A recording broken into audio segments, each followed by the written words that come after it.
We ask that you remain on mute during today's presentation. You can place all your questions in the chat box you'll find at the bottom of your Zoom screen. We'll monitor those throughout the day or throughout the morning and day.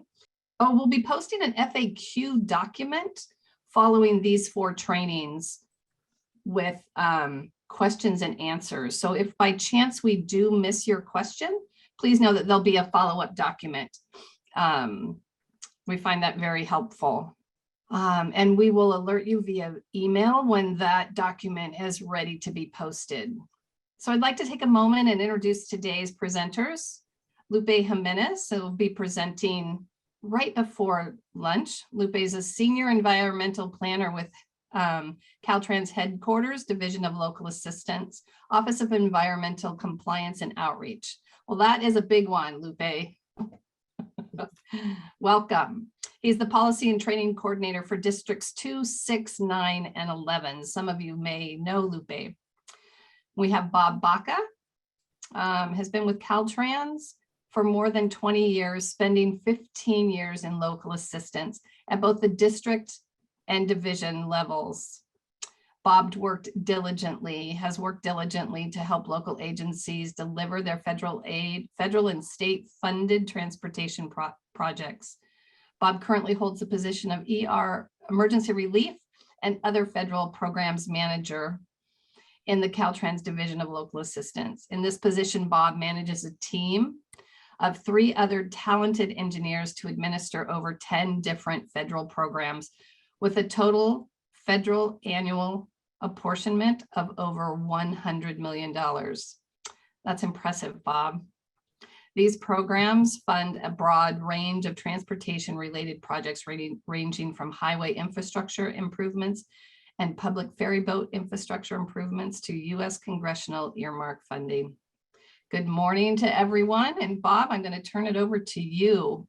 Oh, one last thing. If you need to reach me, you can drop a message in the chat for any technical difficulties you might be experiencing. Great, thank you, Tracy. Yes, of course. Thank you.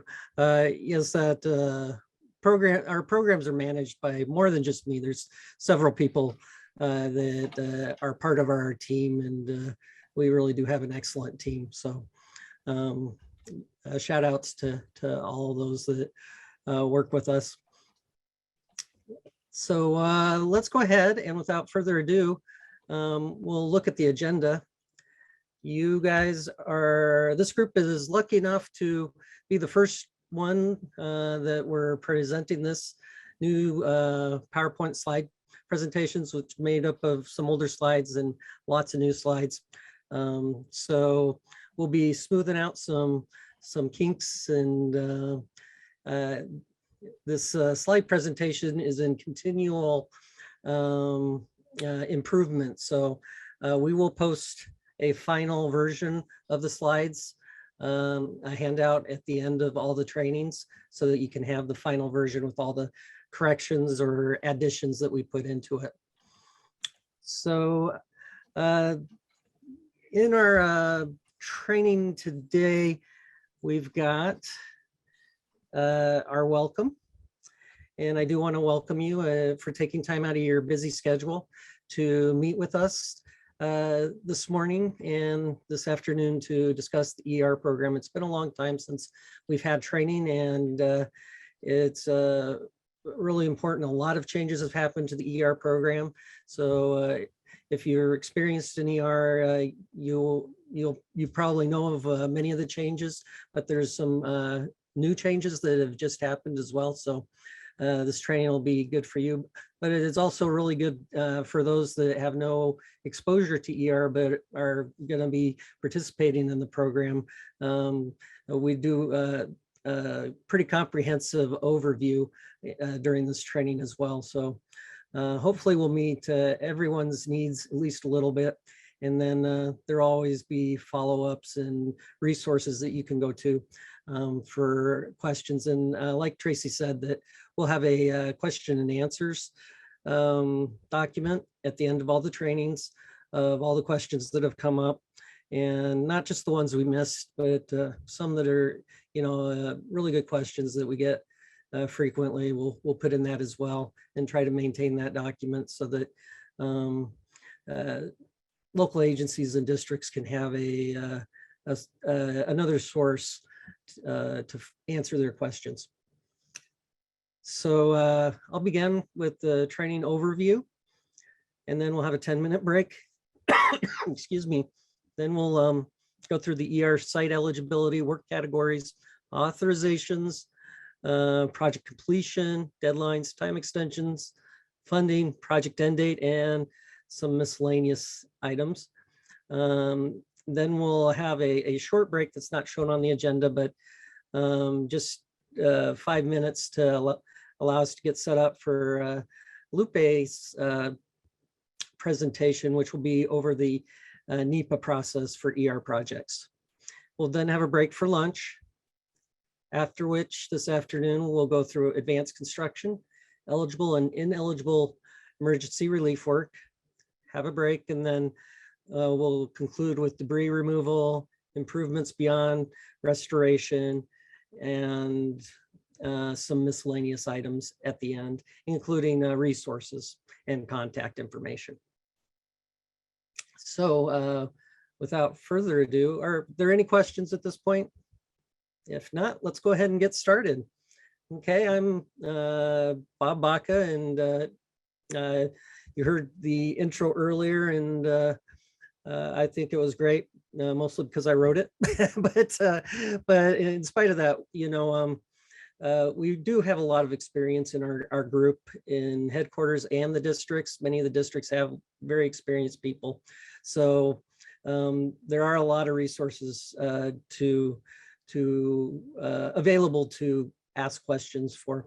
But I'm manage the ER program for the local assistance statewide.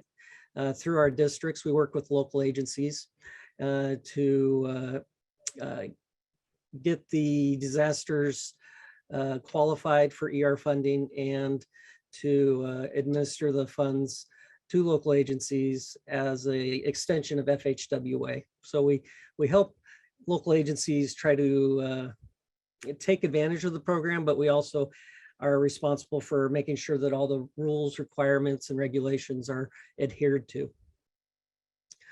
Before I continue, there was a item that came up, and Peter Pangilinan is our FHWA ER program manager for the California division. Peter, did you have a few words that you wanted to say, or are you good and we can just move on? Yeah, I think initially when we set this up, you had me on the agenda. Appreciate that, but I think that was in anticipation for us to get a lot of full guidance regarding some of the changes to the new bill. But like we didn't get as much as we had hoped, but it looks like we've incorporated some of the information into some of your slides. So what I'll do is just interject, or you can turn to me on specific items like we discussed on the slide as you go forth. And if there's any Q&A, I can add some clarification for you. Okay, and did you want me to mention the emergency opening name? Yeah, we can. I believe, like when we get to that side, I can add some clarification there. Okay, perfect. Little bit of a teaser for everybody else. Stay tuned. Okay, so without any more pause, we'll go ahead and get started. Got a lot of slides to go over, so I'll start going through them pretty quickly. I'll try to stop regularly for questions, and if you have a question, you can raise your hand or put it in the chat, and we'll get to you, or maybe interject. We're kind of feeling this out, so we'll be in the first session of our training, so bear with us as we move along. Okay, so let's get going.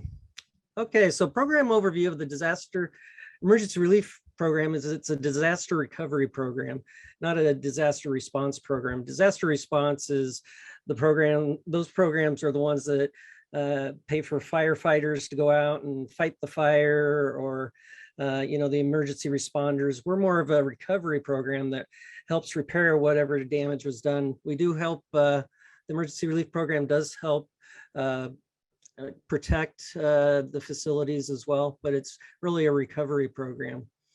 The emergency relief program restores eligible damaged roads, and we'll talk about eligibility throughout this presentation. As I mentioned before, Caltrans administers the emergency relief program on behalf of FHWA. FHWA is really the federal agency that's charged with oversight and administration of the program, and they've delegated that to Caltrans, specifically the Caltrans Office of Local Assistance through a stewardship agreement. Funding is federal funds, so that's where the funding comes from, and there's $100 million total set aside each year for the program, and this set aside covers all disasters for that year. Well, it's intended to cover all the disasters in all 50 states and US territories that happened during that year. This program's terribly underfunded. So as you can imagine, for example, just here in California in 2017 in January, February, we had a disaster that did $1.4 billion of damage to the federal aid roadway system. 100 million, if we use that entire apportionment just for the state of California for that one single disaster, it would take years to actually get reimbursed. And so as a result, it does take years for us to get all the funding for our disasters. And I'll talk more about how the funding is distributed and things, how it's managed to try to make maximum use of the funding we have. Okay, the emergency relief program is intended to supplement state and local funds. So the intent from a federal point of view is that they're not intended to cover all the cost of the repairs. They're only a part of a total solution to recover from the disaster. Another item that we're going to cover is disaster event eligibility. To be eligible for a disaster event, it requires the California governor or US president to do an official disaster proclamation. Another requirement for the disaster eligibility is that a disaster must exceed $700,000, and that's the federal portion of the disaster per event. And event can be a series of storms, or it can be a single fire. So if there's several fires going on in the state, a disaster event would be each fire until they combine, and then you can combine the fires to meet the $700,000 threshold.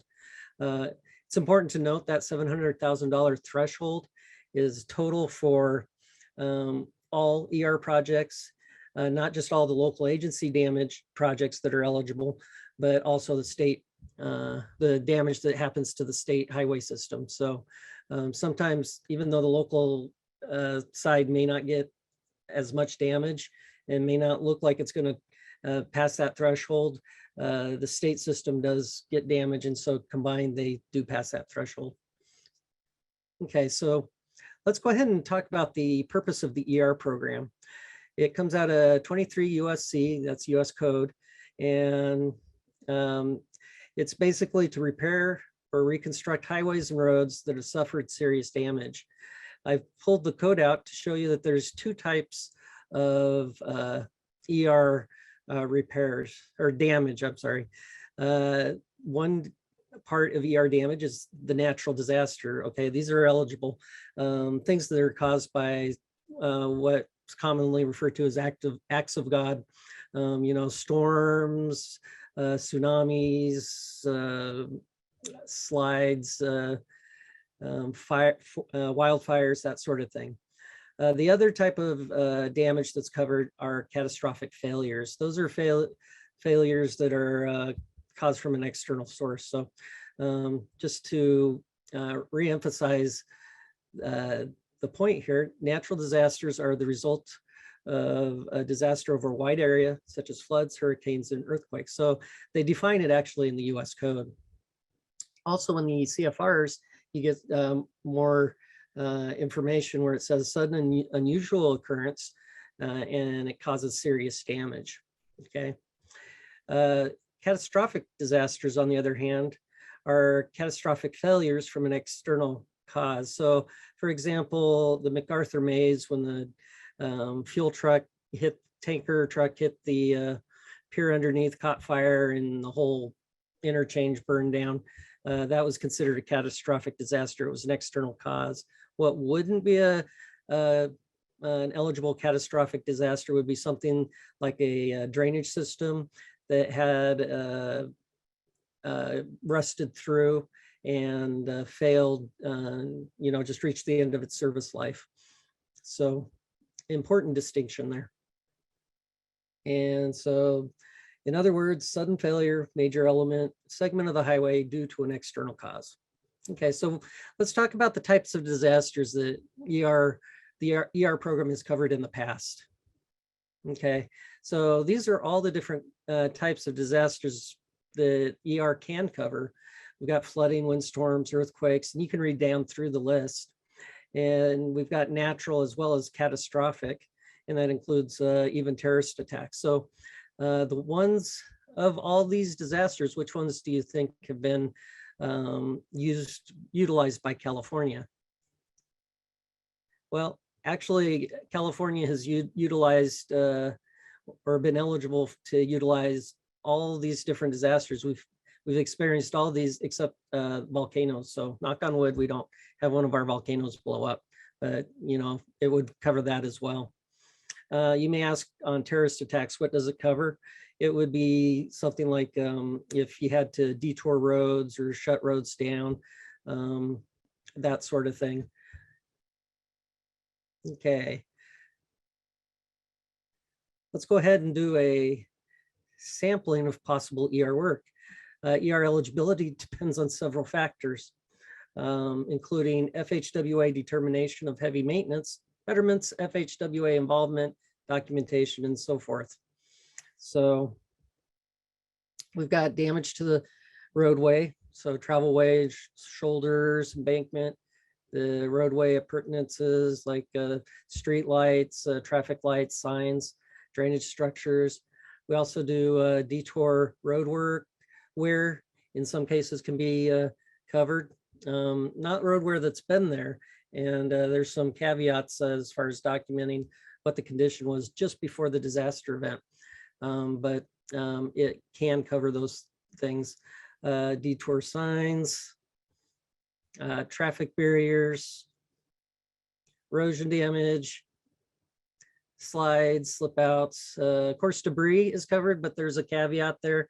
I'll discuss more on debris. It has its own section this afternoon. We have heavy equipment damage. This would be like the bulldozers that help respond to wildfires. So sometimes they crush culvert, the ends of culverts, or do pavement damage. In those cases, for example, where the end of the culvert's crushed, ER program could be applied to help repair the ends of the culverts, not the whole culvert, but the ends. So there's those. And then we'll also talk about betterments and resiliency improvements, which has been a big push last couple of years, and especially with the pass of the last transportation bill. And we'll talk about those this afternoon too. And also what justification and analyses are required for those. So that'll be a bulk of our afternoon discussion. Excuse me. Okay, so let's talk about the proclamation process. So proclamation process is the process in which a disaster proclamation is issued for a disaster event.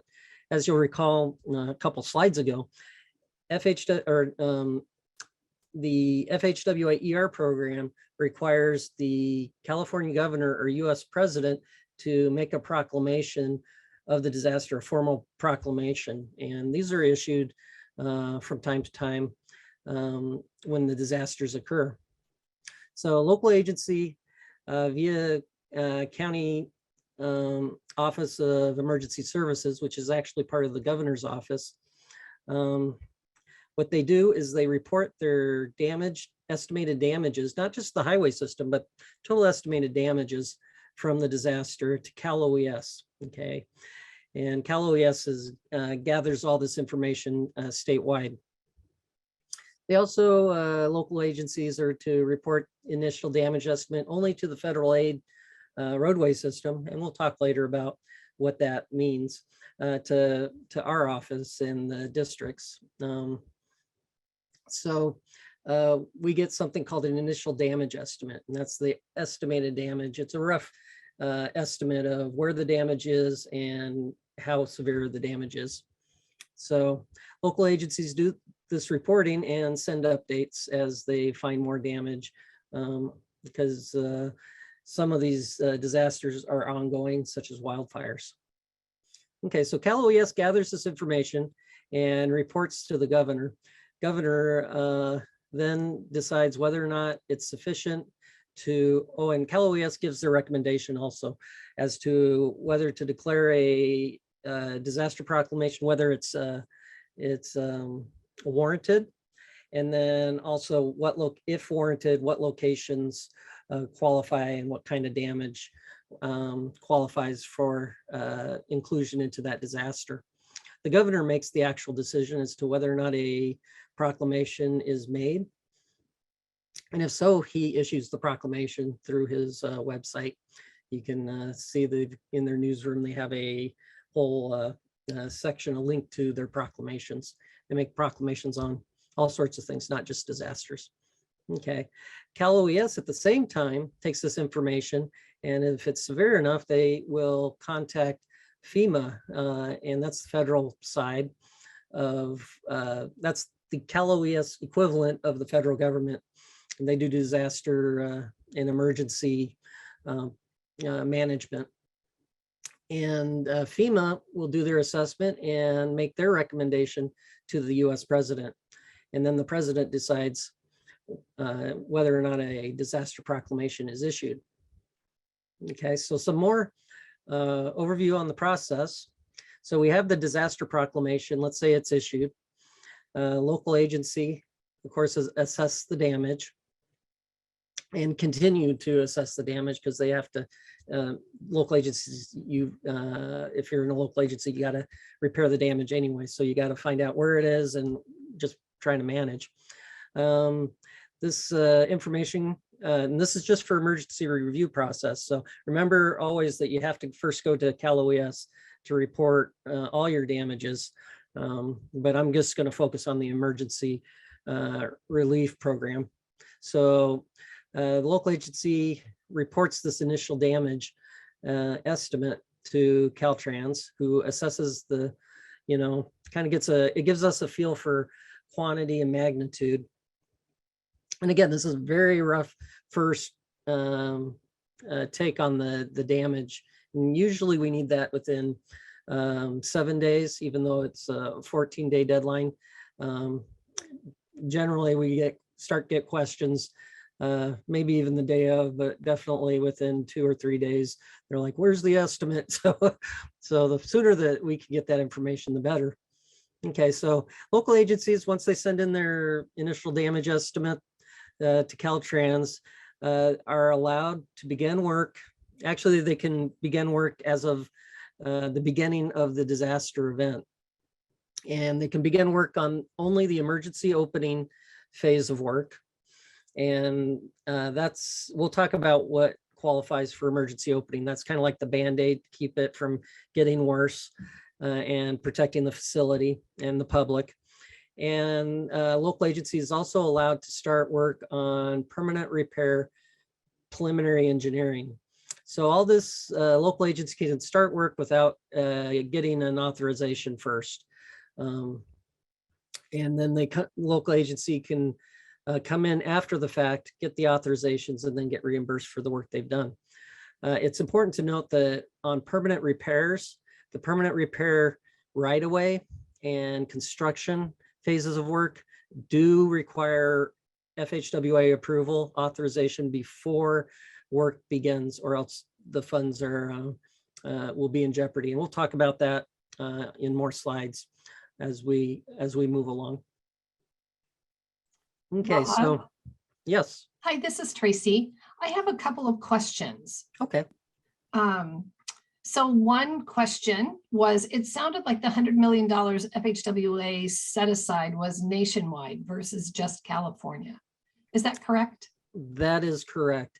And it's a set aside by Congress. That's the annual allocation for the program.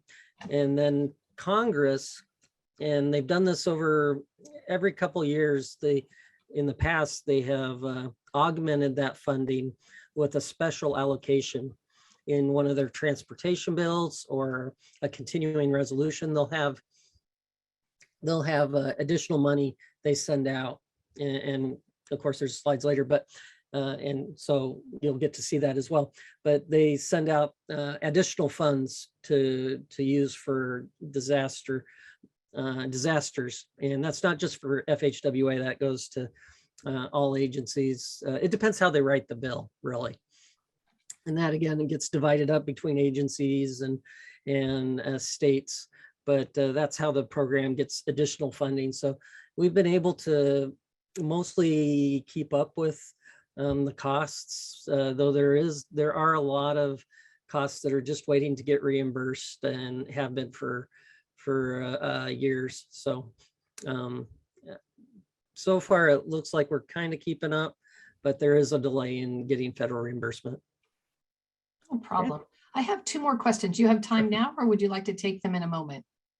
Let's go ahead. And what time are we? We're at 8:28. We have. Go ahead. We're at 8:28 this morning. Let's go ahead and let's move on a little bit, and then we'll go back to those questions. Of course. Sounds depending great. on time, because some of these slides may answer some of these questions. Okay, thank you. Okay, so we'll come back to those. And again, if we don't get to your question, then we'll of course add them in, but we'll try to get to all of them. I'll try to go a little faster, and then we'll break and have some questions. So after we get the initial damage estimate, Caltrans makes a formal notice of intent to apply for ER funding from FHWA. And meanwhile, the local agency has begun work, and they're preparing their damage assessment forms, which is a submittal package of the damage, and it's basically an application for ER funding. So FHWA responds to Caltrans acknowledgement or notice of intent with an acknowledgement of receiving that notice. ER application letter is then sent from Caltrans along with the damage survey summary report. So there's a lot of paperwork going on in the background here, and that damage survey summary report includes these initial damage estimates. So that's part of our application for ER funding to FHWA. FHWA then responds by a finding of eligibility, and this is a determination as to whether or not the disaster proclamation is eligible for ER funding. And it's not a rubber stamp. Sometimes they find that it is not eligible. One example is the droughts we had. I think it was 8 years ago or so. So they do a finding of eligibility, and then it comes back. Caltrans responds by sending FHWA a program of projects, and this is a list of the projects that come from the damage assessment forms the local agencies have submitted that have been approved. FHWA, in the meantime, sends out a funding request memo to FHWA headquarters. There's funding needed. And when funding gets redistributed or funding's available, an allocation letter is sent from FHWA headquarters to FHWA's California division, which forwarded on to Caltrans. And that's what we use. It comes with the appropriation codes that we use to give local agencies federal funding or exchange their local funds with federal funds that have used, if their local funds have used advanced construction. Hey, Bob, it's Peter.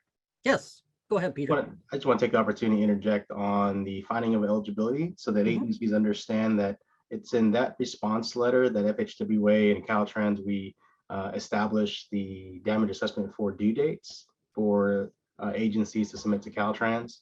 So those complete packages for FHWA approval.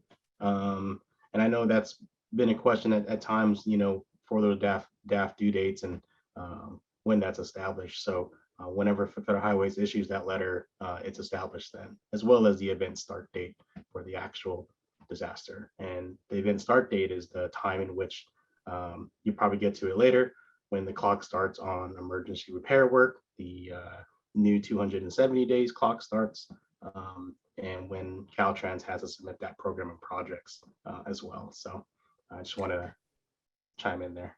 Excellent comments. That is very good. Thank you, Peter. The proclamation or the disaster begin date is actually specified in the proclamation from the governor or president. And it actually gives a date. This disaster began on X date. So that's when the deadlines start. We do have the due dates on our website. And actually after these trainings, I'm going to go through the website and we're going to have some hopefully some improvements is the intent, and make it more organized. But even now you can go in and get the information on the due dates for the damage assessment forms, and also, which is we'll talk about later. I don't want to jump the gun, but damage assessment forms and other due dates that are required. At some point, I do plan on getting these all these different letters on our website, posted and available. Excuse me, even and we'll probably start with the most recent disaster and work our way back, just so that those are available as well. So thank you, Peter. That was a very good comment. Okay, so we've got the allocation letter. Meanwhile, local agencies, once we have federal funding, even before then, local agencies can request authorization before federal funds are available. Local agencies have to use local advanced construction funds or local AC funds. And there's a whole section on that this afternoon or this morning. So we'll talk about that in more detail. But when federal funds are available, they request authorization. Once they get the E76 authorization, they can invoice for work done. ER programs reimbursed in arrears. So that means after the work's done, local agency gets reimbursement for the eligible work. Local agency completes the project, and then the final report of expenditures or final invoice are issued. And there's more that goes on there, and we'll discuss that as well a little later. So that just gives you a general overview, and we'll add to it as we move along. Okay, so we have key partners, and we're going to talk about each of their roles. We have the local agencies, Caltrans, FHWA, and Cal OES that are the main players in this. Okay, so Cal OES, their general responsibilities are to coordinate disaster assistance between the federal, state, and local agencies, and they manage more than just the emergency relief proclamation process. They have their own programs that they administer, and they also, like Caltrans administers the ER program on behalf of FHWA. Cal OES administers FEMA's disaster assistance program on behalf of FEMA. So there's a lot that Cal OES is actually responsible for. They communicate with the governor's office, as I mentioned before, and they actually, on behalf of FEMA, administer the Stafford Emergency Act, which is our another federal disaster relief fund, not related to ER funding. And they administer the California Disaster Assistance Act, which is a state-funded disaster relief program. FHWA's role is pretty comprehensive in the ER program, as you can imagine, being the federal agency that's responsible for administering the program. They report disaster to FHWA headquarters, administer the program through Caltrans, develop and implement policies and procedures, provide technical assistance and training. And all of this is done primarily through Caltrans, but often FHWA does play a very active role in the emergency relief program. And they do take primary responsibility for administering the program to the state projects. So Caltrans doesn't administer the program to itself. It's administered directly from FHWA for Caltrans projects. FHWA approves the damage assessment forms. That's the application for ER funding. They approve the funding requests, time extensions if needed, go to FHWA and they approve those or approve or deny. But they also request and distribute ER funding from their headquarters. Okay, so Caltrans role is, and this is Caltrans headquarters, there's Caltrans headquarters and the district. So I'm going to split those into two just to make that a little clearer. So our headquarters group administers the ER program per the stewardship agreement on behalf of FHWA. We work very closely with FHWA on this program. We develop and implement policies and procedures to be used in the state. Again, in coordination with FHWA, provide technical assistance and training to the districts, summarize and report initial damage estimate. Okay, so that's that report, initial rough report that goes to Cal OES. Or it doesn't go to Cal OES, but just a rough estimate that goes to FHWA. Sometimes Cal OES asks, but it's important local agencies report directly to Cal OES. Headquarters also processes damage assessment forms, as much as looking at the submittals and doing a quality control, quality assurance, and sending them on to FHWA. And these are initial and revisions of the application per se. Process ER fund requests, the funding authorization. So we're part of that process of getting those approved. We send those on to FHWA after we do review, make sure that they're got everything they need. We also do the time extension requests through the districts, and we prepare and sign program supplement agreements. So emergency relief program has its own set of special contract provisions. That's the program supplement agreement to the master agreements local agencies have. And so each project gets a program supplement agreement. And so we prepare and sign those. We track advanced construction funding. This is the local agencies using its own funds in lieu of federal funds. There's a process that goes along to maintain ER eligibility so that at a later date, those funds can be exchanged and reimbursed with federal funds. And again, there's a whole section on that. So we'll talk about that soon. And then we send the final invoice or statement of final costs to Cal OES after the project's completed.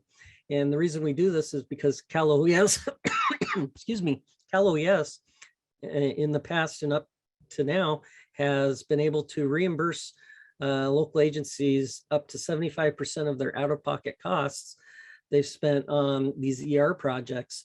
But that doesn't happen until the project has hit final voucher or statement of final costs. And they take that information and make the payment to the agency. And local agencies and districts don't need to do anything to make this happen. We do it at headquarters. And we started doing this last year. Actually, we've been doing it prior to that, but Cal OES just figured out that they need to be paying these last year. And so we're working on going back through all our records and all the disasters to 96, I think, 1996, and sending them this information so that they can, local agencies can get reimbursed. So all the information that we have.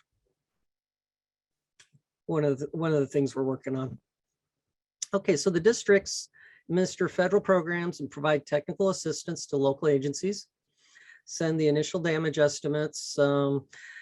Those actually can be sent by the local agency directly to an email box we have, but if they send them to the districts can forward those on to us. Oh, they solicit. Yeah, so we do send disaster notifications to the districts, and the districts do forward that on to the local agencies, letting them know that we're looking for these initial damage estimates so that we can see if an ER funding is warranted.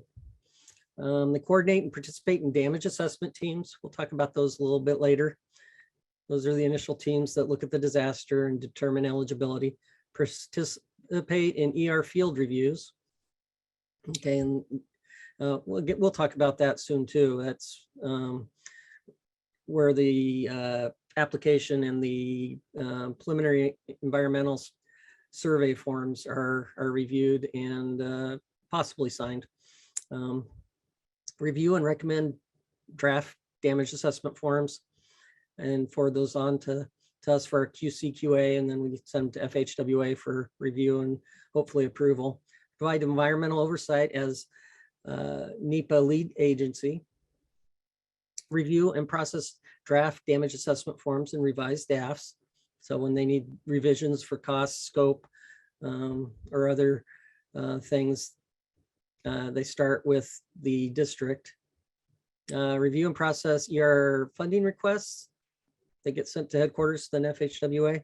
Review and process the time extension requests, and local agency funding approvals they'll send to the local agencies. Those are called E76s.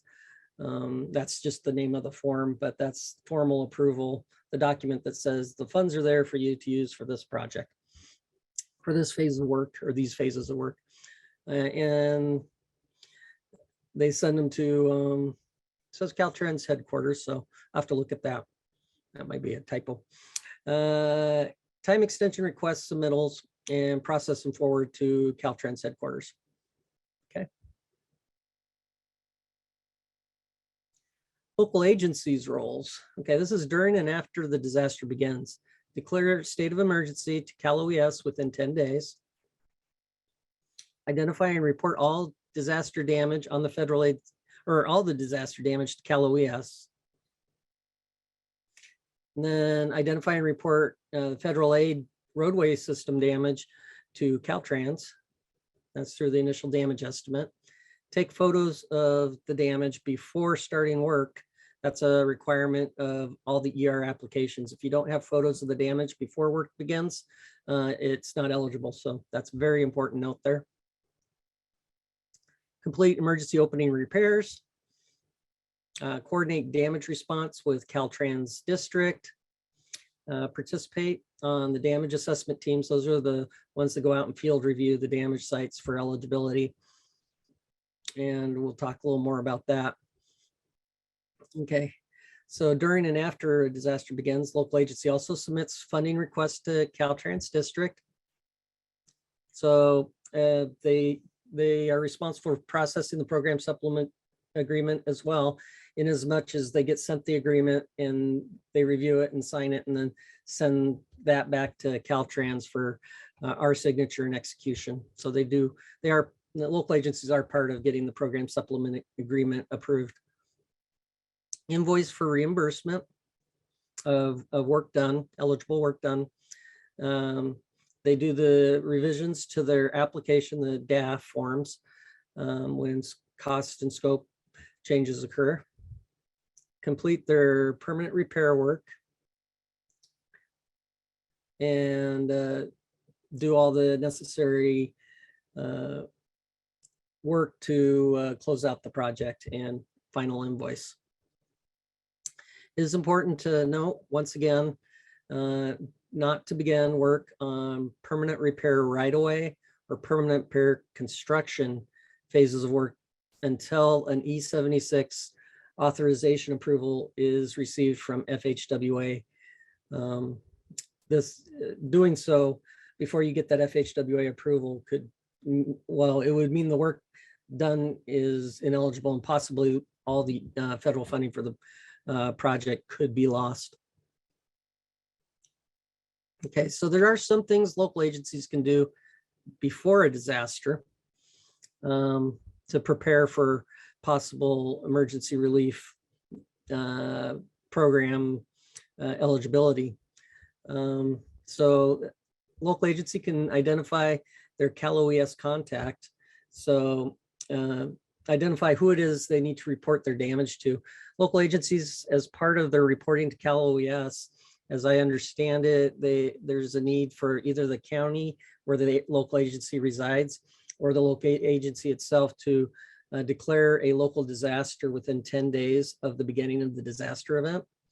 And so it's important that local agencies know who their contact is for the Cal OES and for reporting.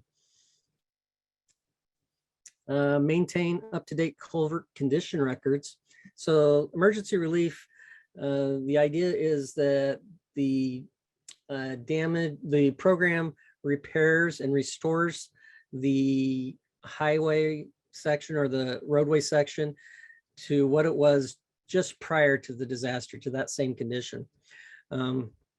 As part of this, documentation is needed on some items to confirm the condition of the road just prior to the disaster. So having a culvert inventory of the condition the culverts were in helps with that, to show that the culvert, for example, in a wildfire, that these culverts actually weren't damaged until after the wildfire. So that goes a long ways in eligibility determinations. This goes for the surface of the roadway as well. So if a local agency wants to pave a roadway due to damage, they often have to show that the damage wasn't pre-existing. Very difficult, you know, on some things like alligator cracking. So a roadway condition survey periodically definitely helps with that, if a local agency is able to do that. Okay, local agencies are advised to have a mobilization plan ready and include their maintenance supervisors, maintenance crews as part of that. So talk to them about some of these requirements and how disaster is going to be dealt with. For example, because photos are so critical to ER eligibility, it'd be a good idea to gather, you know, your maintenance crews together, if the ones that are out, and find these disaster locations first, to remind them, take a picture of the damage before you do any repairs. You can close the road, but you know, before you start filling in these holes, make sure you got a picture of the hole first. And of course, don't put themselves at risk. Have current DLAE approved DBE and ADA annual forms. So these are two forms that are required for any federal funding. They have to be updated annually, or there's an annual submittal to these forms, to these plans. And so these need to be on file with the DLAE before ER funds can be accessed. Sometimes local agencies doesn't have any federal projects planned, but they can still submit the forms. The DBE form would be 0 because there's no, the goal would be 0 because there's no federal projects planned, but it would help in getting those into the DLAE, so this won't slow down any possible ER funding if it needed later. Prepare on-call contracts. Some local agencies do on-call contracts for consultants in construction, just to have that process sped up. So any questions? We can go ahead and probably take a few questions. Sorry, Bob. Yes. So participant asked, presumably a state governor can issue a disaster proclamation, but the president may not. Has that previously happened? Yes, you don't need both. Okay, You only need either the governor or the president to make a proclamation. Sometimes they both make a proclamation, and that can impact the debris, who pays for the debris removal, whether it's FEMA or FHWA. We'll talk about that this afternoon. great. And then the last question I have here in chat is, are we supposed to submit an IDE even though there is no ER eligible damage? Say we have a FEMA damages, but no ER. No, we only need it if there's ER damage. Excuse me, ER damage. The other damage should definitely be reported to Cal OES. But we're really only interested in the damage to the federal aid system. Great.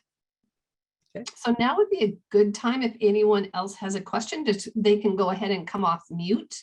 If you'd like to ask your question directly of Bob. And you'll find the mute button at the bottom left-hand side of your screen. You can just click it. And if not, we can just move on too. Right? There'll be more opportunities to ask questions. So, yeah.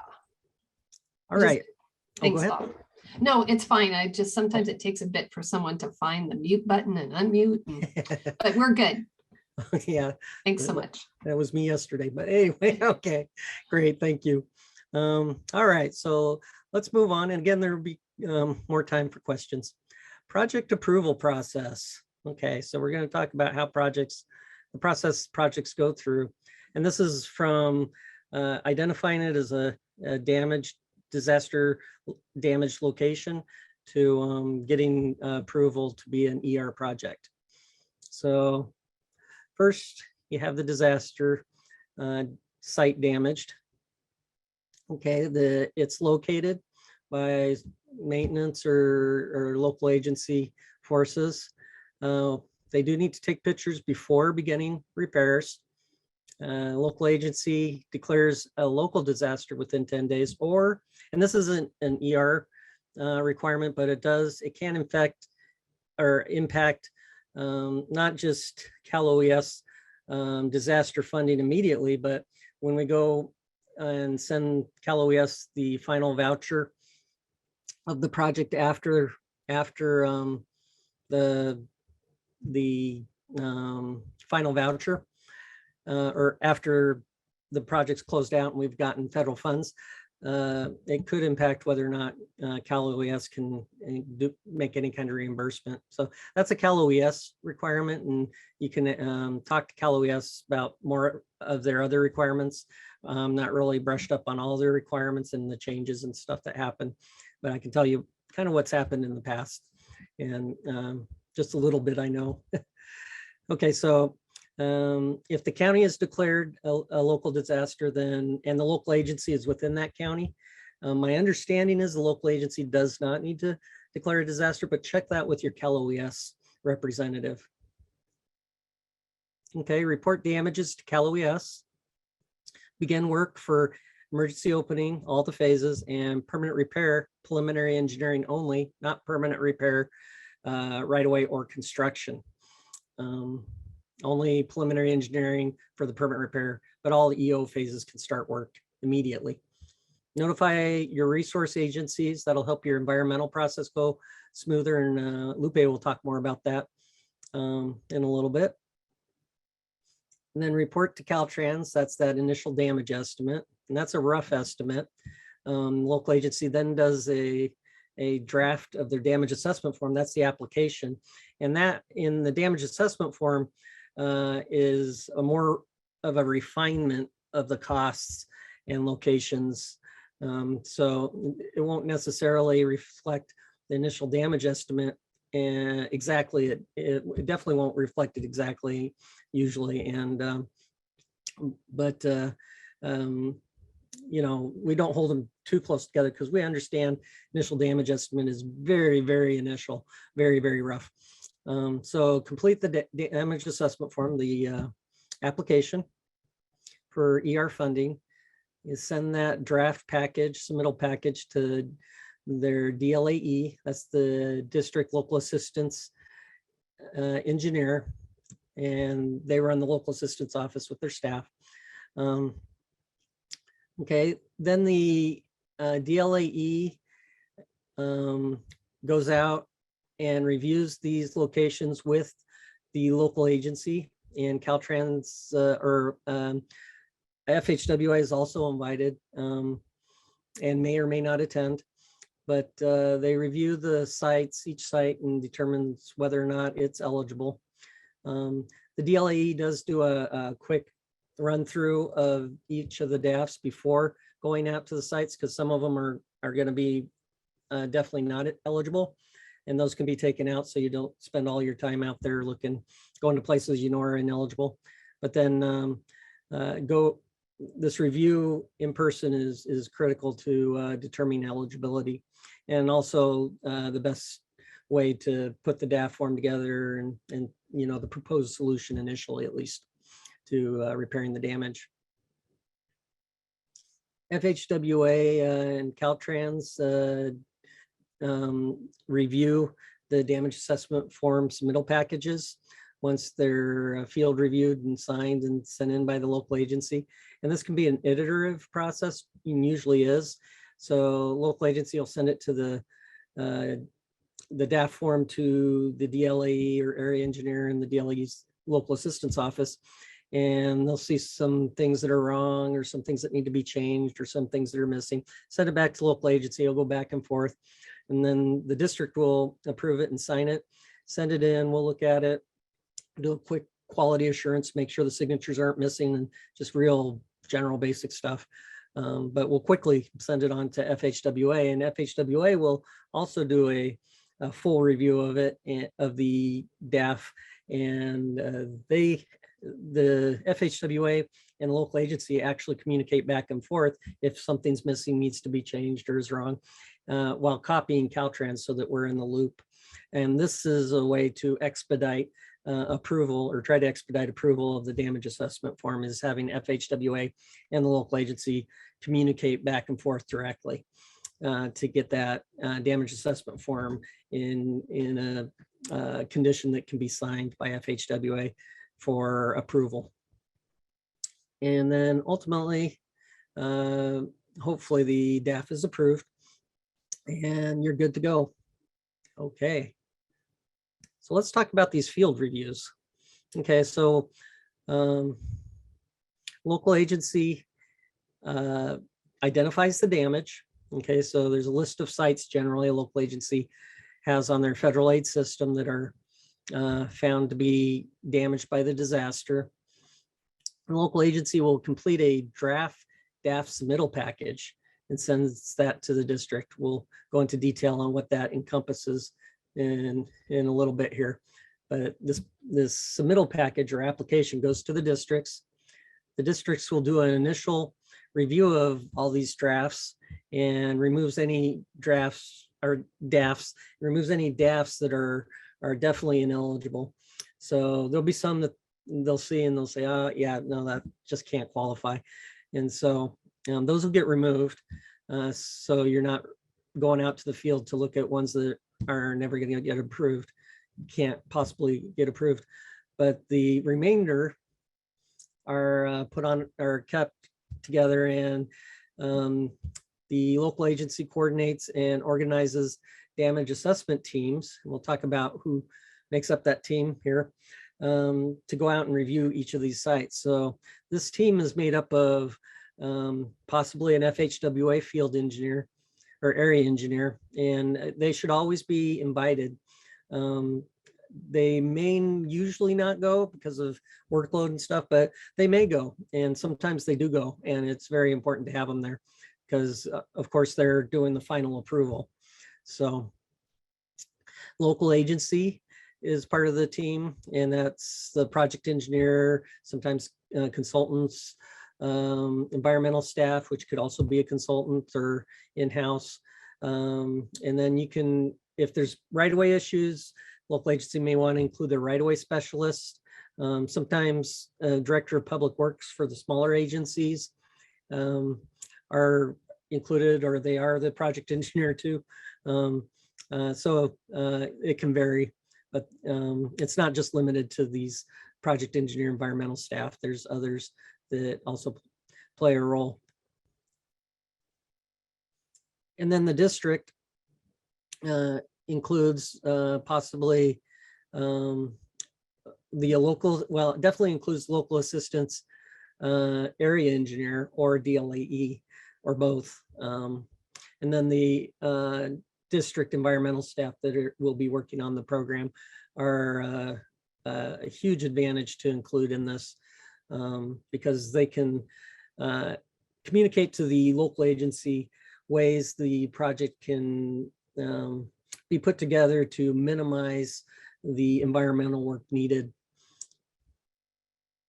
So optional are right-of-way specialists and the DLAE. And there may be others that go out as well. Sometimes they'll bring out an archaeologist or biologist. It just depends on what's needed from the district, what they judge. Okay, so the field reviews are scheduled with the team, and then they go out and field review those staffs that are remaining that are thought to be eligible or possibly eligible. So they assess the proposed project site only if it's safe to do so. Discuss disaster damage and proposed solutions. The environmental impacts and requirements. Right-of-way requirements and constraints, if any. And you may or may not need your right-of-way specialist there again. Utility requirements, constraints, if any. And then the district, this is just a really good opportunity for the district to help work directly with the local agency and revise the DAF. It can be done by pencil or pen out in the field, pen or pencil, but it can be done out in the field and initialed. And that way that can help this damage assessment form submittal package be approved faster. So, you know, if there's some numbers off or if the scopes change, you can cross out the scope and write in what the scope, you know, the agreed scope would be and that sort of thing. So it really does make the damage assessment form submittal package, it can speed that process up significantly. Okay, and then they, if at all possible, they sign the DAF and preliminary environmental study in the field. The preliminary environmental study is kind of a first assessment of what, Lupe will talk about this, but it's like a first assessment of what's studies are going to be needed. And, you know, it's like a snapshot and you go with that. And then down the road, if you find out more studies are needed, you know, you do more studies. But FHWA, the reason it's important to get these signed is the PES form as well is the DAF is because FHWA kind of sees the PES form signature or being signed as the begin date of the project. That's when they say, okay, they were out there, they did put together environmental, and so the local agency definitely started working on the project as of this date. This date can come into play if the project goes beyond beyond 2 years without a construction authorization. FHWA will be looking at the PES date to see if it was within 3 months of the disaster begin date. And there's reasons why it might not be, but local agency needs to be able to explain those. So the sooner the better. Local agency completes the DAF submittal package, and this includes any supporting documents that are needed, pictures, if they need any benefit cost analysis or other things, certifications, that sort of thing. So everybody will go back to the office and this package will be put together. If it's not already together in the field, it'll be put together and then copies will be sent out to the district for final approval of the for approval of the district to go on for more review. Okay, and then it's submitted before the DAF deadline. Now, DAFs have a deadline of being due 3 months after the beginning of the disaster begin date. Those can be extended but it has to be requested, and they're only approved in 1-month increments, I think, generally. Not always, but generally. And getting more than 2 months extension can be unusual, and it depends. For example, if the governor takes 6 months to declare the disaster, of course, that DAF submittal deadline will be adjusted. But the DAF submittal deadline, what that is the deadline for the local agency to submit a complete damage assessment form submittal package to the district. So the district has to receive a complete package. That's pictures, the analysis, supporting documents, everything, by that deadline date. And the district should, when they receive the DAF, write the date they receive it on the cover of the DAF. Okay. Any questions on the field review? I'll give you just a minute. You can just unmute or type it in.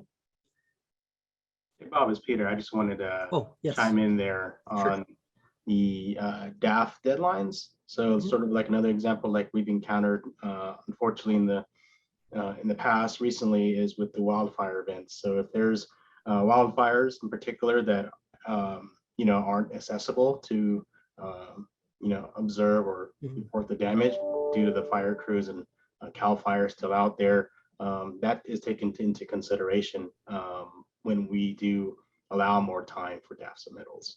And that has happened. And obviously the case that you had, sometimes the governor proclamations come later, and then we'll establish DAF submittal timeline accordingly. So, there are some flexibilities in there, but yeah, in order for us to have that program on projects from Caltrans on that damage survey summary report, Caltrans needs to have an inventory of their DAFs.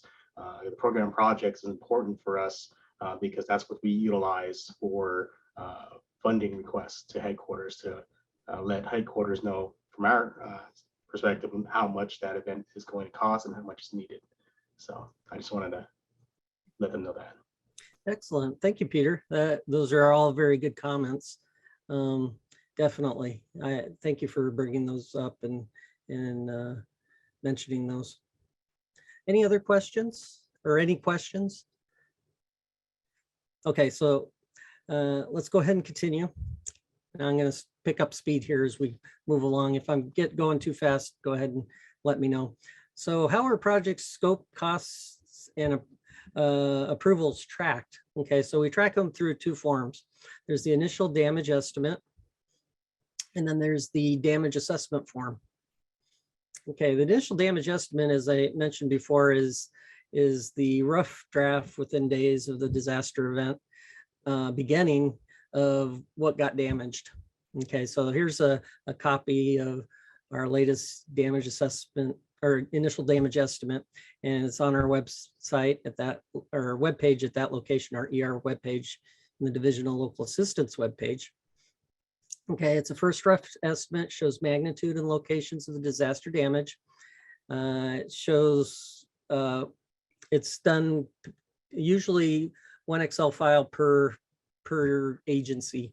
And so it shows for that agency what was impacted by the disaster. So each agency that's applying for ER funds should submit an IDE. Must match the information reported to Cal OES. So Cal OES gets a little upset. Sometimes they ask us for information, and we can't always provide it, but sometimes we provide what we've got. And if it's drastically different than what they had reported by the local agency, they get a little, they get a lot confused and a little frustrated. So do try to make those that information consistent as you report it. And again, it's rough estimate initially, then gets refined. And it's technically due within 14 days of the disaster event. And then you can do updates. Excuse me, but we do ask for it within just a couple days. All right, so the yellow fields are those fields that you need to fill out. Those are mandatory fields. and the official disaster begin date is helpful if there's multiple disasters at the same time that we're collecting information for.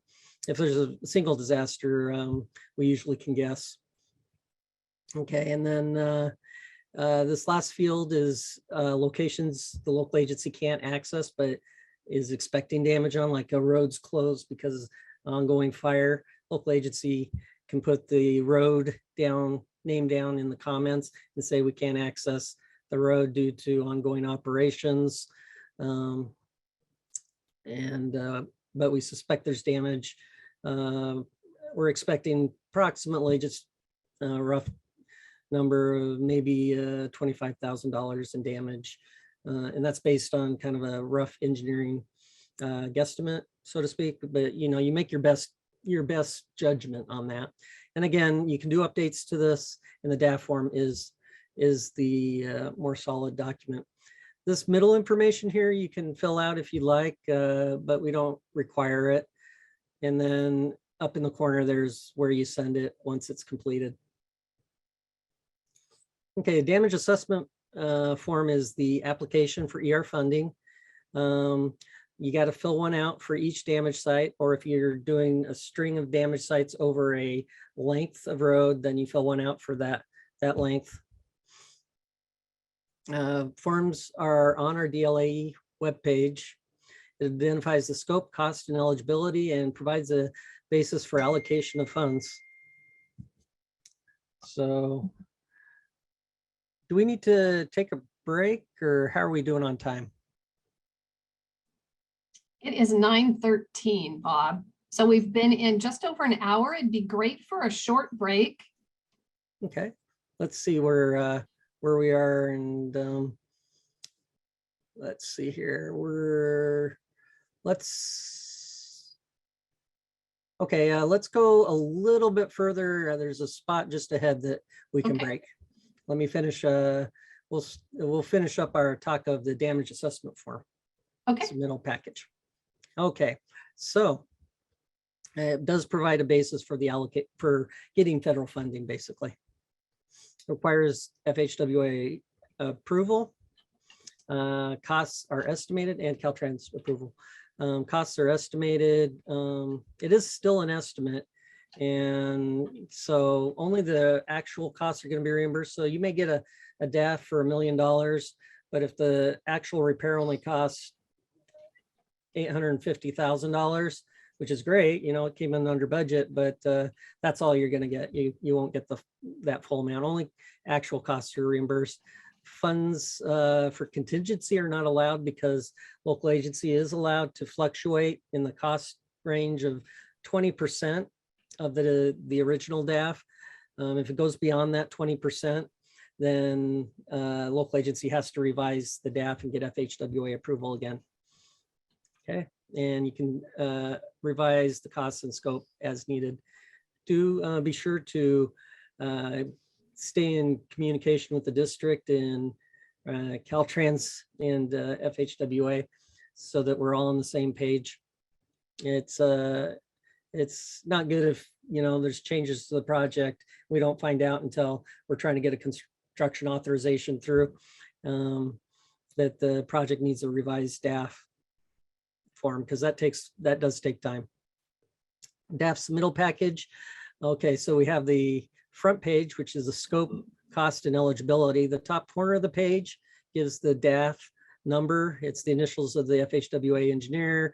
It's got the local agency identifier, the number of the project. That's just a number that, okay, this is the 55th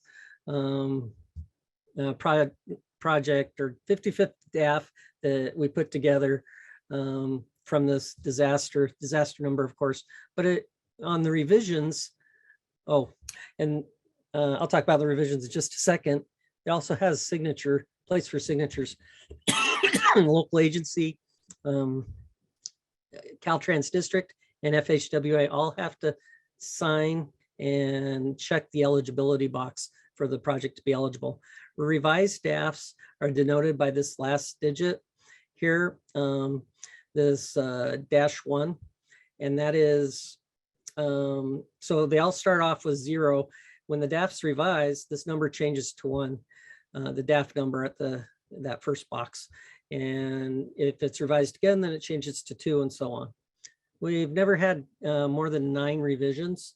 And so it'll be interesting if we did, but we haven't, so it doesn't happen very often. Okay, we have a detailed estimate that comes next. And this detailed estimate also has a box down at the bottom for justification of betterments. And if this isn't a big enough location, you can just say see attached page. Local agencies can use their own forms if they're equivalent to what's on this form and use that instead. That front page they have to use that front page though, that form. The submittal package then has a sketch of the damage and proposed repair. So this is usually plan and profile of the location, rough measurements. Also, photos of the damage before the repairs are done. And a location map is very helpful. And then finally, support documents, which may include benefit cost analysis, which is, we have a form for that to help local agencies be able to do the benefit cost analysis in-house rather than consult that out. It's just really straightforward. And we have an economic analysis, which is similar to the benefit cost analysis. And those that provides the analysis that can be used in justifying a betterment or something that wasn't at that site that you have to put into that location as part of the repair and get that covered by emergency relief funding. And that goes for resiliency improvements too. We'll talk about all of that this afternoon. Then finally, if a project uses the permanent repairs under emergency opening procedures, which we recommend against unless that, and we'll talk about that. It's very, very high risk. But if that process is used, then that information is incorporated in the damage assessment form as well. Okay. All right, so let's go ahead and have a break, a quick, let's do 5 minutes, too short. Let's do 5 minutes. And we'll come back and then we'll continue on. So I'll see you guys in 5 minutes. Okay, is everybody back? Hopefully so. Speak up if you're not back. No, I'm just joking. Right, I see some thumbs up. All right, let's go ahead and move on. Keep going. If we get out early on the training, we'll break early. I won't stretch it out to the end of the schedule there. So not to, we'll take as much time as we need, and we definitely want to answer questions if we do have time. So we won't cut it short if there are questions. All right, so DAF review process. So the DAF, itchy nose. Okay, so the DAF, we have a local agency which prepares and signs the DAF, and then it goes to the district. They review the DAF, and if they agree, they sign it as well, and sign and check the eligibility box. Both the agency and district have to check the box that says that they believe it's eligible. And then the district sends it to headquarters. We look at it and make sure the signatures are there and the check boxes have been checked, and just a general overview that the package is complete, like the pictures are there and that sort of thing. We'll put initials on there so FHWA knows that we've looked at it, and then we send it on to FHWA, which will review the entire package, and then if it's good, they'll sign and check eligibility as being eligible. If it's not eligible, FHWA can check the ineligible, or Caltrans, excuse me, can check the ineligible box. And that's not the end for the local agency. The local agency actually can take that document and then go to Cal OES and see if one of their programs will pay for the damage. So just because a project is ER ineligible doesn't mean that it's automatically ineligible for other programs. It might be eligible for other programs, but you have to talk to Cal OES and find out. So there's that additional resource out there possibly. Again, I don't know a lot about the Cal OES programs other than how they connect to ER. So definitely talk to your Cal OES representative.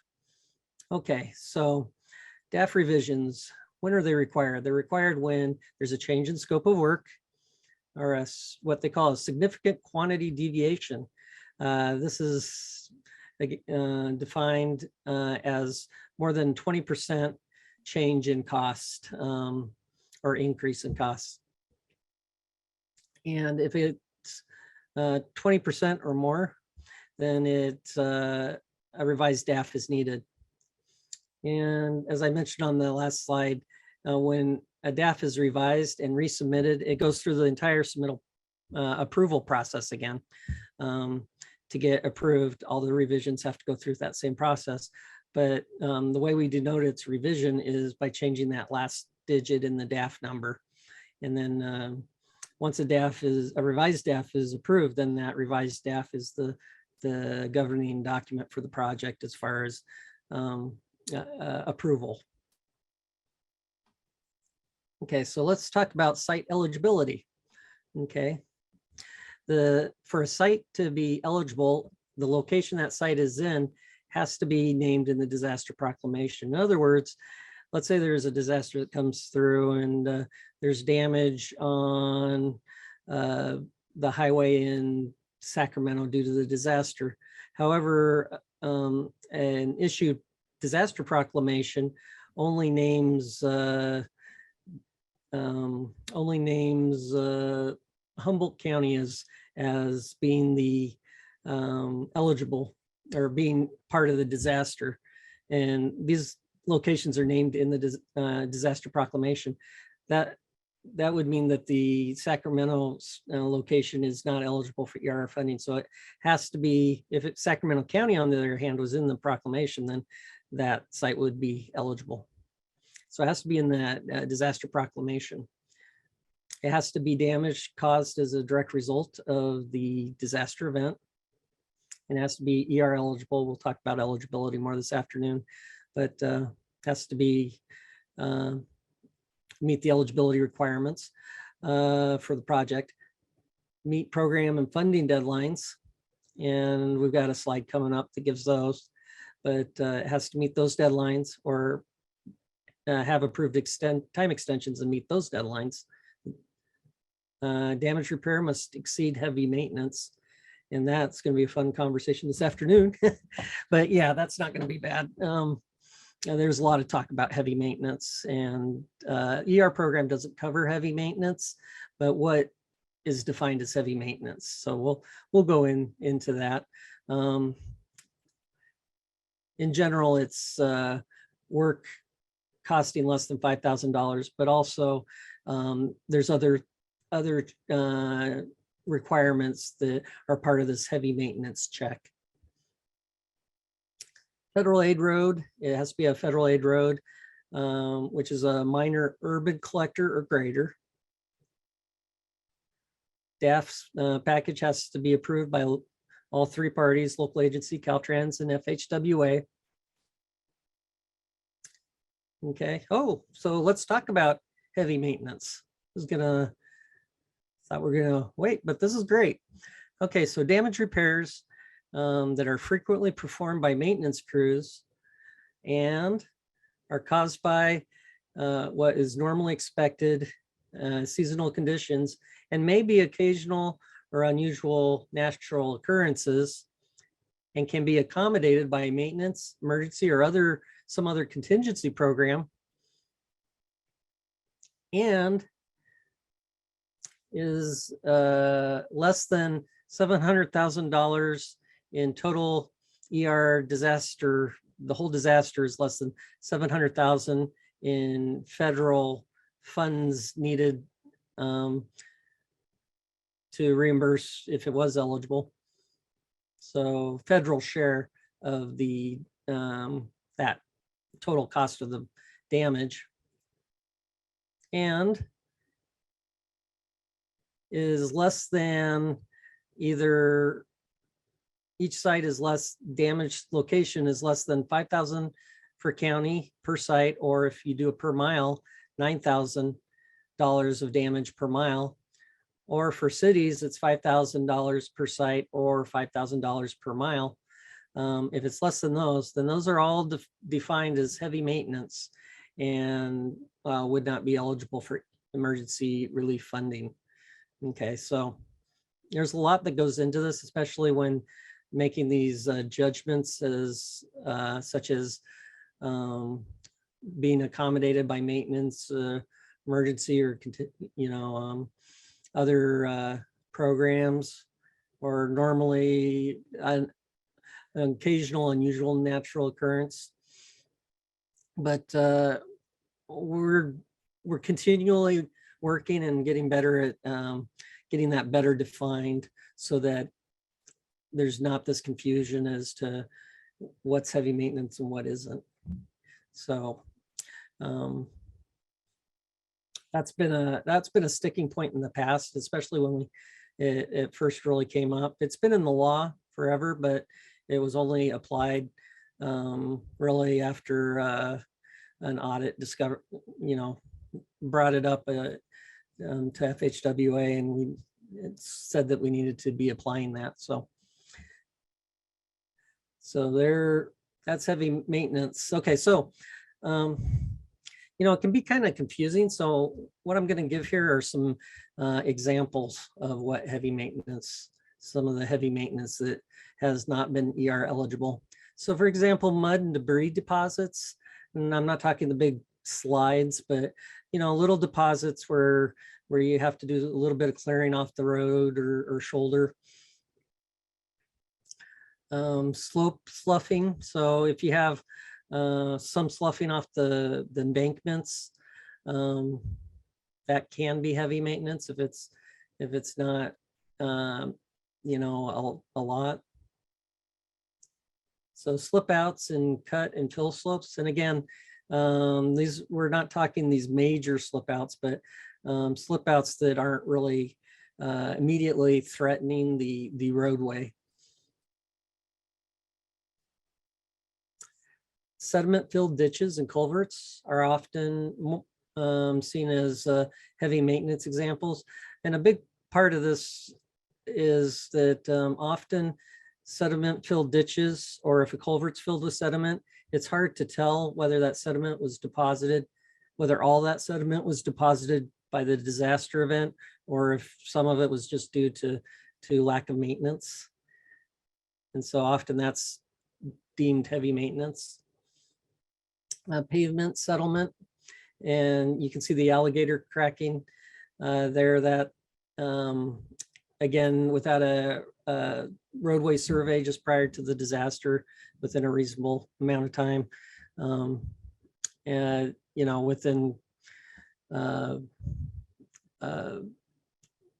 within I don't know, 3 months is general. I've heard anywhere from 3 months to 6 months or a year. I think Caltrans does a year, and so that's usually it's debatable. But anyway, the pavement settlement can be deemed heavy maintenance, and more often than not is. You really have to have some backup documentation showing the pre-existing condition, and it can't be like 5 years old. It has to be something more recent for sure. Eroded shoulders that have caused damage, even if it's caused damage to part of the shoulder, that can be seen as heavy maintenance. So again, it's this work, though it may be a little heavier than normal. It's looked at as being manageable by the local agency, though it may be a little more than they typically do. So again, we've gotten better working with FHWA. We've gotten better at getting this defined so that it's not as much of a question, and we're continually working on that. So if you have questions on this, definitely bring it up. and we'll work with you. Functional classification maps. So let's talk about what roads are eligible and how we identify those. So the roads that are eligible are major urban collectors and graders. So roadway classifications are set by the local agencies, and the official document are the functional classification maps. These are the documents that say what classification that roadway is. And local agencies can change these if they want. There's a process that they follow, and they can contact their DLAE if they want to know more about that. But so you go on the web, on our ER website, and again, there's this web location provided above. You can go and identify the location your road is in. So it pulls up a map like that has image as below, and also has a key or a legend. And per the legend that it shows here, all the roads would be eligible except the last two, the yellow and the gray, which are local roads, private roads, and minor collectors. Minor collectors may or may not be eligible, but we have to determine if that minor collector is either an urban minor collector or rural minor collector. Okay, so we know local roads are not eligible, but we're not sure about these minor collectors. So what we do, and again, rural minor collectors not eligible, urban minor collectors are eligible. To find out which is urban and which are rural minor collectors, we have to go to another set of maps. This time, this set of maps is in the official Census Urban Area Relief Maps. We're still using the 2010 maps. The 2020 census maps, they do censuses, US Census is every 10 years. But the 2020 maps are going out for comment, I believe, this month or next, and won't be officially designated until next year sometime. That's the plan, at least, last I saw on their website. So we're doing the 2010 census maps. You go to their website, look up your area, find your road, and if your road is within this green designated area, then that's urban. And so if it's a minor collector that's inside this, that is also inside a minor collect or urban minor area, then it's an urban minor collector. If it's outside, then it's a rural minor collector.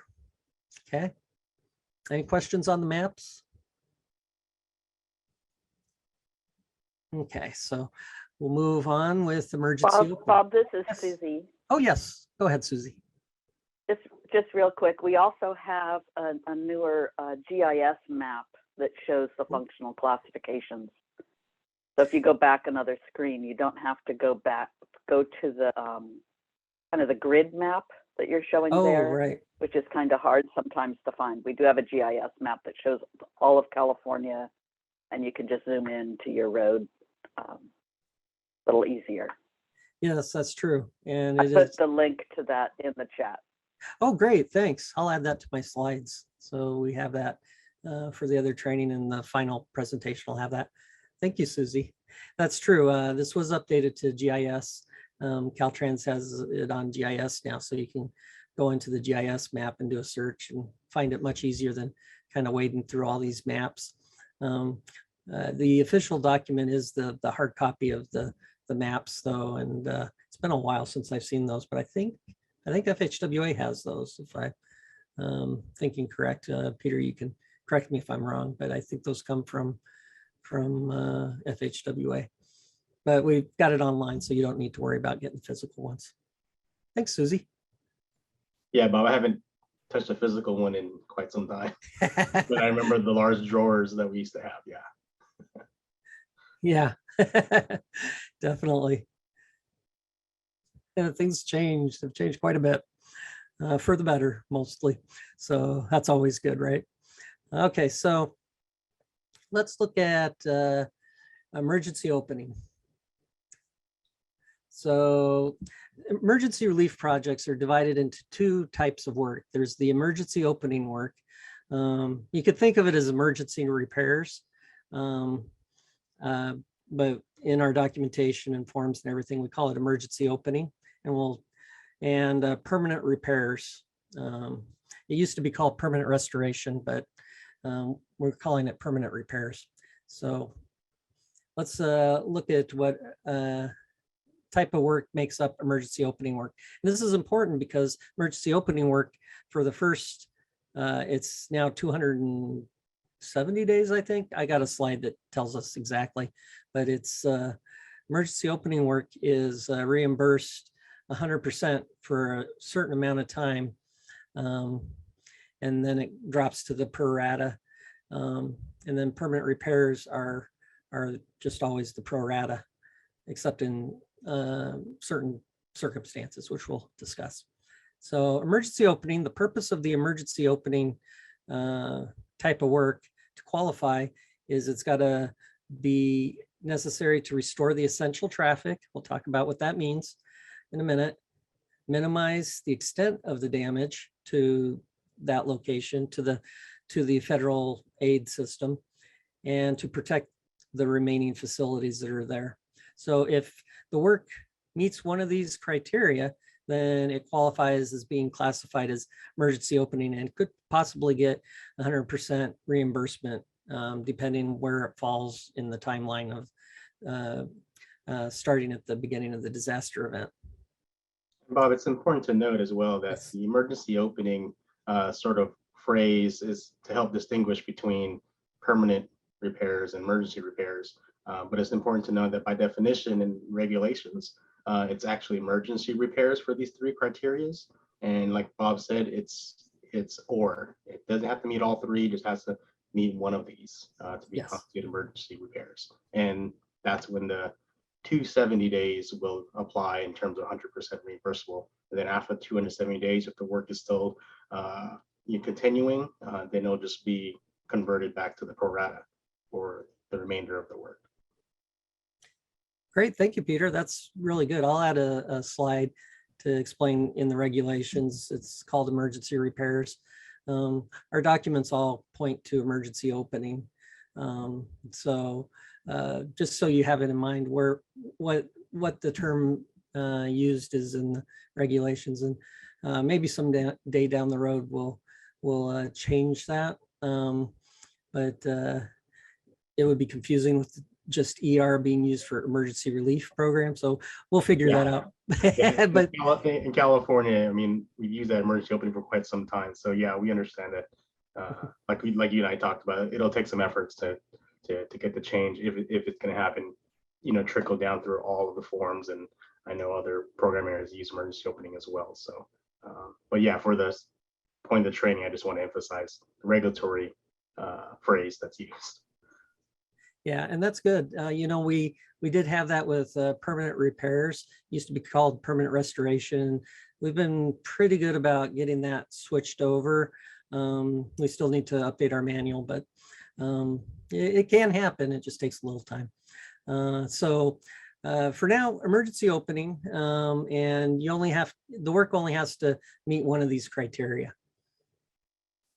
Okay, so let's talk about what essential traffic is. So in trying to define essential traffic, I had to go to the dictionary because I couldn't find any official definition in the regulations or the code or the manuals. So essential is what's critical or absolutely necessary, extremely important, and traffic, of course, is the movement of transportation on a road or pathway.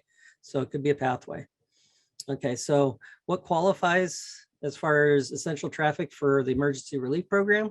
Well, this would be your emergency response vehicles and also access to essential services by the community, such as transportation of the elderly. Maybe they need, transportation between a community and their food, grocery store, and they have to go through this location. There's no reasonable detour available for them to get to that source. Even schooling between a community and the schools can qualify for essential traffic. So, it's what's absolutely necessary to get that road open and functional again. Okay, so emergency opening requires a NEPA certification. Usually that's a categorical exclusion. So emergency opening and permanent repairs are both have their own NEPA documents typically. Sometimes a NEPA document will cover work for both, but generally they're separated out because it's easier to deal with them separately. So emergency opening will have its own NEPA certification. And it'll be a categorical exclusion.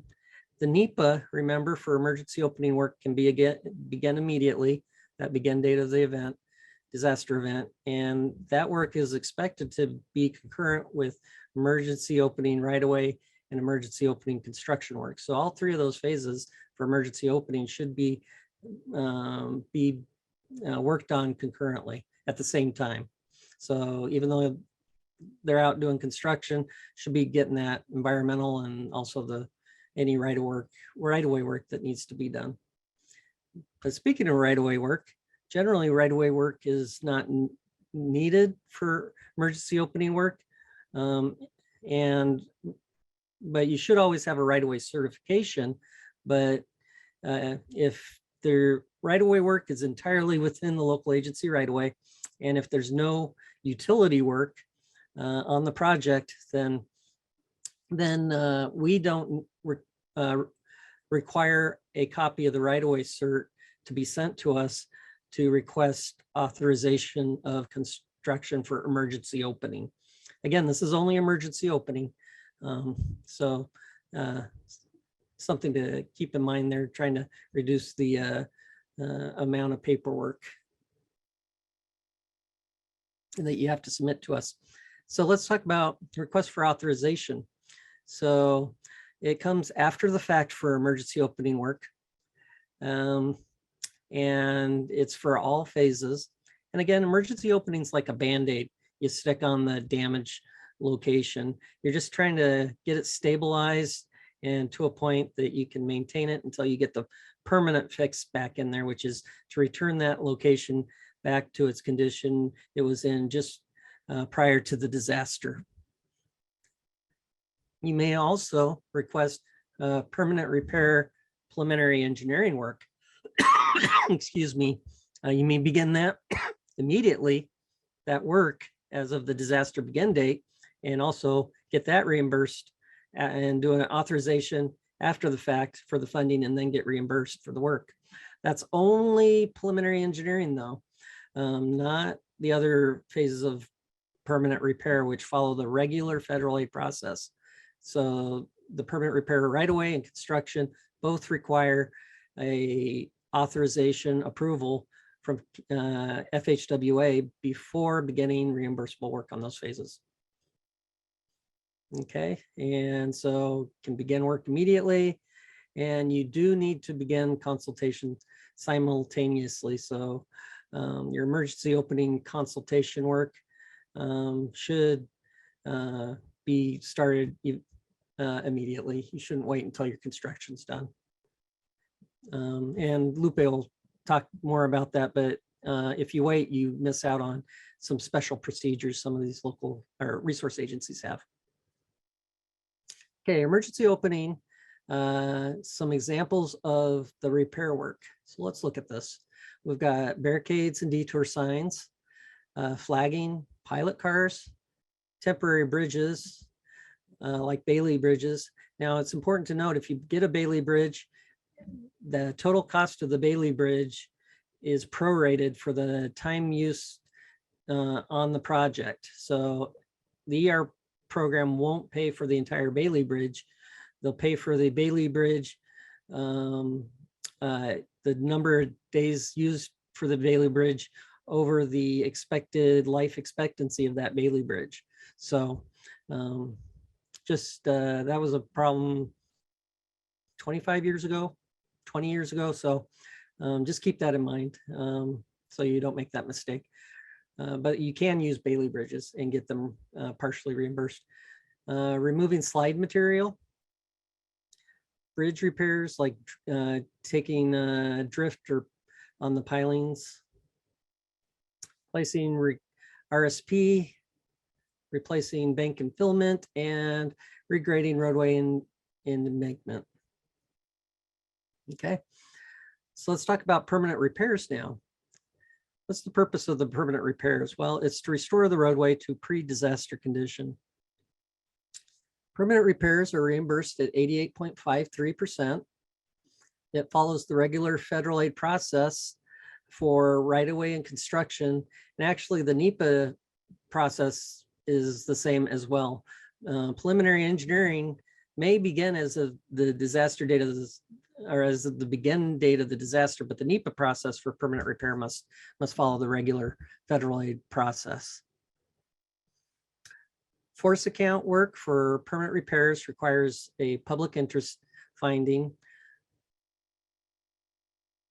You don't need, for force account work on emergency opening work, on the emergency opening, you do not need a public interest finding, but if you're using force account on your permanent repairs, you do have to have that public interest finding form on file and approved.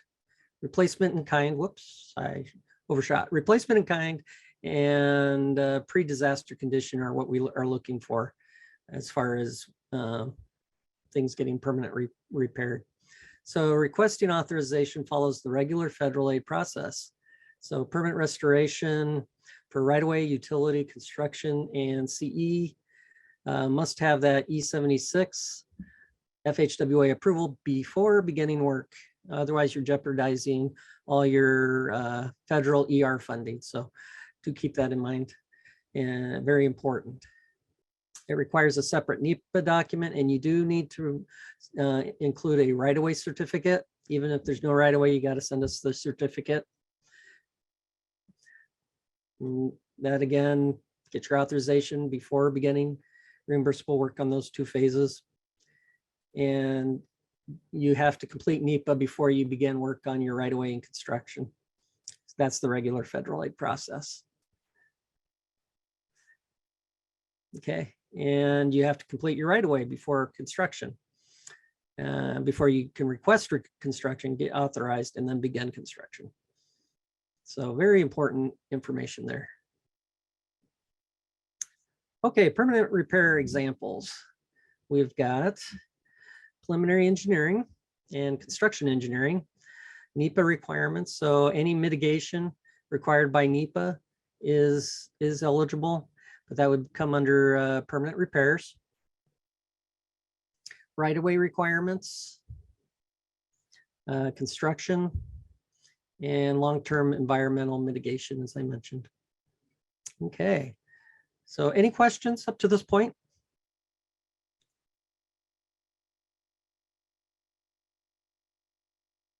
If not, let's take a 10-minute break.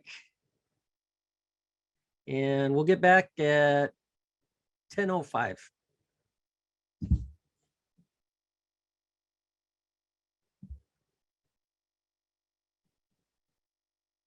I'd play some music if I had it, but silence is good too.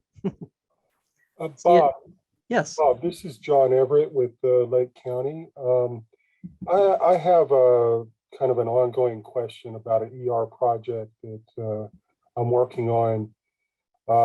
It was a fairly substantial landslide that slid down and blocked a roadway here in Lake County. We're trying to mitigate the landslide, and that involves work not necessarily being done down near the roadway at the bottom of the hill, the landslide, but further up the slope in stabilizing the landslide.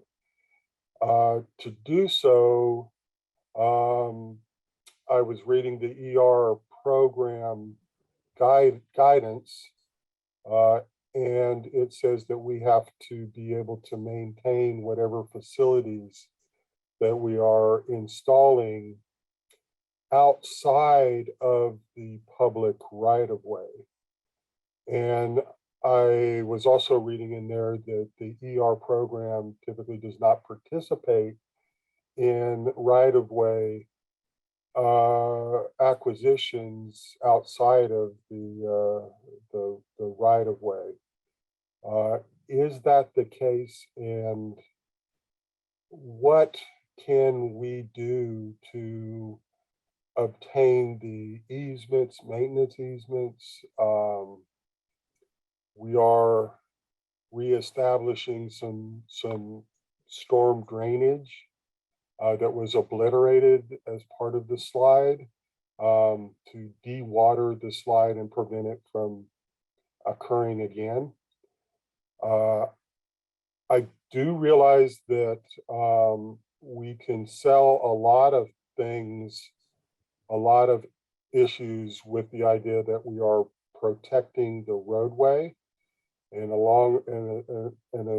as long as we are proceeding under that guidance. But my question was, is this the appropriate time to ask this question about right of way, or would you prefer that I bring this question up after you've gone into a little bit more depth on the right of way process under permanent restoration?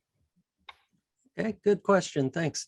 I think I might know the site that you're referring to. You may. I don't recall the specifics of it, but the first thing is that the location has to be ER eligible. So you have to have an approved DAF submittal package and have that approved by FHWA within the deadlines. Yeah, for Bob, the this is an old ER project that's definitely been approved, and it just reached the, it's been extended and okay. and all that. So Okay, good. So I'll talk generalities, because for this specific project, we'd want to sit down and actually meet and bring FHWA into the conversation. Yes? Okay. I'm agreeing with you. Yeah, okay. In general, the ER program stays within its right away. Now, there are circumstances in which it's permissible to go beyond the right of way. For example, if there's a river or stream that's impacting the roadway embankment and it needs to be stabilized, that may be one example, or that may be something that could be possibly covered with the ER program. And again, it depends, and we'd have to have FHWA concurrence with that. But in general, the ER program does limit its eligibility to within the right of way. Another recent change, and I don't know if this was a one-time thing or not, but with all those fires we had last year, there was a consideration of doing some slope stability beyond the right of way, but not a lot beyond the right of way, but beyond the right of way, which is usually not eligible. So again, I don't know if that was just a one-time deal because of the extent of those fires, which was unprecedented. But that's the other time that I recall it going out of the right of way. And then individual projects have their individual circumstances, and we bring FHWA into the loop because, again, there's the three agencies that have to agree on eligibility. So Okay. There's another part of your question. I'm trying to recall what it was. Well, whether or not this was the appropriate time to ask the question, but also, I mean, whether you were going to be covering this soon, and I was jumping the gun with my question, and you're probably going to cover right away in more detail for the PR process soon. But I'm just trying to get a feel for if I can expect federal FHWA, federal participation in the right-of-way acquisition phase for this project. And what I heard was that it is probably on a case-by-case basis and will need a formal meeting between the three parties. And the three parties will have to agree on that participation, if I've heard you correctly. Yes, there are cases where, for example, if a roadway needs to retreat because the roadway embankment's sloughing off into a 1,000-foot drop, or, you know, Yeah. 100-foot drop, then, those cases, you got to get right away. Easements are another thing that are sometimes needed Yeah. for environmental work, not just for the construction. But what you're looking for in this case, as far as doing work outside the right of way, and you were asking about the need to maintain location. Yeah, per the guidelines, it says that the local agency must agree to maintain any facilities that are installed under the ER program. That's right. To yeah, and maintain those, we have to access those yep, facilities, and that requires a maintenance, an access easement yep, be obtained. And again, that's the big $100,000 question is, are those easements, can we depend on the ER program participating in the acquisition of those maintenance easements or those access easements? and that would be project specific. So Susie's definitely familiar with the project, Yep. and so, but I would want to bring FHWA into that conversation as well, and they may already be in that conversation because I don't think so, project. but we do believe that they need to be involved. And I have been working with District 1 right-of-way staff and keeping them in the loop, and doing my best to kind of get a feel for where I stand, where Lake County stands on this particular project. And John, Hmm?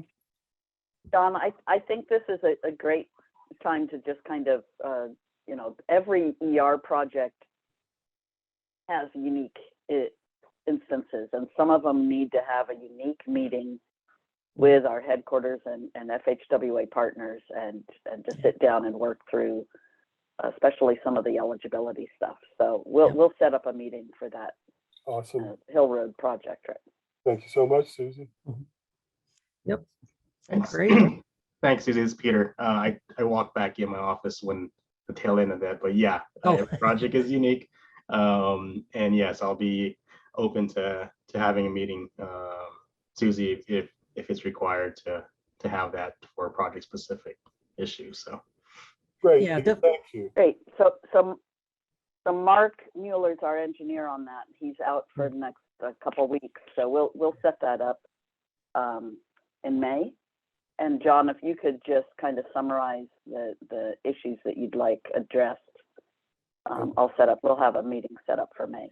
Yeah. Okay, I will be happy to. And do you want me to communicate with you while Mark is out, or Mark referred me to Rusty? Yeah. Rusty or me is fine for this. Okay. Yep. Yeah. So that's a good example to others that sometimes there's these issues that come up that don't fit exactly into what's the guidance provided in the manual, and each project's unique, and so Understood. FHWA has been very good about working with us, with Caltrans and the local agencies to work these issues out. We want to thank them. Definitely Peter has been tremendous as far as working with us and the local agencies and figuring these things out. So we're at the end of our 10 minutes, and let's go ahead and continue on if there are no other questions. Okay, so Now we're going to talk about a special condition that came up in 2017. It's a special process. And initially it was developed, excuse me, by FHWA. It's in their manual, I believe, and it was to be used sparingly. But then we have the 2017, well, we had actually a December storms in 2016, and then 2017, 2 months of storms. And so this issue came up then and kind of morphed into something a little bigger. But again, it's really intended, it was designed to be used sparingly, and it is a risky exception to the process. And so this is permanent repairs to be done under emergency opening procedures. It's referred to in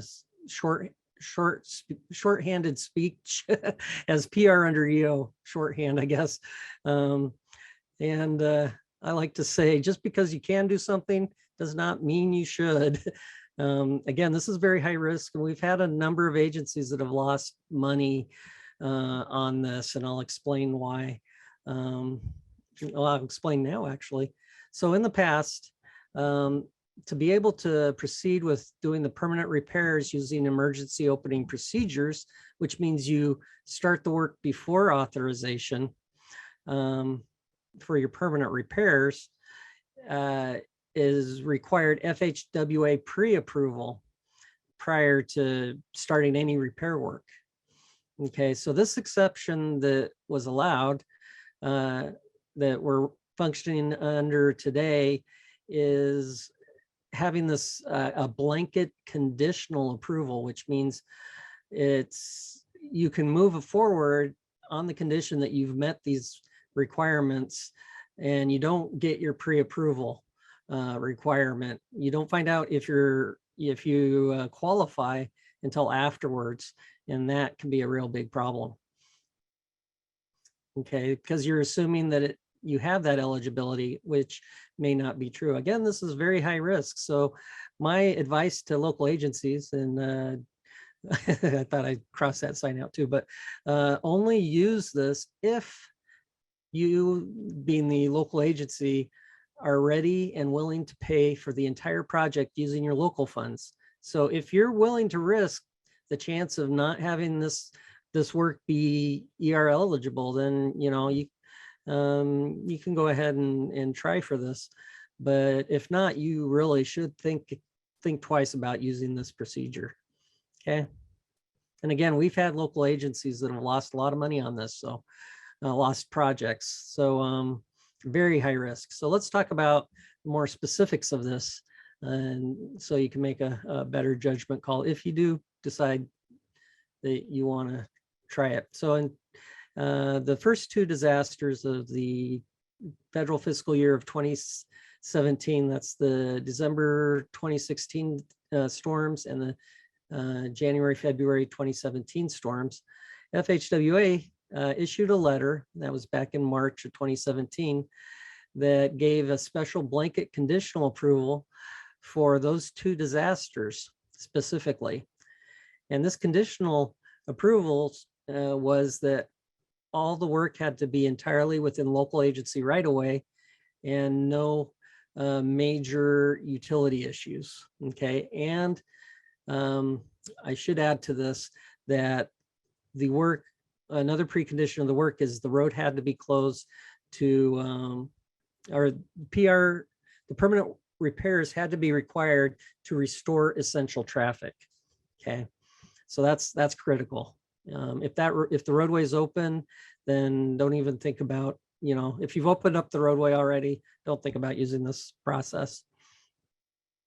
Okay, so then with the 2017 third disaster, which was the Oroville Dam Disaster, they issued another letter, FHWA, that made this special blanket approval available to that disaster and all ER eligible disasters thereafter.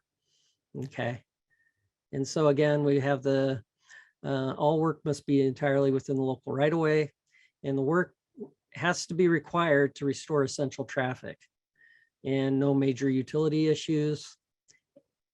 And either it's the most economical option to immediately complete permanent repairs, or it's the only practical alternative and no detour is available. Okay, so let's talk about these different terms. Okay, so we talked about essential traffic. Again, that's your emergency services. It can be your community getting access to like hospital services or food or even school. Okay, but these services have to be blocked until you get only your permanent repairs can get in there and make these essential traffic services available again. Okay. And if there's a detour, or if the road's open, like I mentioned before, or if there's a detour, a reasonable detour that's available to allow for essential traffic, then PR under EO procedures does not apply. So keep that in mind as well. Okay. So let's talk about most economical option. Okay. So if you're going for the most economical option qualification, and you do have to certify that you have these, that it is the most economical option, you have to provide these analysis down the road to show eligibility as your supporting documentation. You got to show that the immediate completion of permanent repairs is the most economical option. So we usually do that with a benefit cost analysis showing that it has a betterment, you know, that the PR being done under EO is more economical. And remember that it has to be required to restore essential services. Okay. You give a brief justification. You can use the box at the bottom where it says remarks, or you can say see attached page if you have more to say. But you do the analysis and give a justification, and you show how doing the permanent repairs also restores essential traffic. Again, critical. Okay.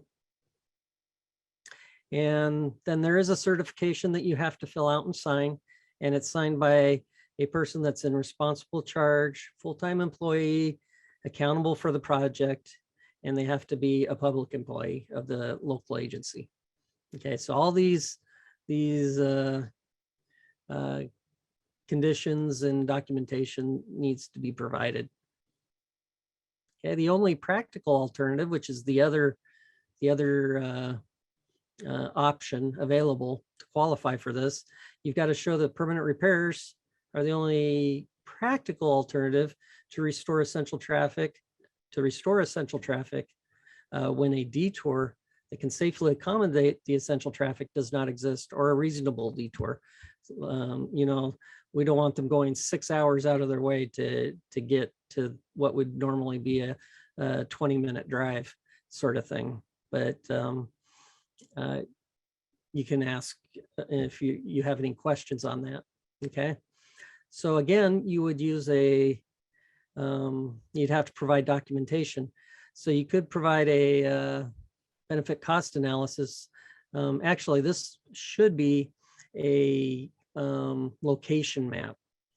And the project location should be roads, community services. And I've got a slide here I'm going to show you in a minute that shows kind of the idea of the map. It's not completed, but it'll give you an idea of kind of the documentation you can use. But in addition to the map showing, you know, the roads available, where the community is located, the essential services are located, and if possible, reasonable detours have damage that doesn't accommodate essential services, are I'll show you that map in a minute. But again, you must certify that all these conditions are met, which includes explaining how it's required to restore essential traffic. Okay, so let me go really quick. Let's see if I have it here. Oh, here it is.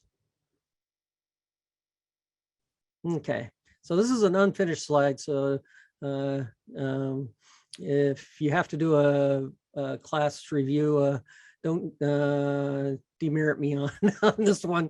It's like it probably has typos and stuff, but in providing a map to show that it's the only practical alternative, this is what's been done in the past. A local agency has supplied a map, of the roadway system, and then they've shown where the community is located. You can see the different roads, and I know it's too faint to see really any roads, but there's no really other roads that connected to get into this community here. And 20 miles down, it connects to I-5, so that would be a big detour to get back into these essential services. Here's our ER site, our disaster site, and the road's closed to all traffic. And then you have your school, your grocery stores, fire and police, medical, all located down here in the town. And so this community is cut off from its essential services. And because of this damage, let's say it's complete collapse of the roadway, the whole culvert system just got blown out, then it would possibly, it makes sense to restore it. So that's something that you could provide as part of your documentation to this, to support this only practical alternative in rather than doing the benefit cost analysis if you pick the only practical alternative. And again, it's got to be closed to essential services. Okay. Any questions on that? Okay, if not, we'll continue. Okay, processing. Excuse me. Oops, oh, hold on a second. All right, so processing order of funding requests. The request for authorization, the submittal package. Okay, so this is how we choose when requests for authorization come into our office. We have to do a triage on which requests get processed first, just because we're at the moment and for a long time have been so understaffed that we have to take care of the requests that are going to lose money or miss out on funding first, and then go to the ones that can wait longer. So generally, this is the order that we do them in. We do them in request for authorization. So if it's a construction, new phase of work, or conversion of local AC funds to federal funds, because generally, if we have federal funds, it's a very limited amount of time we have those funds. And then extended request to extend the PED, which is the project end date. And that has to do with how long that could affect which time periods your work is eligible. So those are all critical to funding and need immediate attention. Then we go to the request for authorization of right-of-way if it's a new phase of work, construction cost adjustments, because that holds up the construction. Then we've got the RFA for PE if it's a new phase of work being requested. And then cost adjustments for PE or right-of-way come after that. And then the final invoice, unfortunately, it's at the bottom of our list, but that's generally because it's, if it's accessing federal funds, of course, it jumps up to here, but generally, the project's completed and there's no immediate risk of funds like there are for these up here. The construction new phase of work has to do with the 2-year deadline to get the project into construction, or get what it is a 2-year deadline, which is 2 years after 2 federal fiscal years after the federal fiscal year of the disaster, to get the project authorized for construction, to get the E76 authorization page. Local agencies have 2 years to meet that. And if they don't, then they their project can lose federal funding, and they have to get a time extension, which takes a lot of work and isn't a sure thing. So we generally put these at the top of the list, especially in August and September, and even after that time and before that time. It's always at the top of the list. Very important. Okay, so that's just a comment on the order that we use for processing the RFAs. And unfortunately, it does take a little longer for us to do just because we're understaffed. There's a chance we might be able to get a little, pick up one more staff position, maybe, and that's a maybe, and that position would be applied towards all the new ARA programs that have come down from the, not the ARA, I'm sorry, the IJA, that new Build It Back Better transportation bill. It's got a couple of different acronyms depending who you ask in Washington. But anyway, we got a lot of new programs there, and so that's what that position will be applied to. But anyway, we do what we can to keep on top of these things. So any questions on that before we jump into our RFA submittal package requirements? Okay, so let's talk about RFA submittal package. Okay, I'm not going to go through all of these, but I'll suffice it to say here that, and we'll be putting this on our webpage, and you have it in your handouts, and it'll be in the final handout as well. Or the notes, the slide notes, but it'll be part of the handouts as well. This is the documents required to request the different phases of work. And so if you're requesting, for example, a cost adjustment for the final invoice, these are the documents that need to be submitted. Some of them are district only documents. The local agency doesn't need to worry about these ones in orange. Some of them, if they're submitted, once they're submitted, they don't have to be resubmitted with subsequent requests of other phases of work. And then some of them are just always required. For example, a finance letter, always required. So, I was reading a little note here. If there will be utility issues, or if the work will not be entirely within the local agency right away. And that's this right away certification. If it meets, if it doesn't have utility issues, or is within the local agency right away, then entirely, then you don't need to provide that.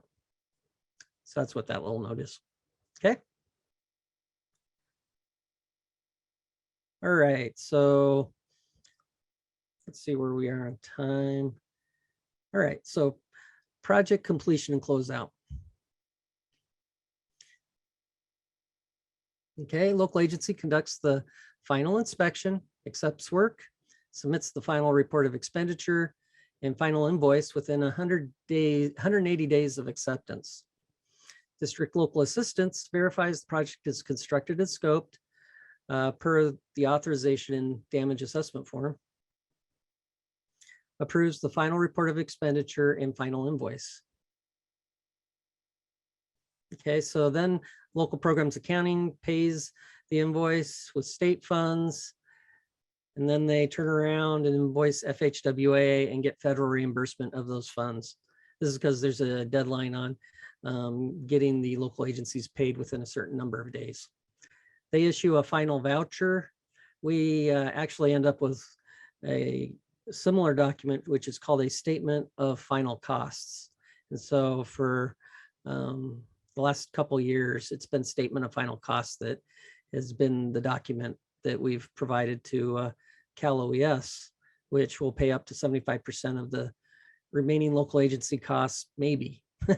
And again, it depends on the requirements of their program and how much funding they have available and so on. So, you can contact Cal OES to know more of that.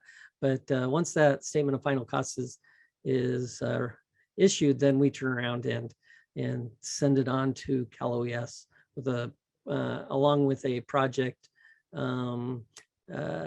status page from our database to show that the project is closed out.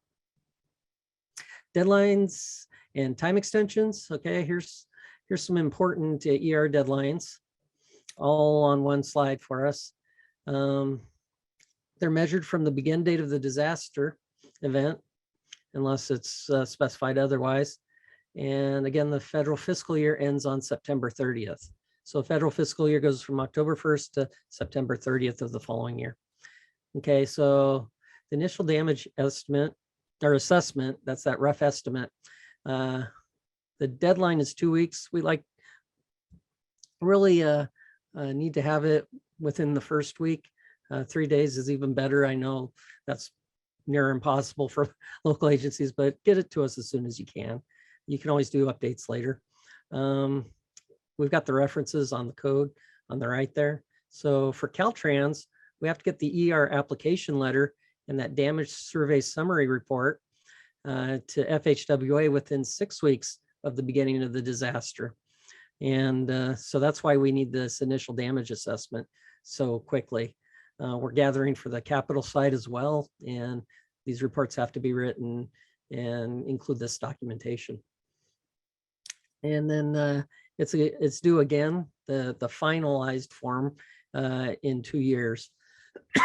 Excuse me, and that's the final program of projects. Okay, a local agency has to submit their damage assessment form to the district within 3 months. That's a full complete package to their district local assistance office or DLAE, and might get extended, but we have those deadlines on our webpage. So if you don't know what the deadline is, ask and we can show you where that is.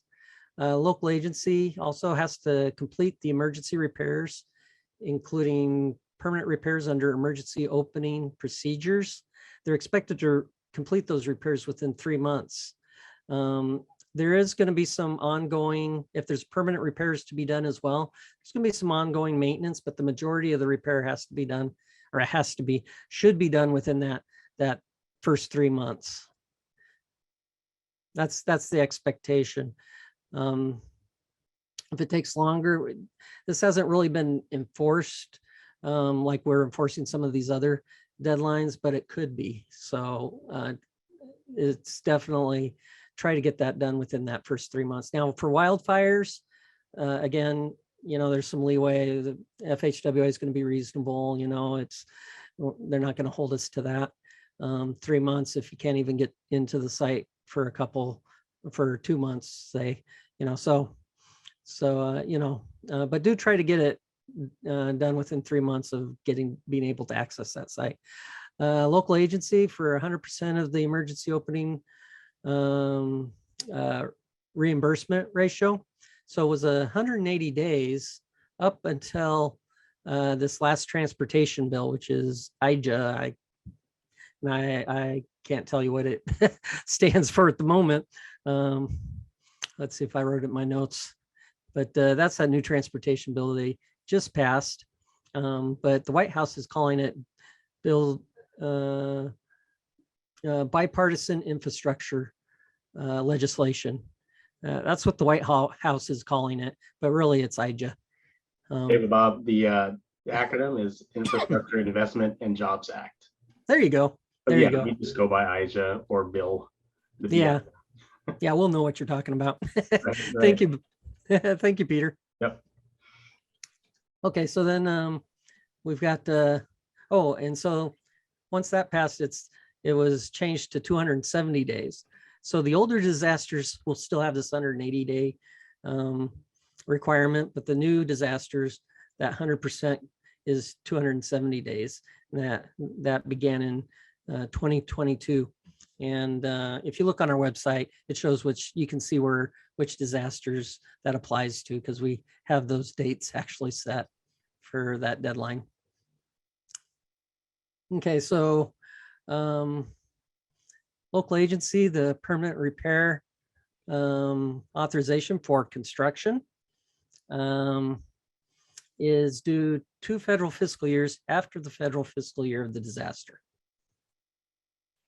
Okay. Oh, and I think there was a question the other day in a different meeting that came up as to whether what was it? Was yesterday. And it'll come back to me in a minute.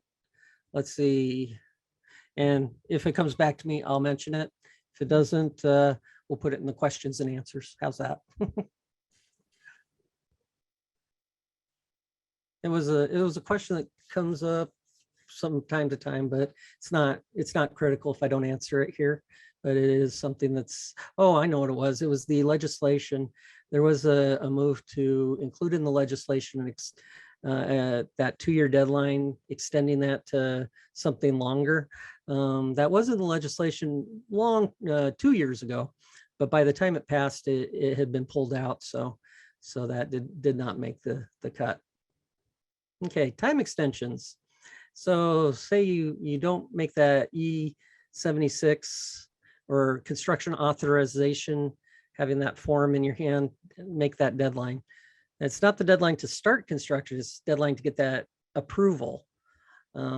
So if you need time extension, local agencies are allowed to make a request. Okay. And it's these extensions, if approved, they come in 1-year increments. Okay. Solicitation for time extension comes at near the end of the federal fiscal year. So we usually start about July. In the past, we've had workshops, trainings that we've offered on how to complete the form and the process. And then the deadline's been in August, at the end of August. We may move that deadline up a little bit, but if we do, we'll talk about it in the training, but it's in August. Okay, it does require justification and a reason for the delay.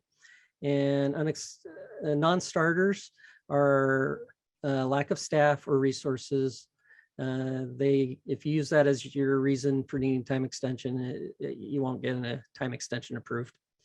And there's no guarantee that even if you don't use those as justifications that you'll get a time extension approved. But I think we've got it down to a point that most of the time extensions that do go through the process do get approved, because we specify up front, if this is the reason, it's not going to be approved. So don't use your time to do this.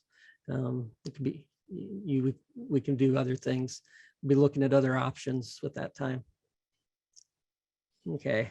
And if you don't get a time extension after and miss this deadline of 2 years for construction authorization, you could lose your federal funds. And if you are getting time extensions, you have to get them in 1-year increments. So if you get a year extension and you still aren't authorized for construction, you have to come in for another time extension.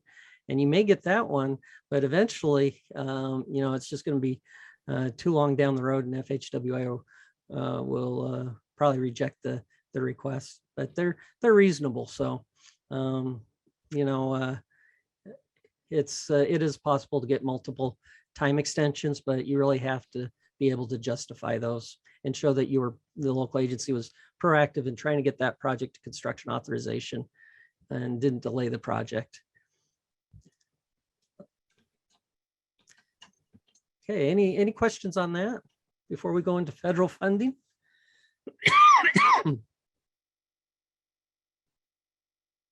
Hey, Bob, this is Lupe. There was a Yes. question in the chat. It seems disaster proclamations are now getting delayed for over 3 months after the disaster. How would this impact the DAF submittal deadlines? Good question. That has happened from time to time. It's happened on the most recent disaster proclamation, but it's happened in the past too, as well with other governors. So what happens in this case, because we have these, in the past, we haven't had all, the program's changed a lot. So we've got a lot more deadlines and we're cognizant of these deadlines being met. Much, there's more hazards as to not meeting these deadlines. So what happens generally is what's going to happen is on this latest one, especially, is we've sent in a notice of intent to apply for FHWA disaster relief funds. and most likely FHWA, when they release the, excuse me, the acknowledgement letter, actually the finding of eligibility letter, they will specify the due date of the damage assessment form. And they will probably, and I'm guessing, but I'm anticipating, and Peter might have a better insight to this, but I'm anticipating it'll probably be around 3 months from the date of the proclamation. But they'll give us some extra time on that. And then let's say we only get a month, we could still request extra time extension, and we do that at a headquarters level. But we do rely on local agencies telling us they need more time as well. So, local agencies can just let their districts know, and districts can just let us know that, hey, we're going to need some more time on these damage assessment form submittals, and then we can make sure that a request for an extension goes in. Yeah, Bo, that's accurate. I mean, in the past events, much like last summer, we encountered that as well. We acknowledged the fires last summer as the summer fires of 2021, unfortunately, because the fires kept, we kept having subsequent events every month from June, July, and August.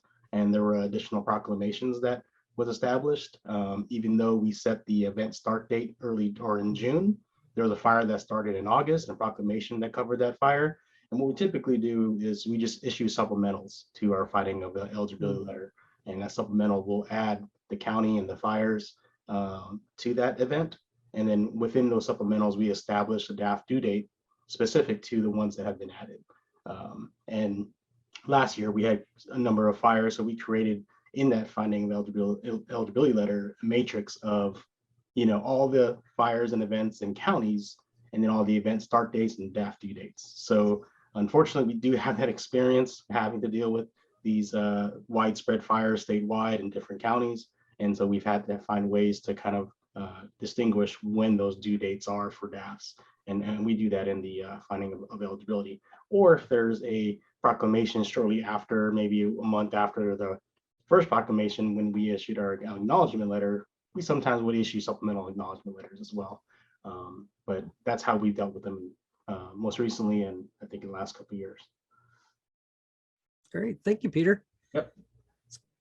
Good information. Any other questions? Did that answer your question?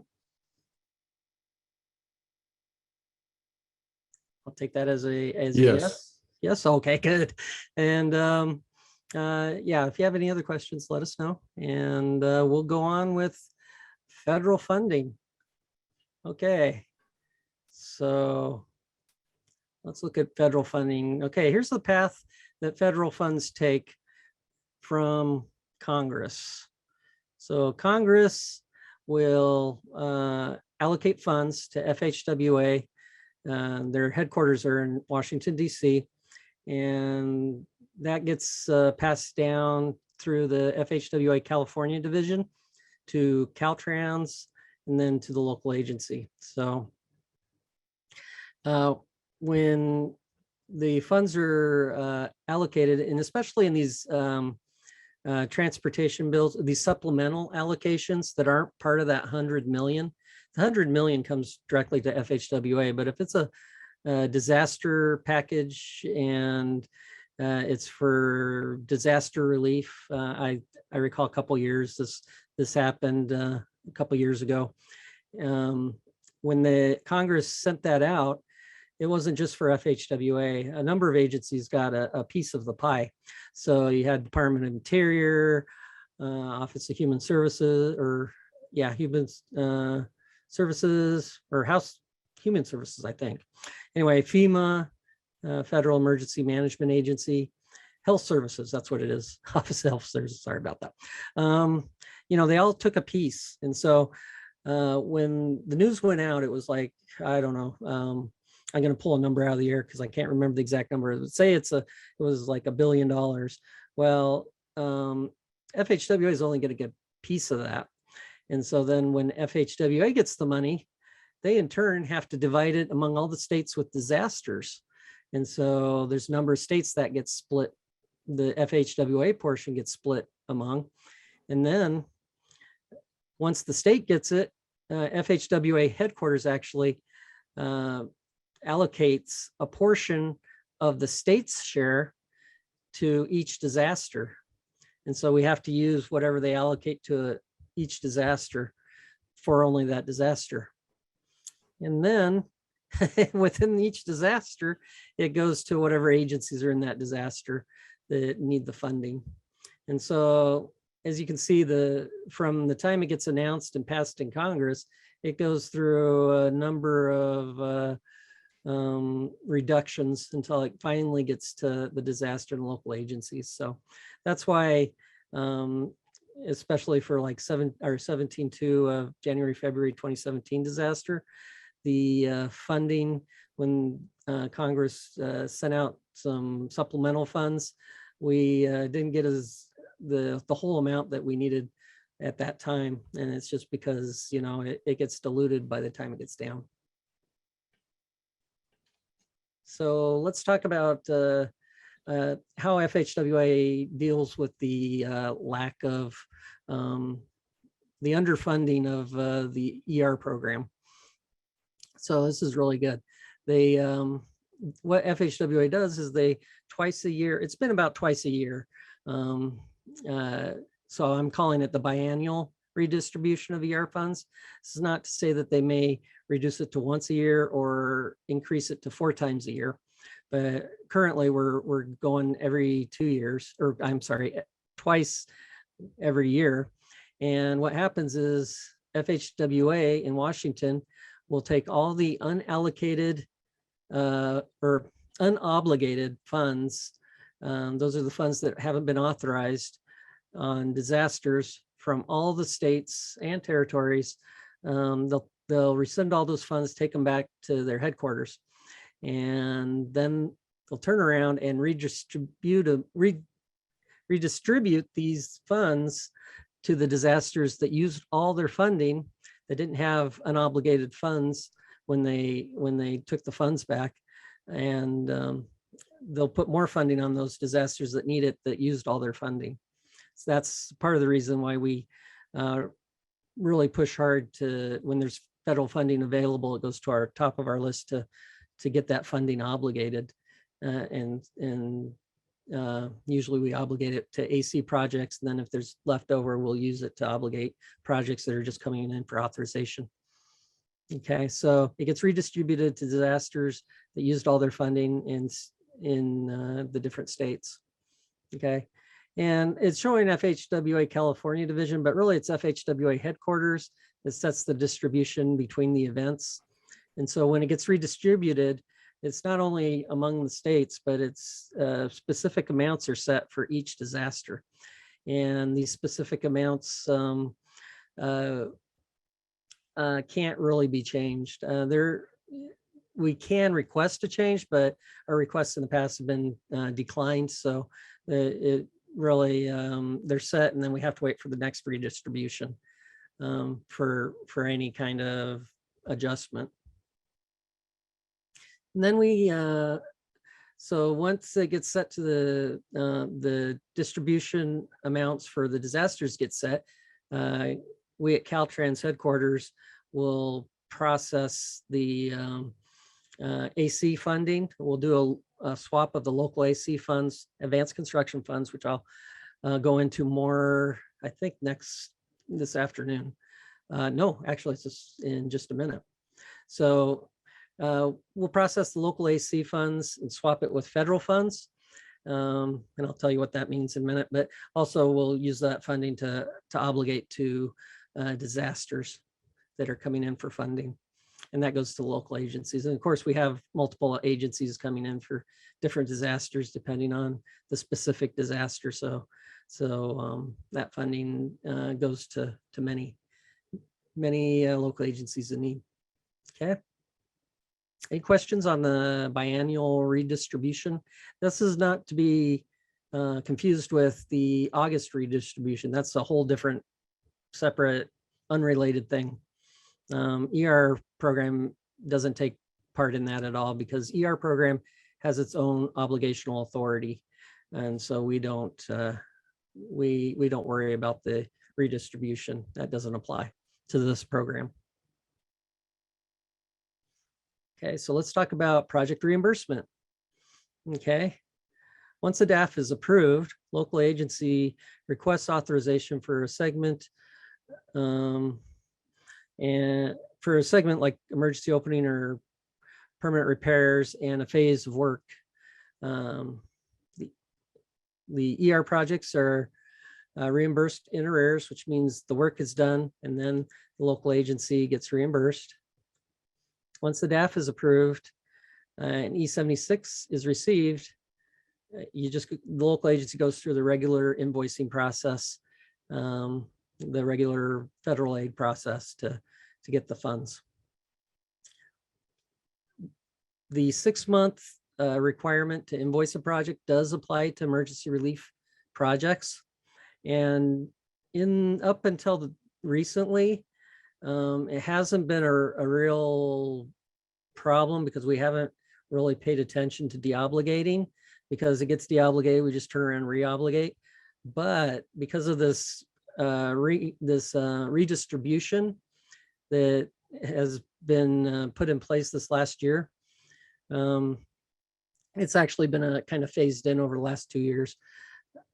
It now can result in a local agency having federal funds deobligated, and then when they come back to get the funds, they have to go through that local AC funding process again until federal funds become available. So it might jeopardize local federal funds.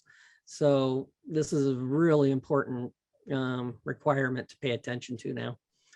Okay, and then submit final invoice of expenditures and the final invoice. Okay. The final voucher is then sent out and statement of final costs. Okay, any questions on the reimbursement? Do pay attention to this 6-month requirement to invoice your projects. If you have ER projects, they have to be invoiced every 6 months at a minimum. And that could, that really could impact your federal funding. So do pay attention to that. Okay, project end date. This is another item that's come up. Actually, this last year, we developed a process for ER projects, and it's different than for the PED or project end date for other federal programs, because the ER emergency relief program is just so different. And so let me go into what exactly it is, why we have it, and how we do it. Okay, so the background is it came from the CFR period of performance requirement, and a FHWA memo issued subsequently, which is Project Funds Management Guide for State Grants. It was an update, and so this is where the requirement actually got applied to our federal projects. Okay, why do we have it? Well, in part, it's a response to an external audit that happened to FHWA that said, hey, you guys should be doing this and aren't doing it. So that's part of it. But there's even a deeper reason. And that is the actual intent is to promote the effective internal project control by recipients. What this means is that it helps prevent projects where work is not being done of accidentally getting invoiced. So it helps local agencies manage their projects more effectively and prevent those wrong invoicing and that sort of thing to happen on their project. Also encourages timely closing of the projects. Okay. Okay, so when do we do ER project end date adjustments? Okay, so ER end date, we're allowed to adjust it with the authorization of any new phase of work. So if you're coming in first time for PE or right away or construction, you can change the project end date. You don't have to give really a justification. Justification comes from that FHWA memo before. And at a headquarters level with Caltrans local assistance, we have to actually type in the justification and make it available to the people higher up on the FEMA's food chain that do these approvals, which from what I gather, seem to be more of an accounting time. They're not engineering type, so we have to explain a little more on some of these things. But we've got a justification that covers this. So local agencies and districts don't need to provide a justification on new work phase. But if there's another reason, if it's lapsing due to a delay, then we generally do need a justification. We do recommend the local agency reevaluate the PED when awarding the project or modifying a contract. Those may be times that the PED needs to be modified. Okay, if there's a significant project delay, maybe another time that the PED needs to be modified. Why are we modifying the PED? Because if that project end date is hit without extending it, that date from the lapse of that project end date, that time afterwards is not eligible for any work done after that time, not eligible for federal reimbursement. And if the local agency has to come back and reset that date, that time period between the lapse of the PED and the authorization date, setting a new PED, that time period between that is not eligible for federal funding. So that's why this is really important. Okay, so significant project delay, anything that may cause you to miss that end date, changes in scope, schedule, or costs. It's good to look at that and see if you need to extend it.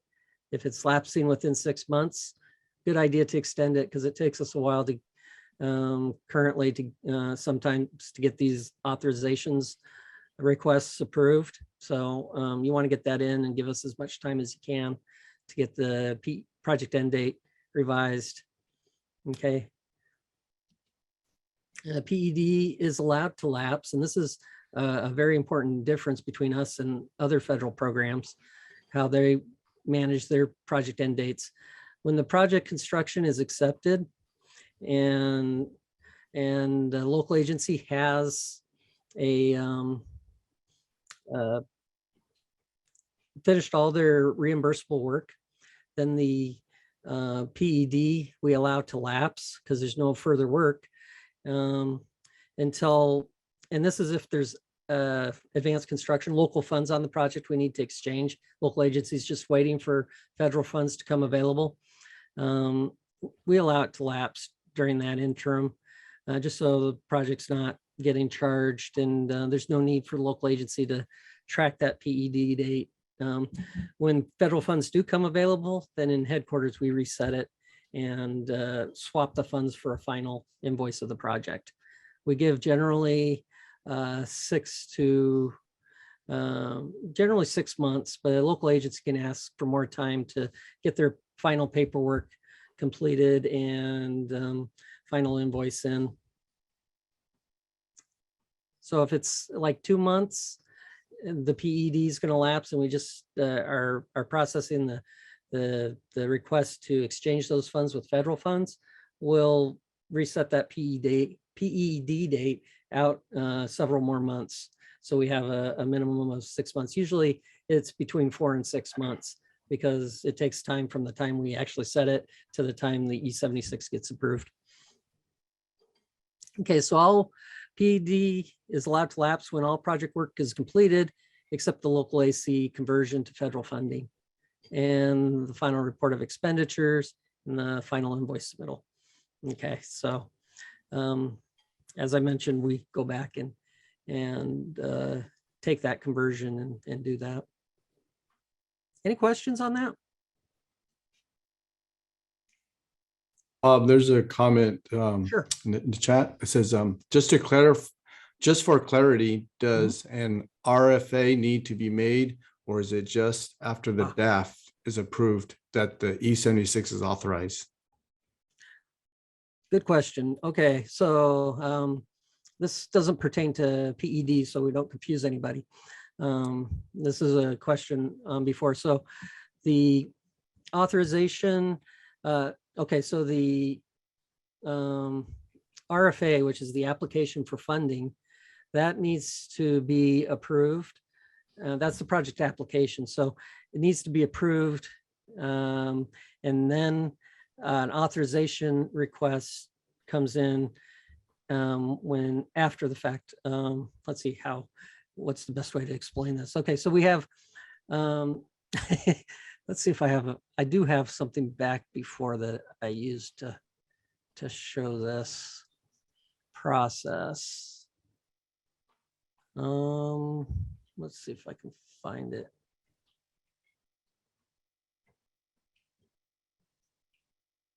Okay, so we have the damage assessment form. That's the application. That has to be approved for the project to even qualify for ER funding. Okay, so you have the initial damage estimate. You have this damage assessment form. That gets approved. And then you have to get authorization for the specific phase of funds.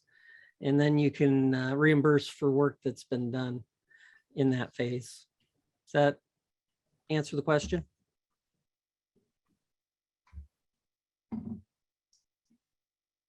So we've got the DAF here, and DAF approved, and then you get the E76 later. Okay.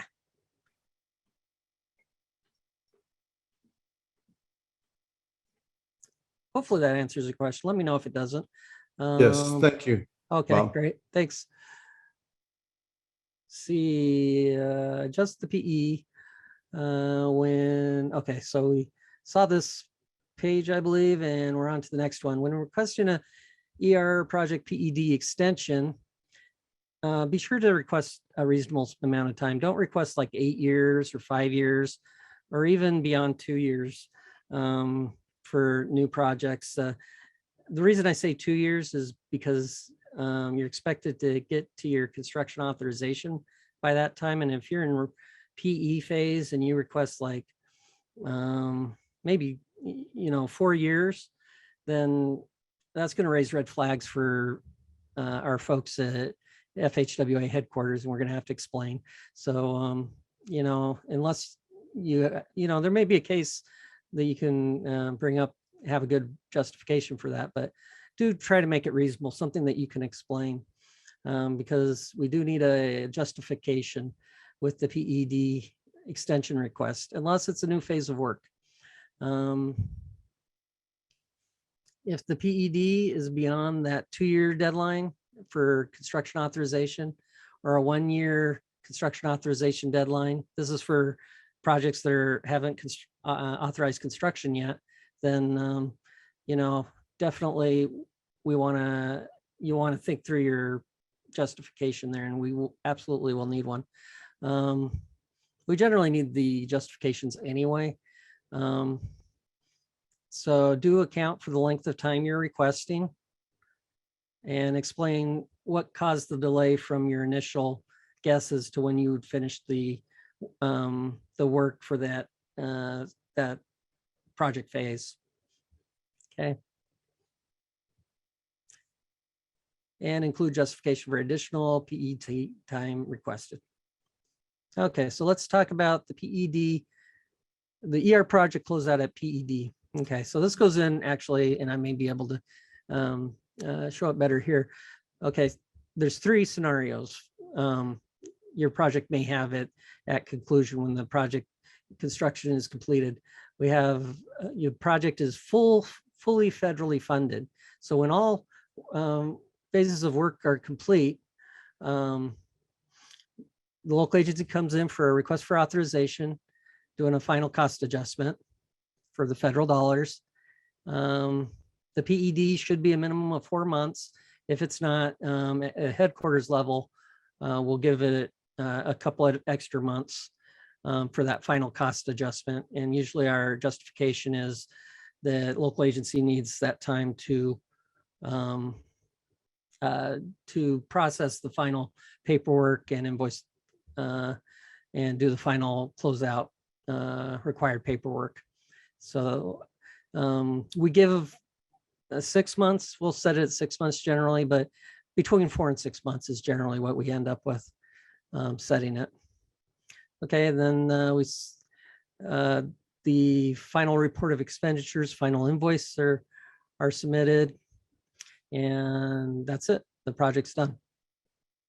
Okay, so if it's partial or full AC funding, when all phases of work are complete, the project requests final cost adjustment, and usually that's local AC funding. And then we all kind of sit tight, and local agency holds off on supporting the final report of expenditures and final invoice. And we allow the project end date to lapse. So all work on project stops. And then as we're waiting for available federal funding. The federal funding comes available. We exchange that federal funding with local AC funds, which is, I believe, the next topic we're going to talk about here. Just a second. And again, we give it between 4 and 6 months. If the PED is shorter than that, we'll bump it out a little bit. So local agency has time to do that final invoice and processing of paperwork. And then local agency does the final processing of the final invoice and paperwork. And that's it. Okay, that's if it's only partially or fully funded with federal funds and AC funding, or if it's full AC, yeah. So, okay, so in the off case, the projects never gets the federal funds. So when all work's complete, let's say, we do the final cost adjustment for AC, and then we wait for final funds, and the PED is allowed to lapse, but the federal funds never come available. So what would happen in that case is the local agency at some point would decide to go ahead and close the project with AC funding. And then we'd send the final invoice and final report of expenditures, or I'm sorry, statement of final cost or the final voucher, we'd send off to Cal OES. And there's a possibility that they would reimburse the costs to the agency through their program up to 75%, possibly, that we weren't able to cover. Okay. So when coming up with a justification for extending the PED, note there are some non-starters there that you want to avoid. Even if they are part of the reason, lack of staff, resources, I think most everybody's in that boat these days, private, consulting, and local agencies. So, and state. So also requesting a reasonable length of time for the PED, PED beyond the phase completion date, that you actually need it, beyond the estimated completion and final invoice date, would raise my eyebrows. And so, scale that back to something reasonable. You can always ask for another extension. So it doesn't save time if you're trying to extend that further out, because then we have to turn around, get a justification, a new date, and yeah, it slows it down.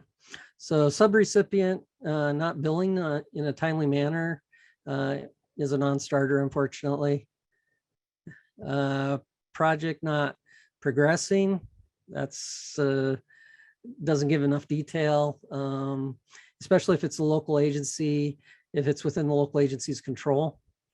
To protect the funds from lapsing, no, they don't like that one, so don't use that. If I mean, that is the purpose, but give us a justification as to why it got delayed. Reserve the funds for a future project. That's not been a problem here as far as I'm aware, but definitely frowned upon. I think that may be a problem in other states. Uncertainty of federal funding availability. Yeah, that unfortunately is not a good enough reason to extend that PED date. Okay. Any questions on the PED? There's a comment in the chat. Oh, sure. Is the AED on the RFA forms treated like the PED, and that it should not lapse before we complete the phase for which we request funding? I think the AED, and Susie, you can correct me if I'm wrong, but I think the AED was the predecessor to the PED, but that's a separate date. The PED is project end date. It came, and I can't remember, I think it was the AED that it used to be, and then it turned to PED. If you're seeing AED on the forms, the form needs to be updated, or maybe there is an updated form that you should be using. So if it's one of our forms, send us an email and we'll get that fixed. Lots of changes and lots of forms, so sometimes we don't always catch the ones that need to be updated. Any other questions or comments? Okay, let's talk about advanced construction. Okay, this is a way to advance projects to construction faster. What happens is the ER program doesn't have federal funds initially. And so because of this, local agencies don't have federal funds to advance their projects. This could be a problem because they aren't able to go into new phases of work without getting authorization to do so. And yet local agencies are expected to meet these deadlines to advance their project. They're expected to get these projects completed in a expeditious manner, or quickly.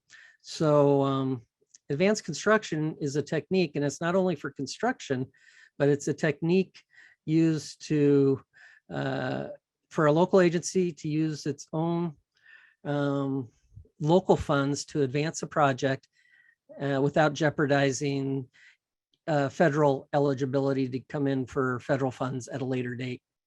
So let's talk a little more about that.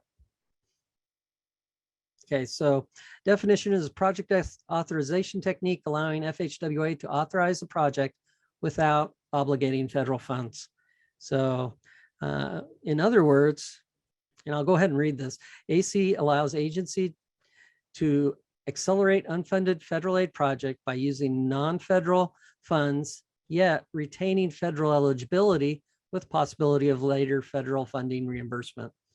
Okay, so local agencies can get authorization using what we call local AC funds. And then when federal funds come available, we exchange the federal funds with local AC funds. Okay. So you can see accelerate using non-federal funds, but retain that possibility of federal reimbursement later and federal eligibility. Okay. So allows the project to advance when federal funds not available, retain the possibility of later federal reimbursement, uses local funds to cover federal funding shortfall. Now I do understand, generally local agencies, a lot of local, especially smaller local agencies, don't have local funds to cover all their projects. They can only do the best they can do, but it does allow them to get their projects advanced into the next phase of work. And And so it meets some needs, but it's not going to meet the need for federal funds. If there's a lot of damage to a local agency, they can, you can only do what you can do. And then some cases, we may have to go to Cal OES for some other funding source. So there is a risk of never getting federally funded. This is another point on this advanced construction use. So far, this hasn't been the case, but there is a risk that these projects will never receive federal funding. And if that's the case, then they do end up going to Cal OES. So that is an inherent risk of using this process. And then the ER new funding requests. So as a policy in the ER program, and this is because we're the way that we're organized to report our need of ER funds to FHWA and to combine our report with the capital side and get all this organized. What happens is when ER projects come in with new funding requests, say a disaster just happened or was just proclaimed, then those initial requests for authorization always are made with using local AC funds, because federal funds generally don't become available for at least a year after the disaster, and then they start to trickle in. We don't require that local agencies make local AC funding or request local AC funding, but that's the default. If a local agency wants to request authorization but not request local AC, they need to let the district know, and which also needs to let headquarters know. And then what happens is projects with local AC funding that are waiting for federal funds, they are put at the top of the list of projects that get funding exchanged with federal funds when they first become available. And it happens in a first come, first served basis. And so then the projects that are just coming in for federal funding, once all the AC funding requests or all the projects with AC funding have been exchanged with federal funds, then those projects are in line for getting any remaining federal funding. So it is in the local agency's interest to get to request local AC funds. And it's not just local agency AC funding that the local agencies are competing with. Capital side, the Caltrans capital side for the state highway, they're also requesting AC funding on their side. And those projects also have priority over projects just coming in for local or just coming in for regular federal funds. So as a default, the requests are initially made with local AC funds, so that we make sure that local agency can, one, proceed with their project, but also be put at the top of the queue for getting access to any federal funds that come available. Okay, so AC funds receive federal funds before the project's requesting funding, just regular federal funds. Okay, and we use the AC funding, projects with AC funding, that amount is used as a demonstration to FHWA headquarters as to our immediate need for ER funding. And so when we're making a request for funding for our different disasters, FHWA headquarters looks at that and says, oh yeah, they immediately need this because their projects have proceeded and gotten authorized with local funds, local AC funds. And so generally we're given a better priority because of that. Nation level, yes. And that is accurate. I mean, our headquarters folks, I mean, obviously, once you AC, that is in our financial management system. So that's something that they can look at real time to see how much AC funding is out there on state and local dollars. So when we do submit, our funding need, we update it. We try to do it quarterly. I think Caltrans, your headquarters office, provides us, with the most up-to-date information on the need. But obviously, the AC project in FEMAS is, to the penny. So that's something that they look at as well as direct support for sending allocations to California for a particular event. And you saw that recently in December. So it's important that, you know, you try to move the projects along, but at the same time, you know, the funding sort of allocations, the most support we can get for those in terms of the need, and we have a better sort of assurance that those funds will be obligated on projects, the more we'll probably likely get some allocations for events. So. Thank you, Peter. Yeah, and that's a really good comment. You know, there's been disasters in the past that have had huge amounts, huge number of projects with large amounts of AC funding. And I think because they were AC funding, we were able to convert all those funds with funds that got distributed to us from FHWA headquarters, and it's because we could demonstrate that need. So it's really important to not delay your projects just because you have to go into have to use local AC funding rather than obligating federal funding initially. Okay, any questions?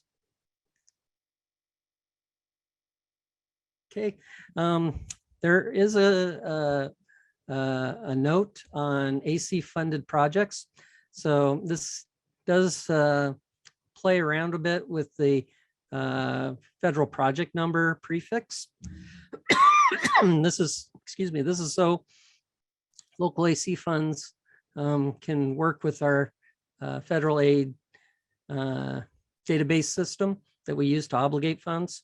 And so we have to make this change in the local agency project, ER project prefix, depending on what kind of funds are on the project. And then it goes into more, but that's the basic of it.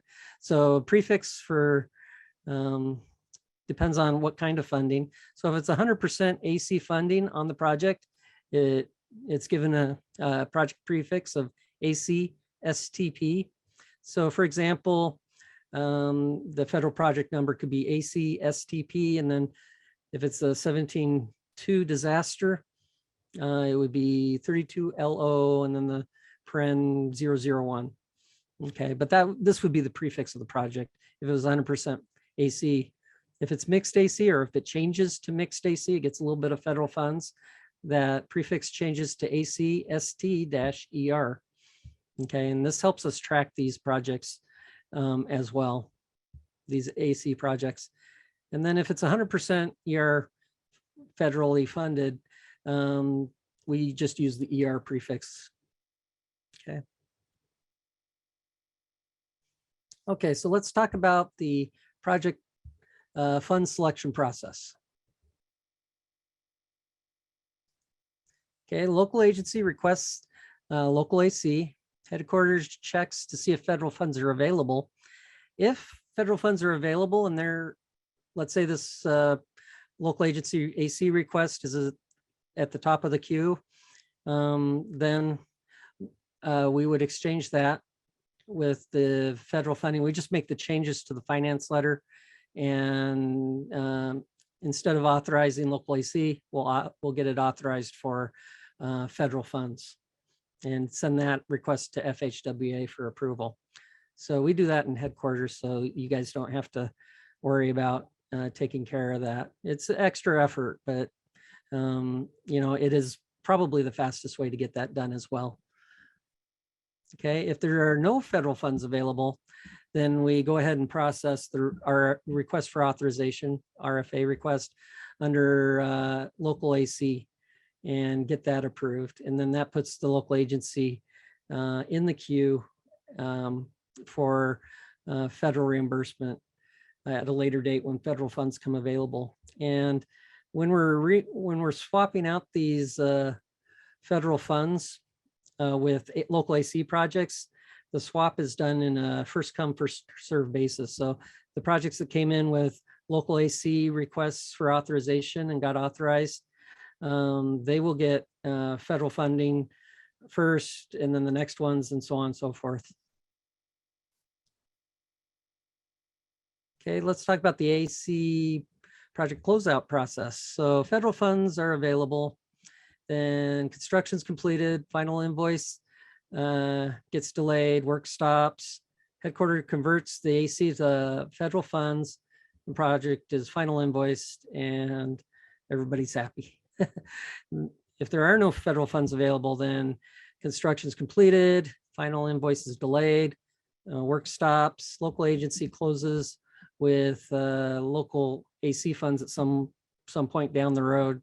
They decide to just close out, and final vouchers received by Caltrans headquarters. We send that over to Cal OES, and Cal OES possibly reimburses the local agency for out-of-pocket costs with their state-funded program.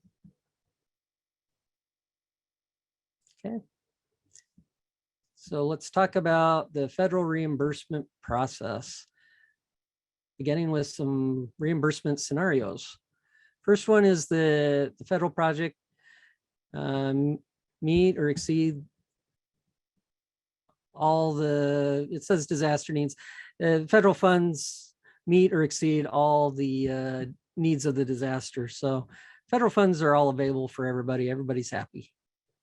Next one is federal funds are not initially available, but are available later. So you got to wait. Not the best scenario, but it's doable. And that's okay. And then we've got the federal funds never become available. That's the worst case scenario. What we usually find ourselves in is this middle scenario where we get federal funding at a later date and we just swap them out. So there is usually a delay. So our federal funding priority. Okay, first priority goes to AC funded projects, as I mentioned. And this just tells you basically what I've explained before, that at headquarters we do it on a first come first serve basis of when we receive the request for authorization from the district for the AC funding. And then once we process it, the E76 notice goes to the districts and they share it with the local agency, and we send the local agency and districts the finance letter. Okay, and then we've got just the regular non-AC requests. They may come in as AC, but if we have all the AC funded projects paid, exchanged, and the projects come in asking for AC, we'll swap it over for federal funds at headquarters before we process it.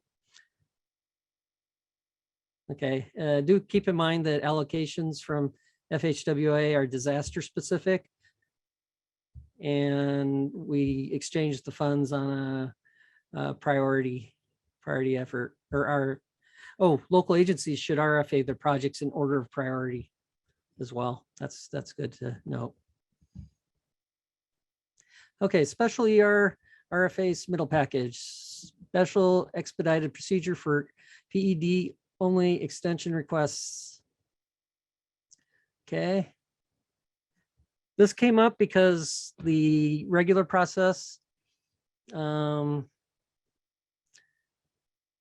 wasn't working for the PED, so we came up with a special procedure, and we've got a draft. We'll put the guidelines out there to expedite the PED. There's certain things that can be done in the district level and actually local agency level to submit a PED only request that makes the PED much easier for us to review and approve, and we can get those through much faster. The EO right-of-way certification is required for RFA EO construction if any work is outside the local agency right-of-way or any utility work. EO, PE right-of-way construction and the PRPE, you can start eligible work on the day of the disaster and get authorization to get reimbursed at a later date. PR for right-of-way and PR construction eligible works starts only after you get formal authorization. Otherwise, your federal funding may be are at risk, may be revoked. So be sure to mind that. Okay, some possible funding sources. Okay, so possible sources for federal ER disaster funding include that 100 million annual apportionment every year. Congress can do supplements to that. There are cost savings from another phase of work that are in the same project that can be shifted. So if there's some cost savings in construction and PE has some costs, then we can shift those around and we do that often with final invoice. We got the biannual redistribution of ER funds. So that's the unused portion of ER funding that's not obligated yet. It's pulled back to headquarters FHWA and they redistribute to those disasters that have used all their funds. And then finally, if FEMA's involved, you've got the Stafford Act. And then there's the California Disaster Assistance Act, which may help on ER projects that have been final vouchered with out-of-pocket costs. But also if the ER program doesn't cover it, the Disaster Act or Disaster Assistance Act might. Federal invoice requirement is in the project supplement agreement. This is that 6-month invoice, a minimum of every 6-month requirement. It's in the supplement agreement. Requires authorized funds to invoice every 6 months. So if you have federal funds that have not been invoiced, you need to do it at least every 6 months, showing the progress is progressing or the project is progressing. Non-compliant projects added to an inactive project list. And we all know about that inactive project list. Actually, non-compliant projects get their unobligated, the funds that have not yet been invoiced get deobligated from the project if they end up on this inactive project list. Bob, there's a comment. Yes. Sure. It says, can you touch on the option to use normal federal aid funds until ER allocations become available? Oh, so ER, that's a little bit of misnomer. The ER funds aren't available, and when they are available, then we exchange them with AC and then distribute with regular funds after that if there's enough federal funds. But there's no option to use regular federal funds before AC. I think what I was trying to say was that local agency can choose not to authorize their project using local AC funds, but instead just they can submit a request for authorization with regular federal funding, but it won't get processed until all the local AC funds have been processed. And it also puts the local agency further back in the queue for getting federal funds when they do become available for that disaster event. And that's behind even the state system projects that have AC funding. So it really is not a good idea. If you do want to do that, do talk about that with your DLAE, and we can talk about that some more. But really, I mean, you can say that if you're totally against using local AC funding, then you can just wait. You can submit a regular request for authorization, but it'll just sit until it's ready, and that could be a long time. In which case, during that time, you may have to update your project end date because you're still doing work on a current phase. You may have to do some other changes that require an authorization, and it'll lock up the system because it can only process one authorization at a time. So you can do it if your city board or city council or county board are strictly against it and say, no, don't use AC funding, then we can make accommodations, but it really puts the agency in a very bad position for getting federal funds. Thank you. You're welcome.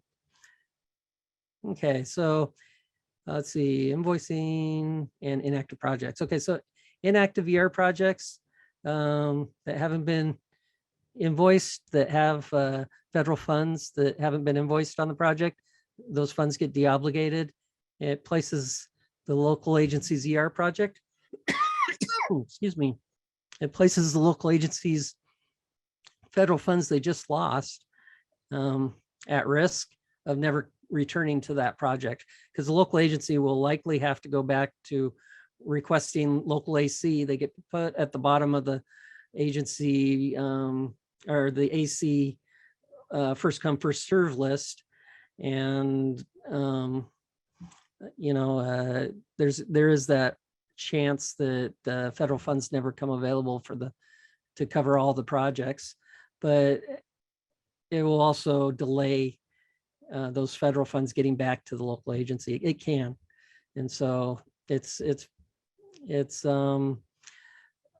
strongly recommended that you invoice your projects once every 6 months if you have federal funds on them. Okay, and this is just explaining that you have to go back into the request authorization of the funds, and they go back into that ACQ of first come first serve. Okay, so any questions? Should ask that before I put the brake slide on, probably. But we're going to have a 5-minute break. And then for the remainder, right before lunch, we're going to have a presentation from our headquarters environmental. Lupe will give us a good presentation. So we'll see you in 5 minutes at 11:38.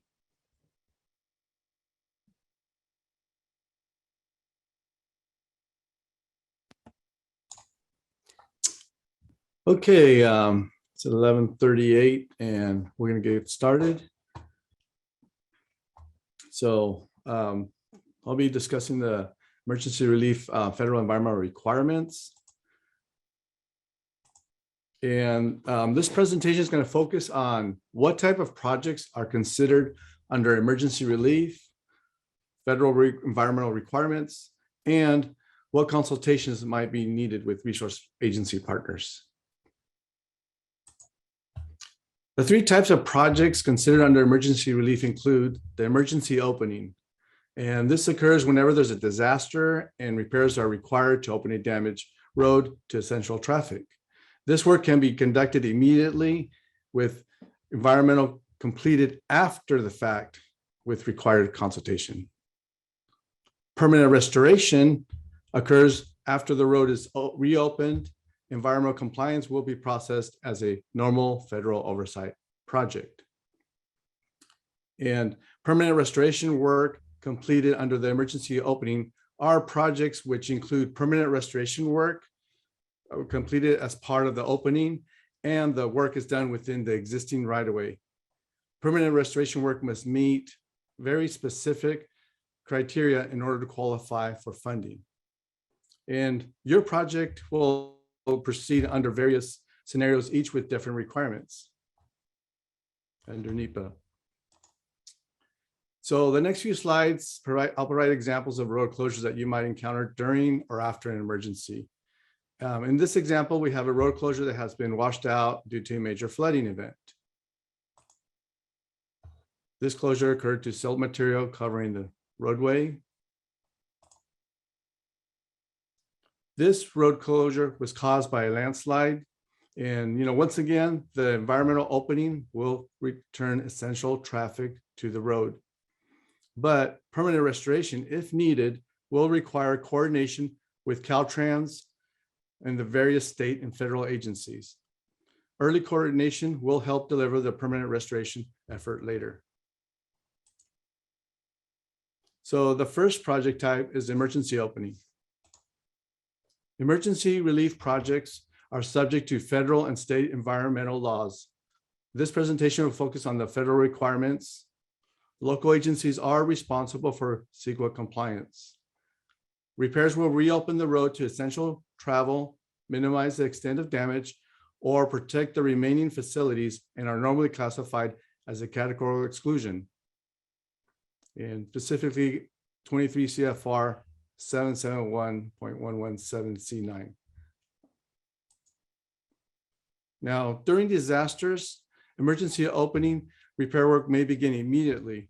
Local agencies should begin work on and complete the NEPA and CEQA process concurrently with construction. As work progresses, photo documentation will benefit the processing of the damage assessment form, which we will discuss later. And this is very critical time because of the resource agency's coordination efforts. Each resource agency has certain time periods that must be met during the emergency opening work. And while work may start immediately, it's important to note that the documentation your agency will be required to complete. It's important to complete this documentation as soon as possible because of the NEPA approval for the emergency opening project. Due to compliance timelines, you will want to complete the documents as quickly as possible. The next few slides will show some examples of this documentation. So this is the initial damage estimate form that Bob had mentioned earlier. And this form shows the county, route, post miles where work will occur. This is a good source of information to get the resource agencies involved early in the agency coordination process. The earlier we coordinate, the more time you'll have to complete your NEPA document. So the initial damage estimate form is a good starting point. And this is the FHWA's damage assessment form. It provides description of the location, where the disaster occurred, information used to process the project. The damage assessment form will include photos, which shows the before and after completion of the emergency opening for the roadway. So it's important to begin the process correctly by taking photos of the project site.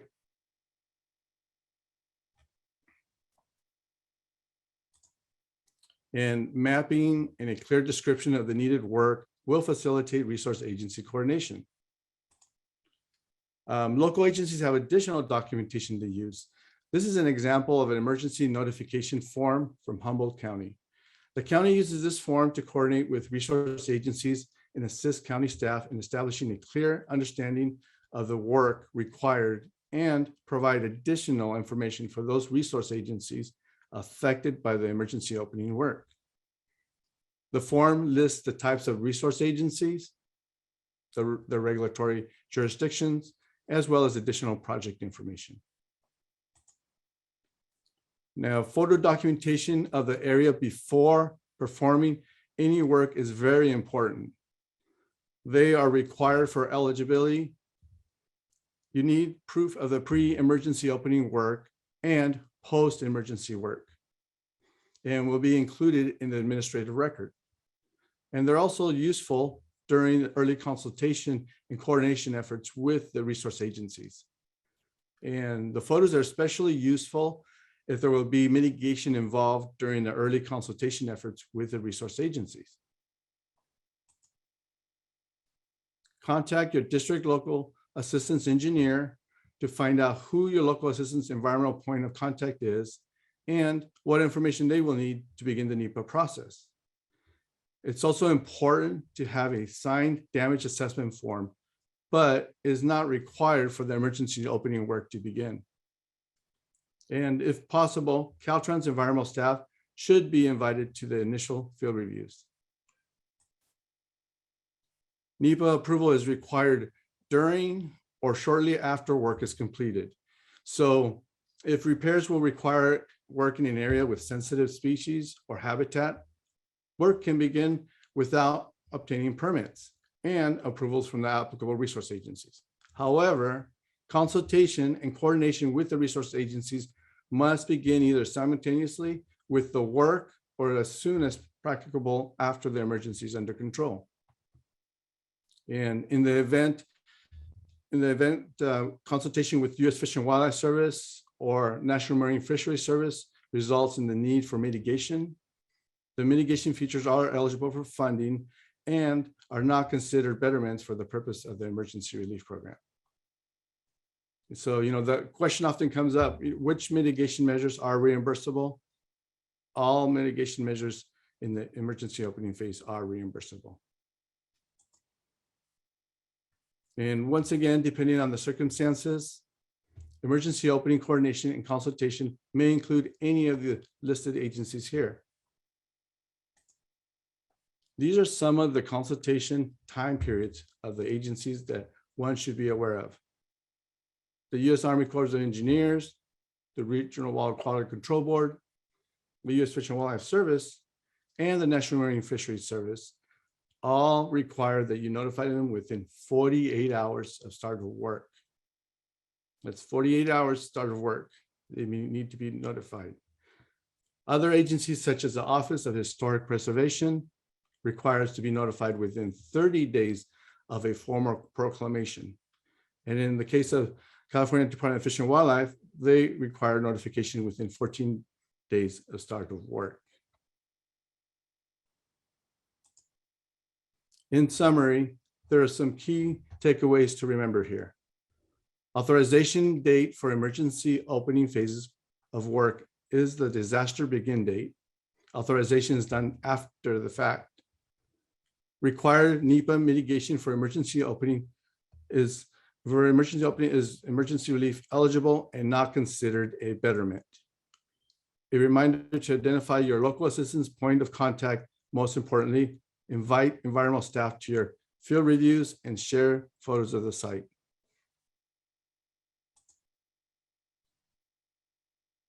Now I will cover the permanent restoration phase.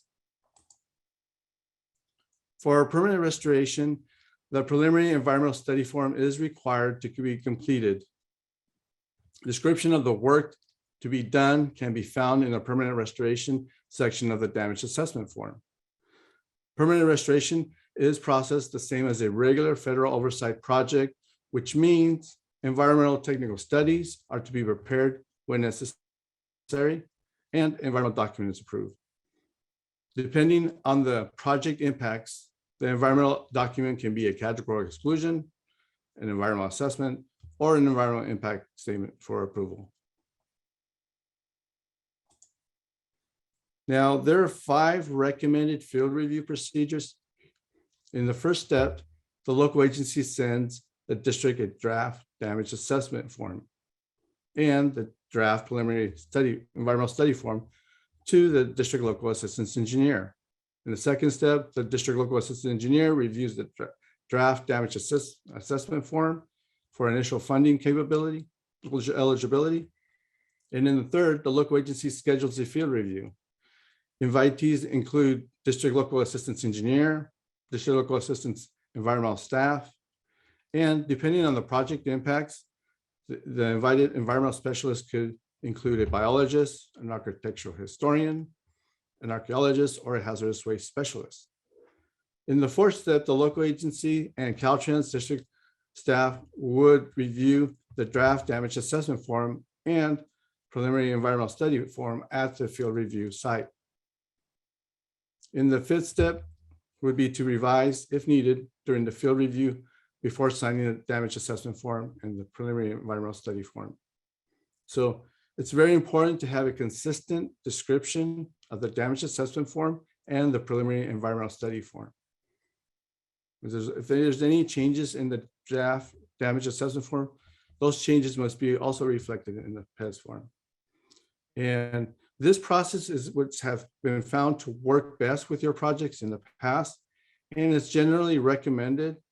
However, every district's different, so please contact your district local assistance engineer for their office's specific procedures of a regular project. This is a general recommendation here. Now, NEPA plays an important role in the permanent restoration of a project. Final design cannot begin until NEPA is complete. Right-of-way work must not begin until NEPA approval. Construction work must not begin until NEPA approval and right-of-way certifications are completed. Now, before we continue here are some notable differences to remember. For emergency opening projects, early field review is not always possible. The priority is to open the roadway, but at some point, the local agency will need to do a field review. For example, the project completion field review. Preliminary environmental study form is recommended to assist in scoping out environmental requirements. If environmental approval is greater than a categorical exclusion, PES form is required. Because the project's an emergency opening project, expedited reviews are expected from all agencies involved, and construction may begin without permits. And unlike the emergency opening projects, the permanent restoration projects conduct field reviews with Caltrans District Division of Local Assistance, staff, and local agencies. A preliminary environmental study form is required, and construction should not proceed before permits have been obtained. So as you can see, there are some key differences between emergency opening projects and those for the regular permanent restoration projects.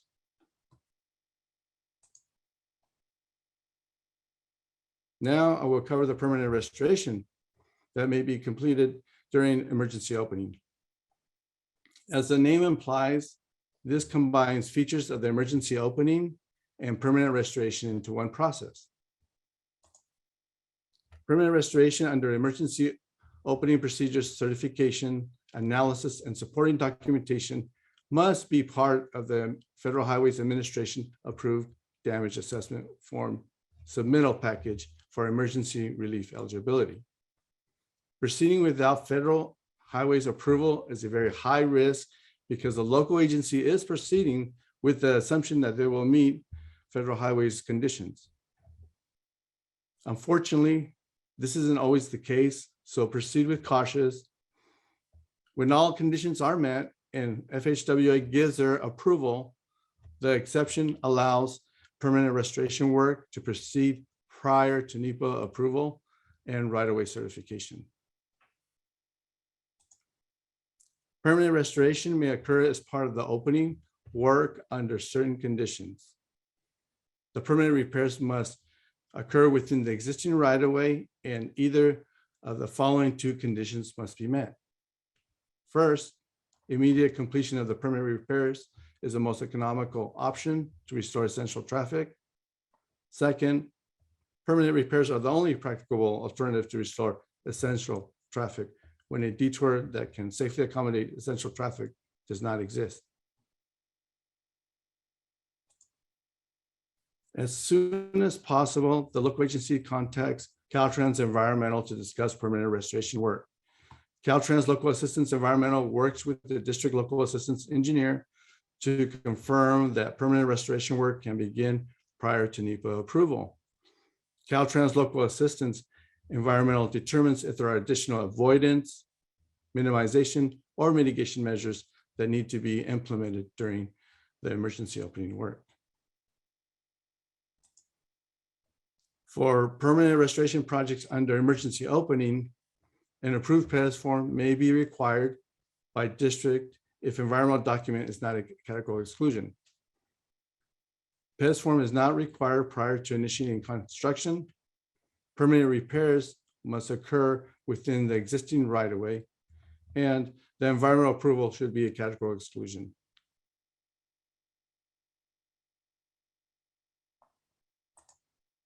And here's some valuable links to save you time looking up information on the emergency relief process and our local assistance program guidelines on Chapter 11 in the emergency relief program. Here's some additional links. And for more information about our programs here at the Headquarters Division of Local Assistance, please don't hesitate to contact us. The Office of Environmental Compliance and Outreach has a wealth of guidance and templates and information and tools, as well as several environmental policy and training coordinators that partner with the districts to develop training. And here are the links to those contacts, both to the senior environmental planners within those districts and the district local assistance engineers in those districts. Do you have any questions?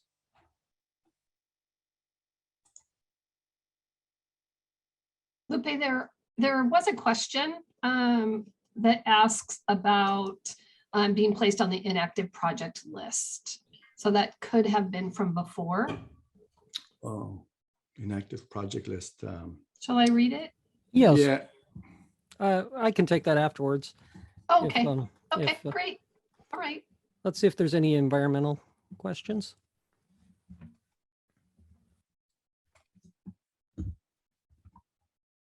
Going once, going twice. All right, let's go. Thank you, Lupe. thank you. We'll go ahead and transition back. Let me see if I can share my screen here.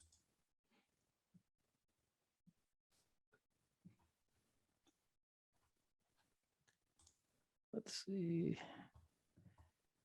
Are you seeing? You should be seeing a screen of the emergency relief environmental process titles. Yes. Okay, Yes. good, excellent. Okay, go ahead and let's take care of that question really quick. So the question was, to avoid being placed on the inactive project list, can local agencies invoice for no money if there hasn't been any reimbursable expenses during the 6-month time period? You know, that's a good question. If they have federal funds but have not done work, there would be a couple questions I would have. You know, why is the project getting delayed? And if the project is getting delayed, they may not need, and they don't need those federal funds, then, that's probably why, I would guess the response from FHWA would be those funds should be deobligated so we can use them for other projects that are advancing. Yeah, it would be, I would have to talk with, I'd want to talk to the local agency and see why they have funds and, but no need to invoice for them. So that would be a really tough one to, I don't know if they want to give me more information, or maybe they can bring it up with their DLAE, and if needed, they can, I'd be more than happy to join the conversation. But Okay. yeah, there would be a big question as to why are they not invoicing or doing any work within 6 months. Right. And if they're not, then maybe those funds do need to get deobligated. So it's, So maybe Kathy can, or maybe this individual can email sure. you or their DLAE this question. Sure, and we'll look at it again too, Okay. when we do the question and answers. Okay. It's a, with the program being so underfunded, just having funds sitting there not being used for, even though 6 months doesn't seem like a long period of time, is so underfunded that, yeah, if those funds aren't getting used and there's no reimbursable work being done, then, maybe they should be deobligated so they can be used by another project that really on one of these, especially on one of these small agencies that is having trouble covering their ER projects with local funds. But we do it on a first served basis. But the point being that, yeah, if they have the funds obligated, they should be pursuing the work. And if they don't have work, then maybe they don't need the funds.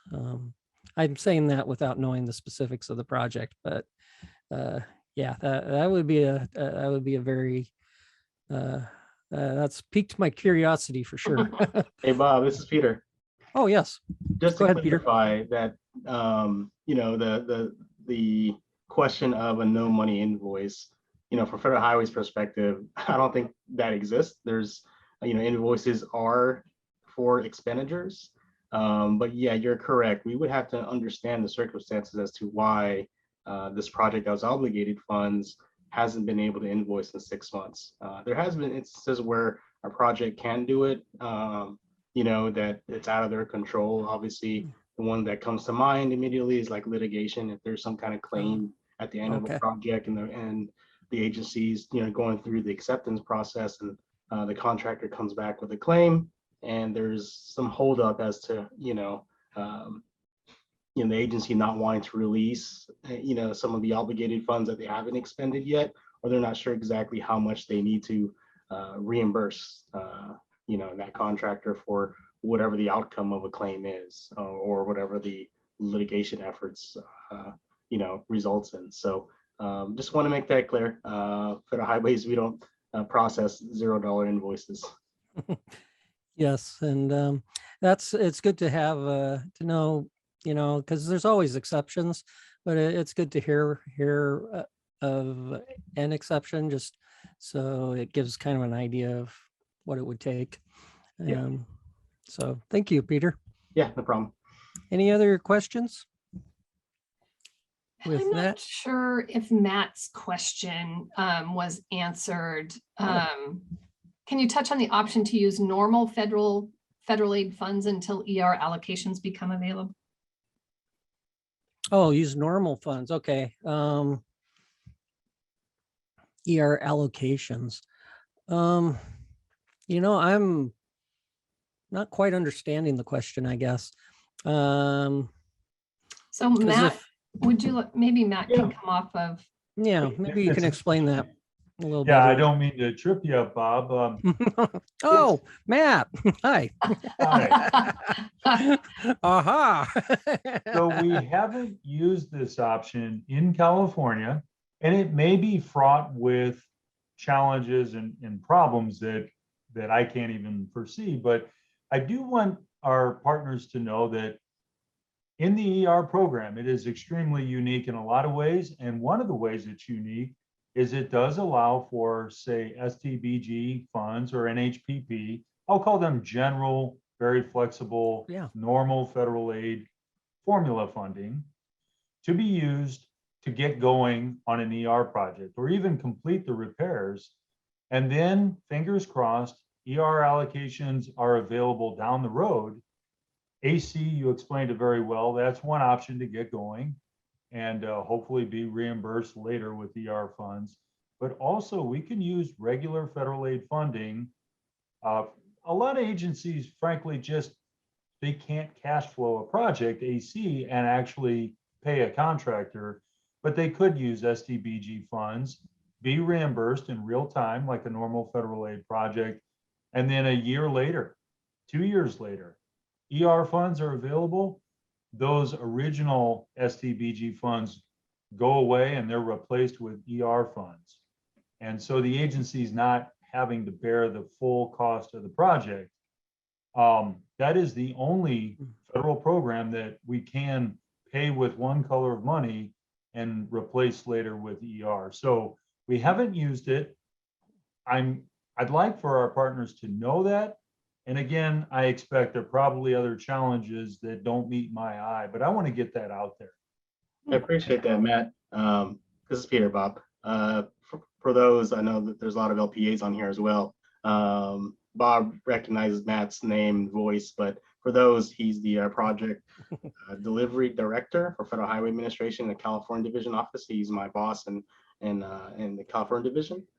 Thank you, Matt, for clarifying that. And yes, that is an option for agencies, but much like all federal aid funded projects, Federal Highways, we don't chime in on selecting projects, to utilize those funds, but it's something that the agencies can approach the state as well as their the planning agencies in their area to see whether or not they can get those funds allocated, particularly for those permanent restoration projects that are in development and that are a bit more costly, that the agency may need to utilize other federal aid program funds to get the ball rolling, and then gets them off that list of obligating construction funds and not requiring a time extension, and then they can convert those later on upon ER allocations, which Bob will always be reaching out to agencies and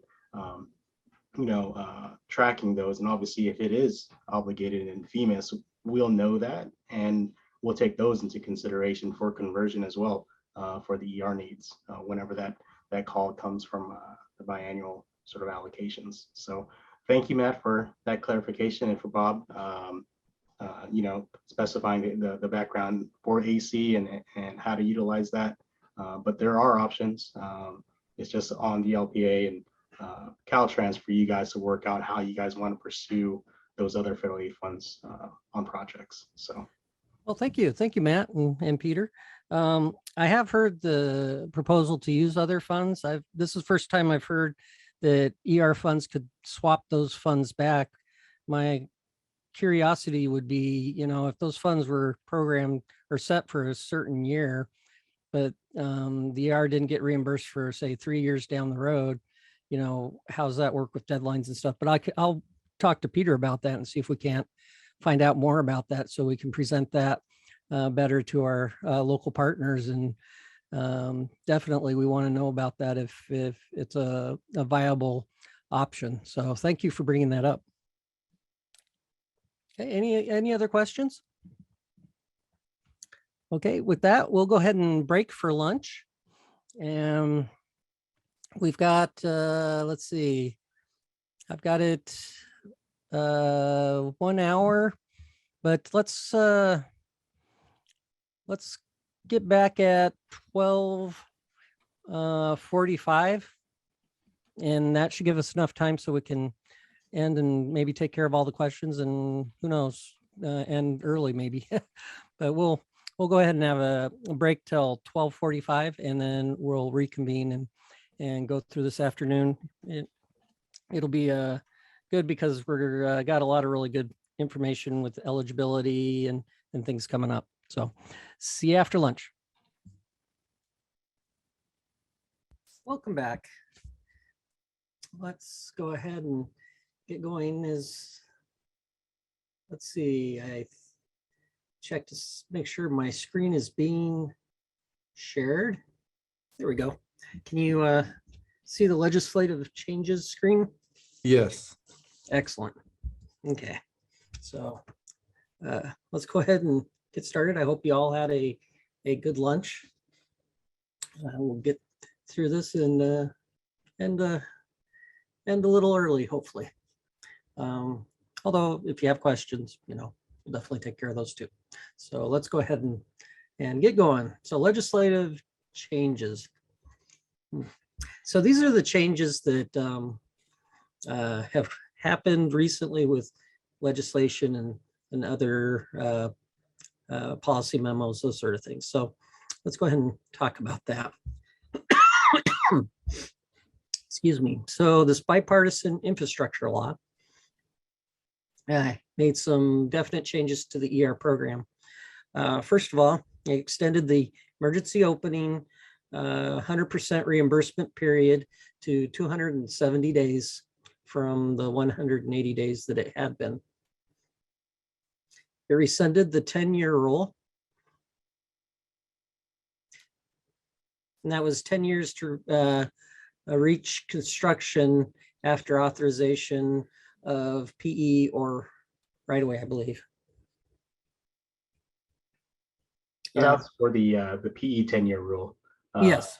Yeah. So PE has to reach right away. Or construction. Or construction. Yeah, I got that a little backwards. Thanks, Peter. Yeah, there hasn't been any formal sort of implementing guidance on that yet. So yeah, right now that's kind of how it reads, but we've yet to receive guidance on how to implement that. So yeah, kind of on a pause for us.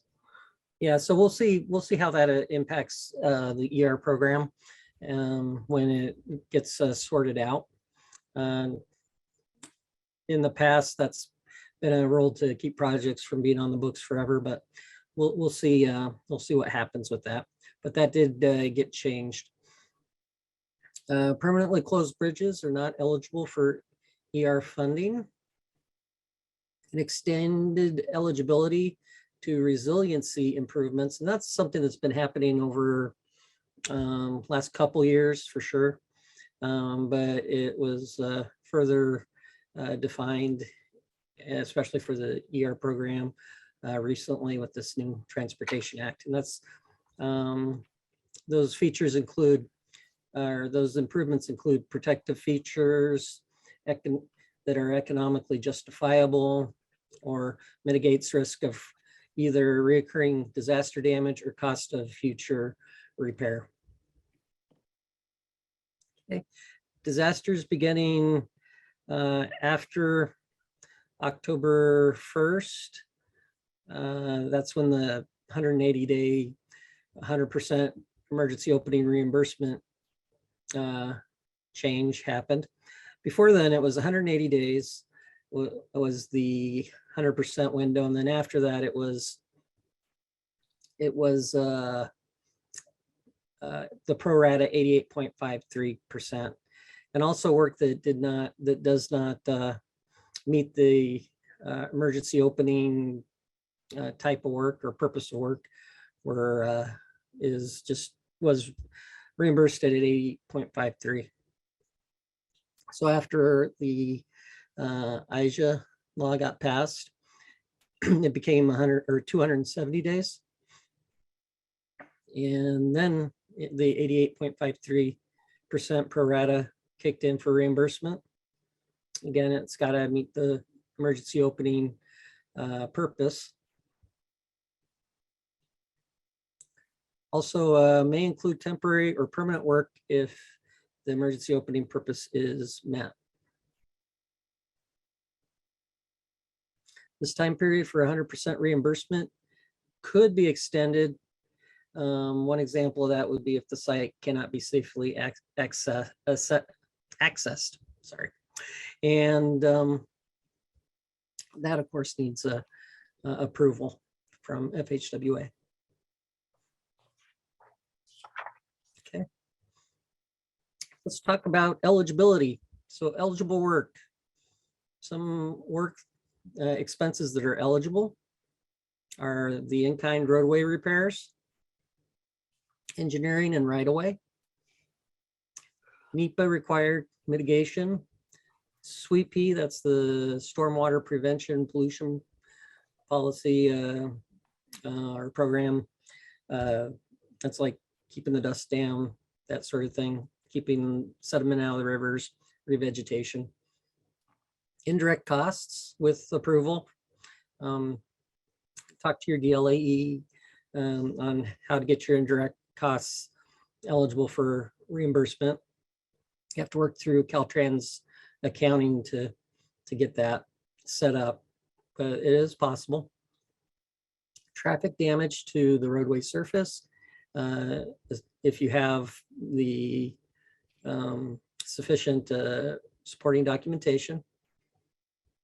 Overlays, again, needs supporting documentation. Dig outs are possible expenses that can be covered.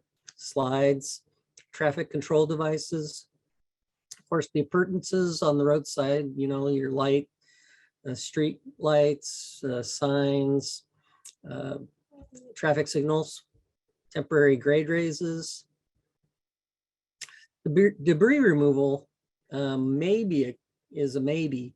And we'll talk about that coming up here, but it could be a eligible expense if certain requirements are met and certain conditions. And then betterments and resiliency improvements, if they're justified, could be also eligible with the FHWA approval. Okay, ineligible work. So ineligible expenses include heavy maintenance, traffic damage, erosion damage, underground subsidence, and so for example, mines, frost heaving, snow, ice removal. Stockpiled materials generally are not eligible. Applicant owned material, that's like equipment. Preventative work. Evacuation prior to the disaster is also a non-eligible expense. Continuing on, we've got emergency transportation services, not eligible. First responder services, again, this is a recovery program, not a reaction program for disasters. So those generally are not covered by the ER program. There are other programs that do cover that though, that Cal OES has in place, and FEMA. Prior scheduled work. Of course, we got the catastrophic failure due to gradual or progressive internal deterioration. That's like your rusted out culverts that were going towards failure anyway, and the disaster event just happened to be the straw that broke the camel's back per se, or the action that actually caused the final blow to the system to collapse it. Catastrophic failure from lack of maintenance.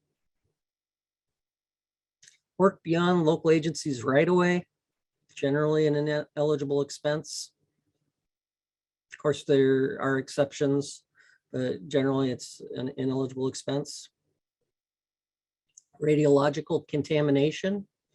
So terrorist actions events can be covered for like road detours, things like that, but radiological contamination not covered. That'd have to be something separate, determined by Congress. Let's see, unjustified betterments, unjustified resiliency improvements. So those have to be justified to be eligible. Do we have any questions? Moving on, we've got debris removal. And so let's talk about that. So debris removal initially was covered by FHWA.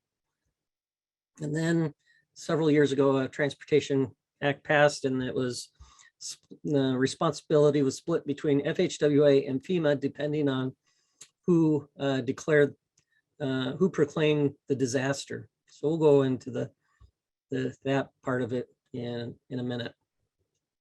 In defining this eligibility for debris removal, though, excuse me, we came across something that was causing some problems on local agencies getting reimbursed, and that was the fact that FHWA in their emergency relief program and FEMA in their Stafford Act both define debris differently. So for FHWA, the definition is loose natural material consisting especially broken pieces of rock, be just like incidental pieces of trees, woody materials, silt, gravel, rock on the roadway or on the shoulders, that sort of thing. So FEMA, actually, their definition is that any material, including trees, branches, personal property, building material on public or private property that is directly deposited by the disaster. So looking at it broadly, actually FEMA's definition covers anything that's on the roadway. So what we call an FHWA in the ER world, a slide, they define as debris. If there's a dead cow out in the road that that was a result of the floodwaters, and that's debris. So just anything that's out there. So that's important to keep in mind when looking at who's covering or who's covering what. So what happens is, depending on which disaster or who declares the disaster, what locations are named, and what the disaster eligibility is determines who will cover the debris and which federal agency. And it can get really confusing when it's a disaster that has both a presidential and a state proclamation of disaster. And usually FEMA has smaller windows of eligibility. And when we have some of those throughout the larger window, which is typically what we use in the ER program, then it can really become challenging on determining who covers the debris eligibility. Okay, so if the disaster is proclaimed by the California governor only, and it's nobody determines that it's not eligible for funding, in other words, FHWA says it's eligible, the debris removal is covered by FHWA. If it's, again, a location named by the California governor, but FHWA says the disaster is not eligible, then a local agency has to find another program or pay for it themselves. Okay, so if it's proclaimed by the president, but not the governor, and nobody says that it's not eligible for FEMA, then FEMA will cover it, the debris removal. If it's declared by the president, FEMA says its disaster is ineligible for FEMA funding, then local agency again has to cover the debris. Okay, so now we're gonna go to step 2 here. It gets a little more complex. Okay, if it's a disaster proclaimed by the governor and the president, and none of the agencies, FHWA or FEMA, deem that it's ineligible, the debris removal cost will be covered by FHWA if the dates of eligibility overlap. Okay.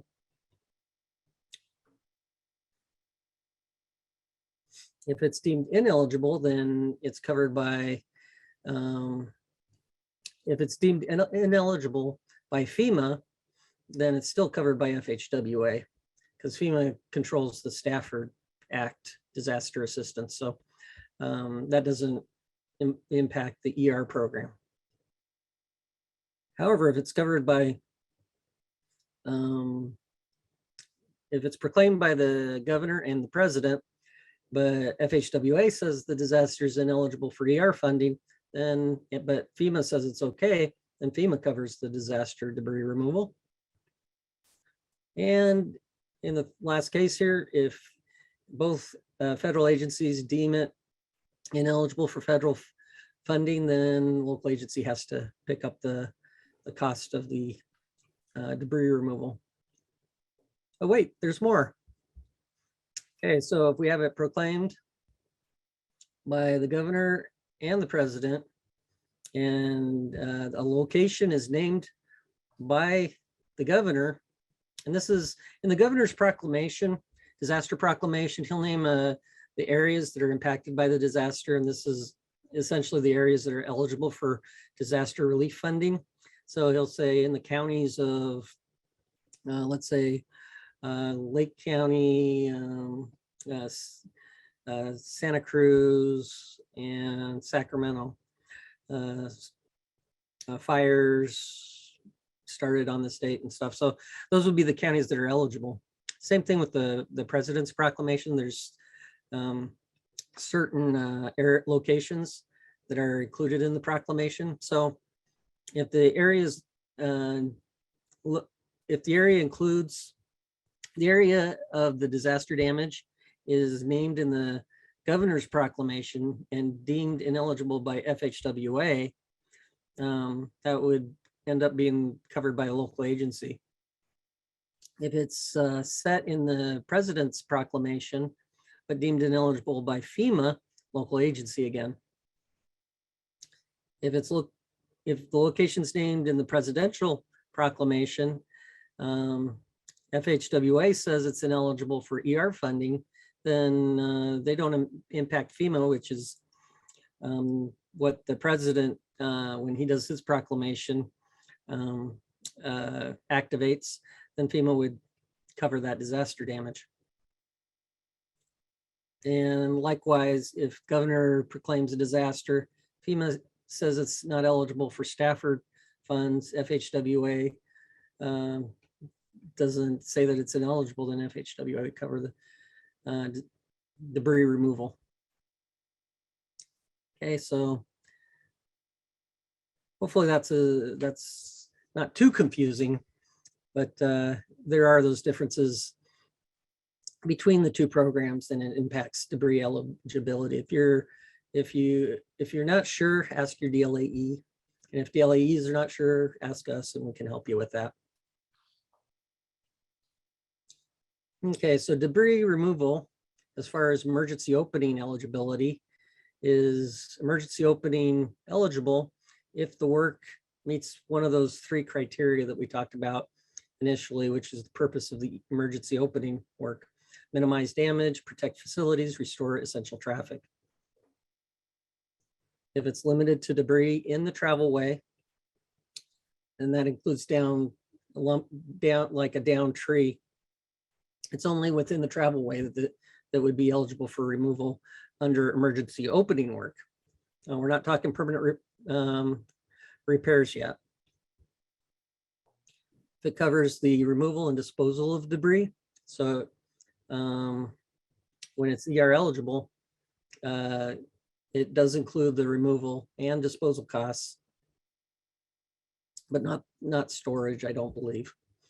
Okay, so debris removal for PR eligibility, permanent repair eligibility, if beyond heavy maintenance, okay, direct result of the disaster within the edges of the shoulders, causes safety hazard within the clear recovery zone, is in a cut or fill slope, and areas limited to prevent further slope erosion, filling ditches or endangering traffic, restores the pavement function. There's a drainage structure such as bridges, ditches, cross drainage, that are of course maintained. If it's a ditch or one of these things that hasn't been maintained, so there's debris from years of lack of maintenance, then it wouldn't be eligible. Okay, so ineligible debris removal is debris placed on the roadway by adjacent property owners. That's ineligible. So we don't cover the local population, just the stuff on the system that we have to clear off. Okay, debris beyond the travel way is not included. Generally, ER work stays within the travel way, and definitely the right of way, but the travel way. Debris beyond the outside edges of the shoulder, burned trees within the clear recovery zone. If they're still standing, then the ER program won't cover them.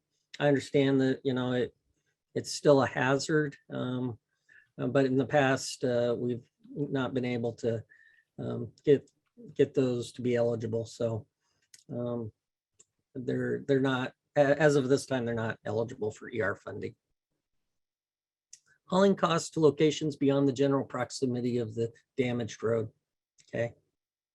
Ineligible debris removal situations there. Okay. Any questions on debris removal? Let's go into the improvements then.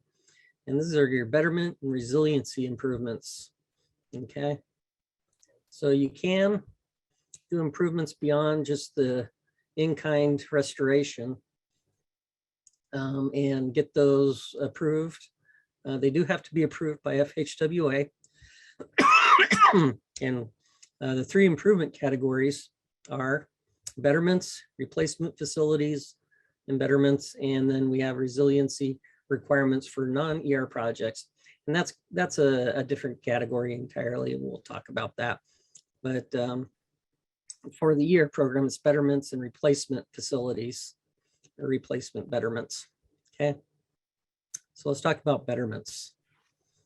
Okay, a betterment, as you recall, is an added protective feature change that modifies the function or character of a facility from what existed just prior to the disaster catastrophic failure. In other words, it's what was at the site just before the disaster struck. Okay, it's something, it's whatever's added beyond that. Okay, there are two kinds of betterments. There's the added protective features, and then there's the changes that modify the function or character of a facility or road or roadway. Okay. So let's talk about the added protective features first. Okay, the question is, may ER funds be used to rebuild in a manner that can prevent damage from the future extreme weather events? Okay, the answer, yes, if it's either consistent with current standards or shown to save the ER program money over time. Okay, so it's to get approval, this has to be part of the damage assessment form scope, either by revision or not, but it has to be in the scope of an approved damage assessment form. Remember, that's the application for ER funding. And it's got to include justification, an economic analysis, and then any support documentation if needed. Okay. Well, but to clarify, the bullet you had for consistent with current design standards, Yes. that's something that ER funds can pay for. It has to be sort of noted and stated in the DAFs, but it wouldn't be considered a betterment. It would just be bringing it to standard, like if Yes. an 18-inch culvert pipe failed and you're replacing it with the hydraulic demand, which requires a current standard of a 24-inch or 36-inch, that new larger pipe wouldn't be a betterment. It'll just be current design standards. So just want to Yeah. clarify that. Yeah, thank you, Peter. Yeah. Yeah, sometimes you may be asked, a local agency may be asked to provide the design standard. Generally, it's understood though, what, that it's a current standard, and we have a pretty good idea what current standards are. So it's usually not a big deal to get those approved. But you do have to put it in the DAF damage assessment form, and then explain that it's bringing it up to current standards. Okay. So let's look at some betterments of added protective features. Okay, so added protective features may include grade raises, a deepening channel, bridge seismic retrofit, riprap, stabilizing slide areas or slopes, relocation of a facility, for example, away from a floodplain, or from a floodplain or away from a slide prone area. And the floodplain, I think that was new from the IJA Act. That wasn't something that it took kind of an extreme documentation and need to get that approved, but I think IJA spells that out or calls that out. So that is a possibility. It still needs to be justified though. Increase in the bridge waterway openings, in other words, lengthening or raising a bridge. Increasing the size or number of drainage structures. Example could be replacing a culvert with a bridge, upsizing. But again, you've got to justify these and show that it's economically, do an economic analysis. Countermeasures for bridges such as scour protection, stream stability, hydraulics, example, spur dikes. So there's some examples of added protective features. Okay, so now let's talk about changes to the function or character of the roadway. So the question is, may ER funds be used to rebuild in a manner that changes the function or character of the roadway? The answer is yes, if all the following conditions are met. Okay, it's got to be a comparable facility uses the types and volume of traffic expected over the design life of the facility. It's got to be based on current geometric and construction standards, and it has to be economically justifiable. Also, it has to mitigate risk of reoccurring disaster damage. So there is this push, and it's been ongoing, and there's several different pieces of legislation that are pushing this to make the federal aid system more resilient to disaster damage. Okay, so this is part of that.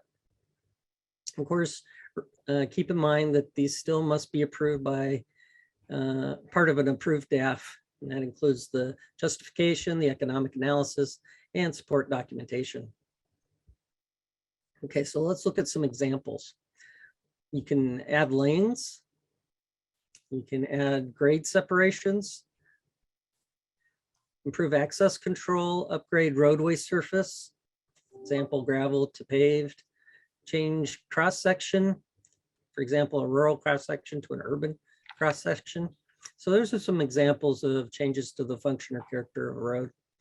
Again, you got to have that justification and analysis and FHWA approval to be able to get those to be eligible under ER program. And they have to be in the DAF, part of an approved DAF scope of work. Okay, so let's talk about economic analysis. Okay, the economic analysis is tailored to specifics of a damaged location.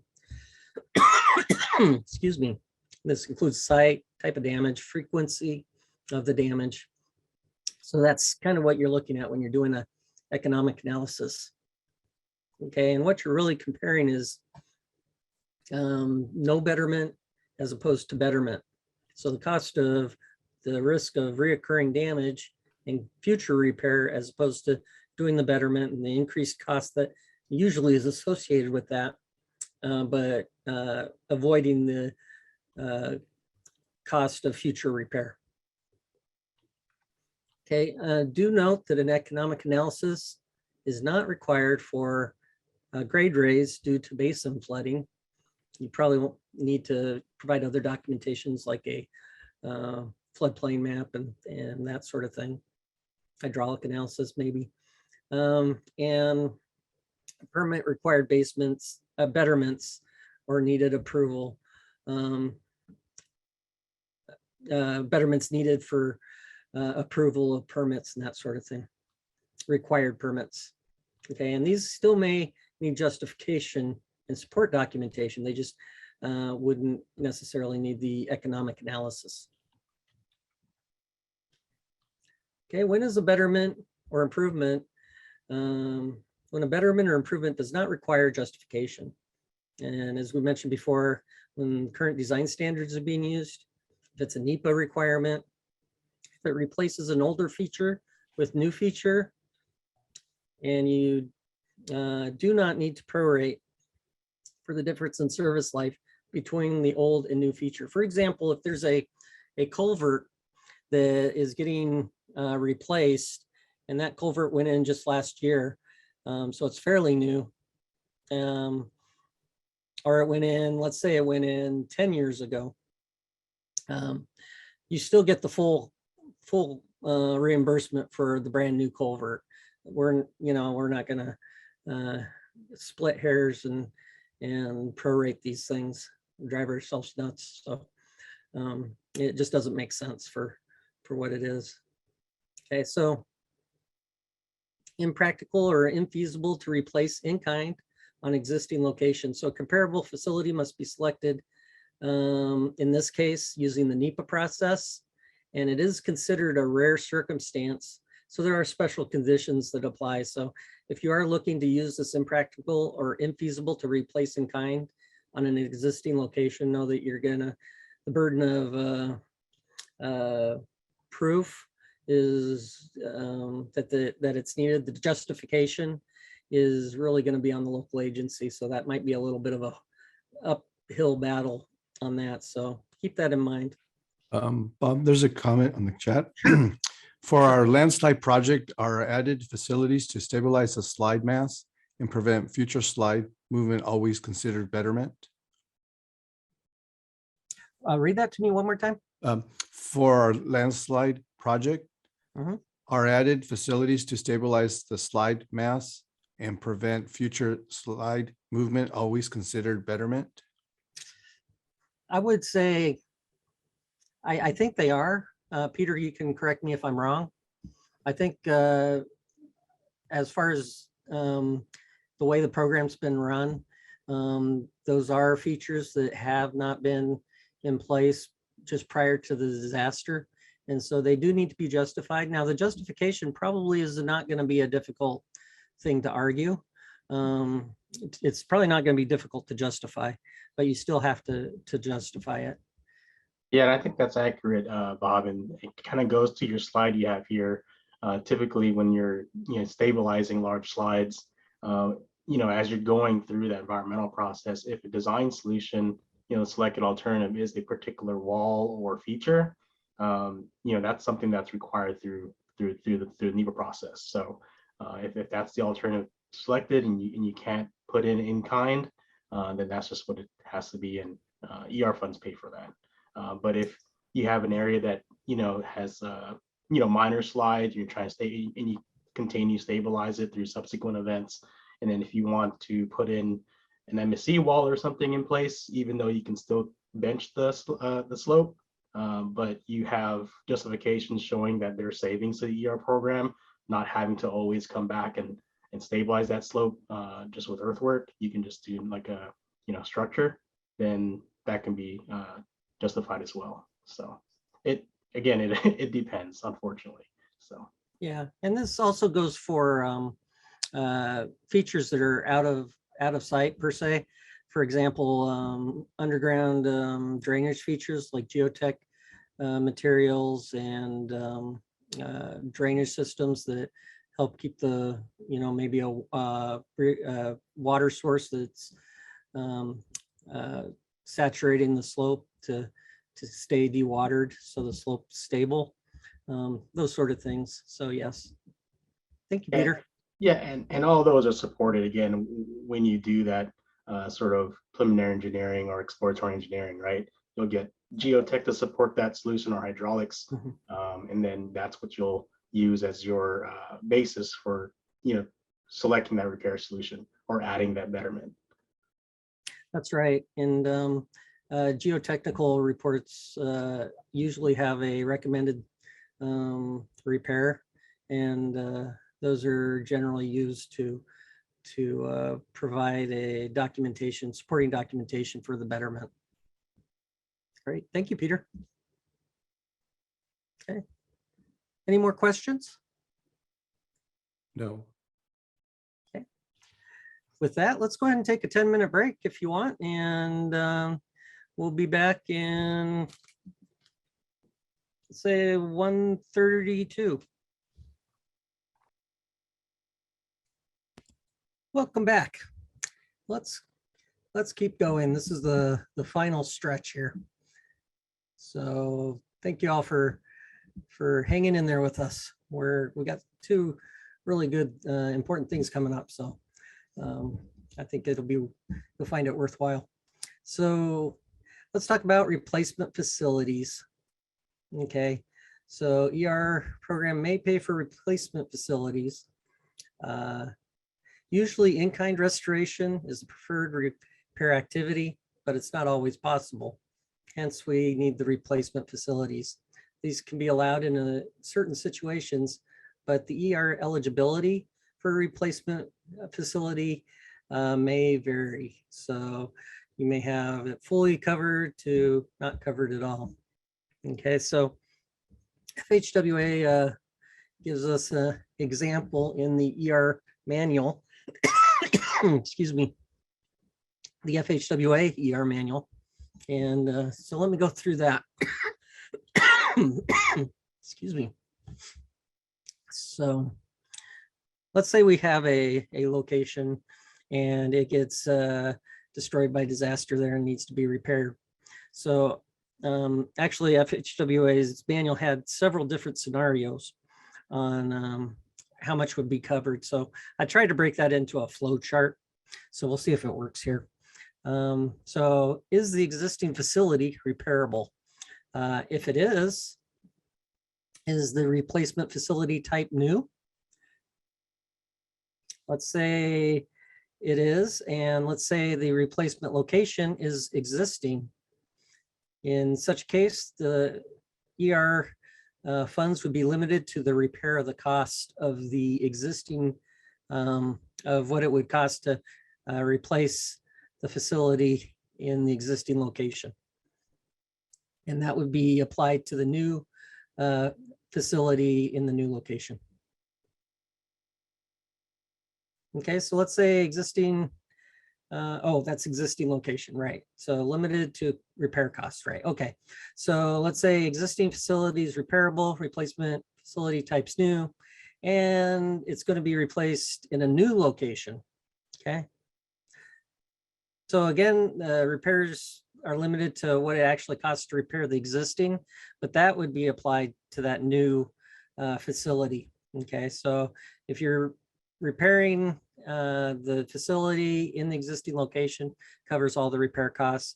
If you're doing it in a new location, but you could have done it in the existing location, then the repair costs to the existing that you would have used can be applied to the new facility, but then you have to make up the difference with some other type of funding. Okay. Let's say the existing facility is not repairable. Okay, so the replacement facility type is a comparable facility. It's existing location.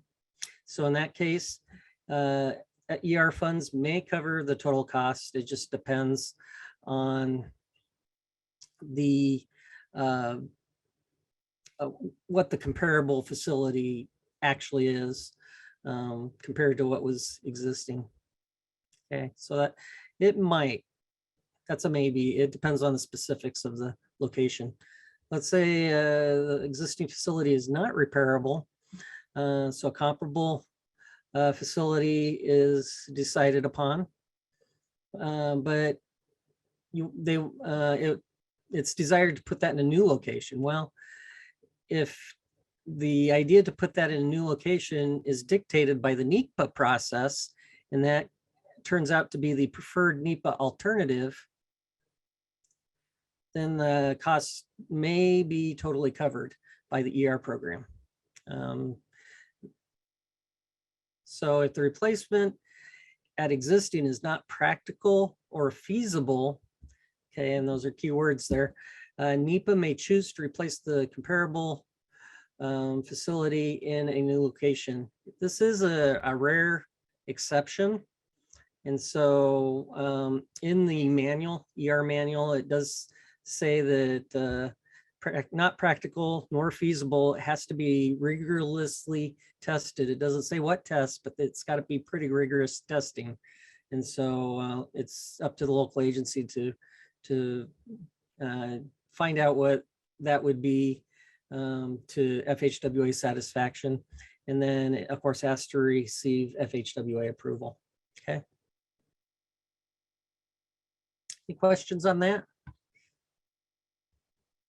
Okay, moving on. Resiliency improvements, okay, of course, require an economic justification, and they may consider the frequency of the previous events, projected increase of event frequency, like rising sea levels, things like that, and are specific to the disaster location or the damage location.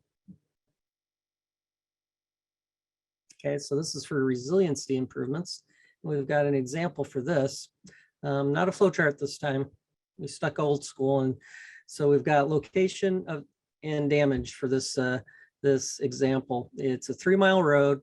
Let's say it's in a low-lying coastal area, heavily damaged by a storm, the high surf and wave action, and this is the 3rd time it's been damaged in the last 15 years. The analysis is that more frequent flooding is likely. And again, they cite rising sea levels and damage estimate, or the damage estimate to repair it The facility this time is $2 million. However, proposing a new alignment, which is further inland, the estimated cost would be 5.5 million, but it would reduce the risk of future damage. Okay, so that's the analysis.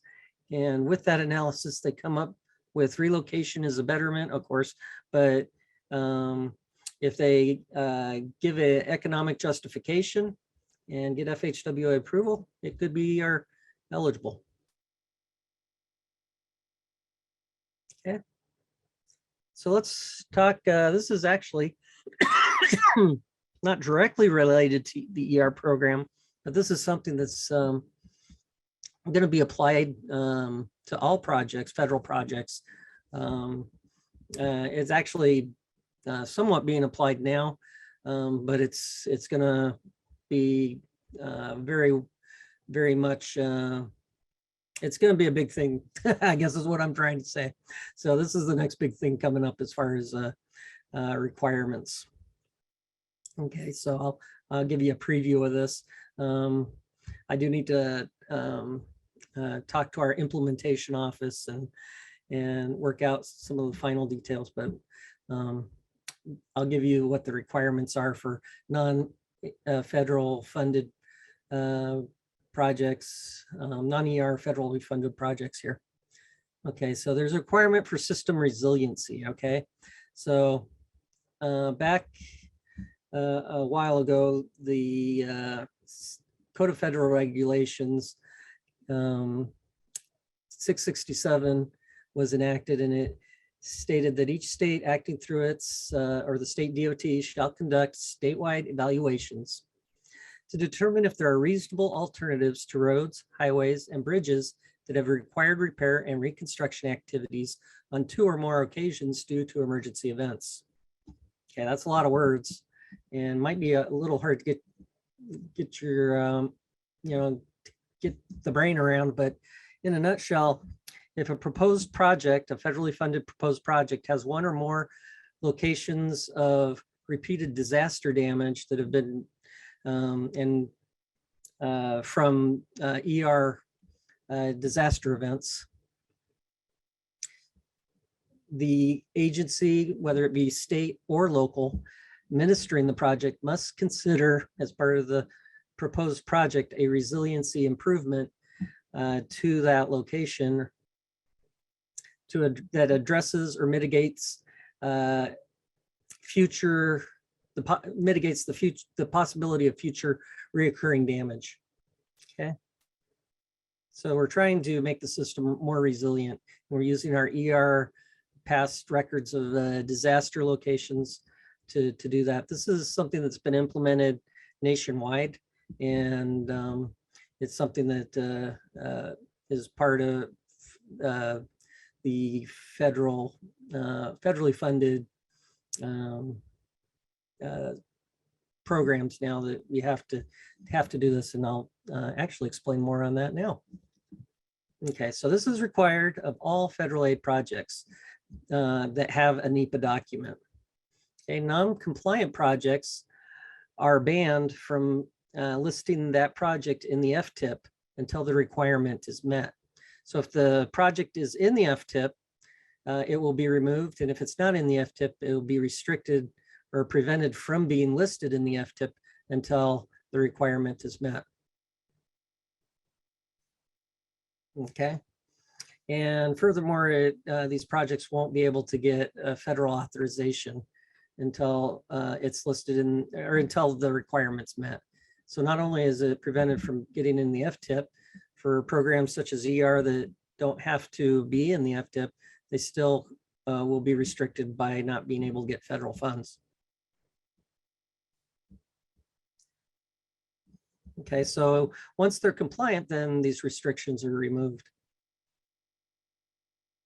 So for compliance, proposed projects must evaluate and consider, document and report systems on the system's resiliency requirement and how they've implemented it in the project.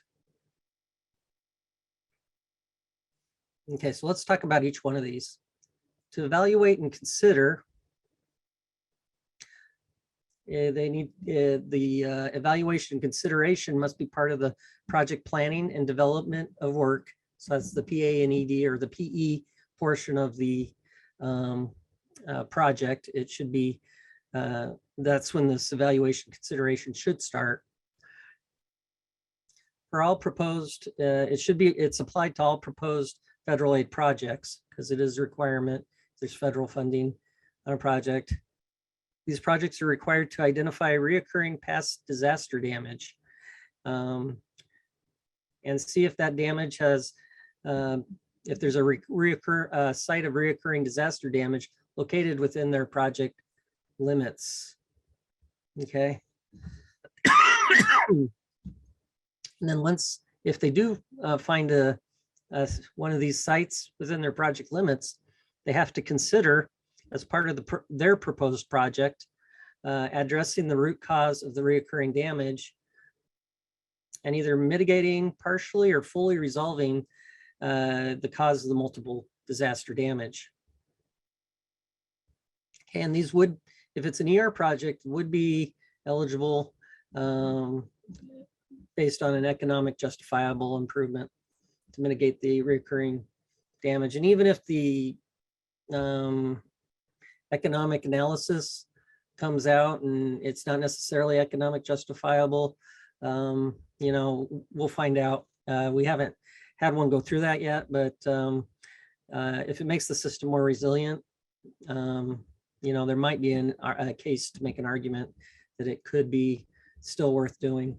So just because it doesn't look good on the analysis numbers wise, it may still make sense.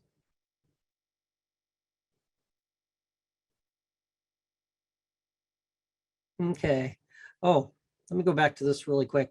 And so on identifying these locations of multiple disaster damage, we will be adding to our ER web page a list of locations that we've identified using past data that we have on ER projects of sites that have been damaged in multiple disasters. Now, there are some things that won't be taken into consideration, like debris damage probably won't be included in that, because that's not really typically not going to be a reoccurrent sort of a thing per se. It just depends on the winds and such. But working with FHWA, we're going to have a list of these locations, and we'll list them on the ER website, so local agencies with federally funded projects can go in and look and see if there's a location within their project boundaries, proposed project limits to that have had this frequent disaster, and what kind of disaster damage it has been.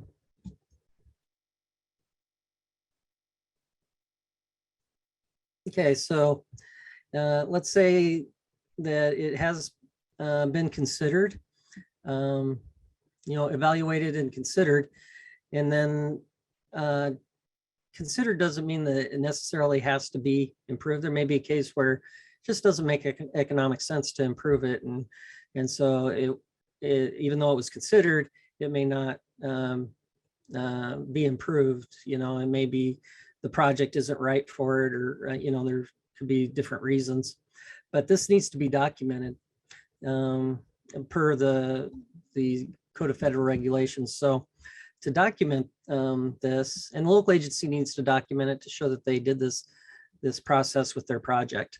So to document it, we've got a draft form, and we'll be working with FHWA to come up with a kind of a finalized, a form. That's what we're looking for, a simple form that can explain, meet these requirements, but make it easier for local agencies, that they don't have to go out to a consultant to pay lots of dollars to get it done. They can just do it in-house and do it quickly with, just to show that they've met this and what they've done.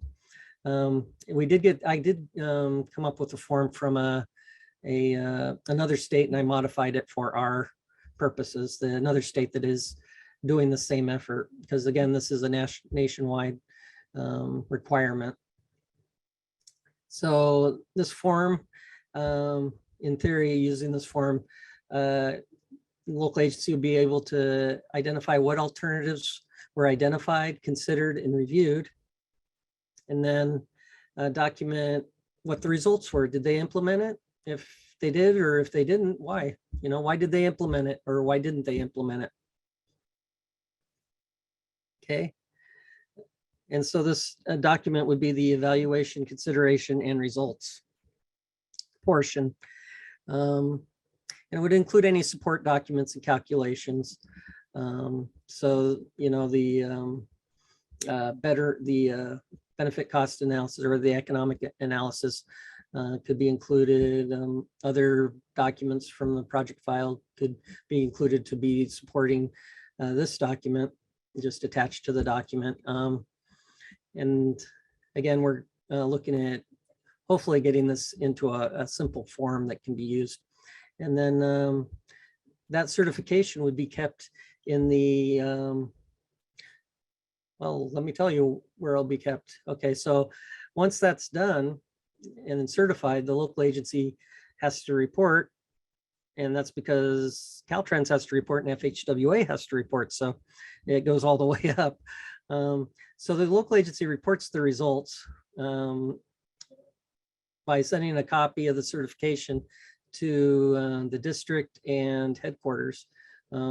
District may not want it. We'll still work that out with the DLAEs, but we certainly want it in headquarters because we've got a report on it. Okay, so you can send that via snail mail or email. Email is probably the best. We'd probably come up with an email box for local agencies to send that in to us. Okay, local agencies should also file the certification with the supporting documents in the project file. So when the project's audited, the auditors can be assured that this evaluation was done, or this requirement was followed. They'll also need it to show the process was followed to get the project onto the FTIP or listed in the FTIP. And also requests for authorization will likely require this as well, this document. And then, of course, after the project's done, the documents have to be, well, even before then, but the documents have to be available for FHWA auditors or Caltrans auditors upon request, if they request it. Okay, so that's the requirement in a nutshell. And kind of the, excuse me, the plan to meet those requirements. And I hope to get this worked out and implemented soon. And again, we have to work with, of course, our local agencies. So it's got to go through that process, and our headquarters office and the district's office. So we've got a lot of venting, maybe venting, but also vetting to do on this process to make sure it works for everybody. But at least we have a framework to work around, to modify if we need to, instead of trying to recreate something brand new. Any questions on that? There's a question. Is identification of areas of reoccurring damage related to 23 CFR 667 still Yes. trying to figure out how Caltrans and NPO are to consult how to address these areas in the FTIP? What was the second part of that after the 667? Still trying to figure out how Caltrans right. and NPO are to consult how to address these areas in the FTIP. Yeah, so good comment. So yes, this is part of the CFR 667. You can see here, that's exactly what this whole process is trying to fulfill that requirement. And so this is the framework. And of course, we got to bring in the MPOs, local agencies, our districts and headquarters to go through a public comment sort of period to make sure that we're, we got all the kinks worked out and it works for everybody. And then we can implement it. But this is the process that I'm proposing that we use. And so it's a sneak peek, but hopefully we'll get this vetted and into production soon so that we can start going through that. Now, we don't have currently, I don't think we have a lot of sites that are duplicate disaster damaged. And so we do have a list of projects and damage from all the previous disasters. And going through that, I didn't see a lot of duplicated locations. So the good news is that, we're not missing out a lot on this yet, but we do need to implement it as soon as we can. And so yeah, this is the framework. So good comment. Yes, this is an effort to meet that 23 CFR 667 requirement. And so you'll see this more on this in the near future here as we work to go through the different stakeholders to get comments and make sure everybody's needs are being met. Any other questions or comments? Okay. There are just a few items that I wanted to bring up that have come up in past audits. So I thought I'd just mention them here to make sure that local agencies are aware of these requirements with respect to the emergency relief projects. Excuse me. And so we've got the required federal contract provisions, and these are the stack of contract language that's required to be in every contract of every federal aid contract verbatim. A lot of agencies will just copy these and stick them in their contract and the federal wage rates as well. So we did have an audit, and these contracts have to be in consultant agreements as well. So when considering your contracts, keep in mind that these are required in all federal aid contracts, and they apply to the contract, the subcontractor, or the subcontracts, and any subsequent lower tier subcontracts. So they have to be physically incorporated in those contracts. And again, the language must be verbatim, unmodified. It's got to be physically in the contract, which means you can't put it in an appendix or you can't refer to it online. I think there is a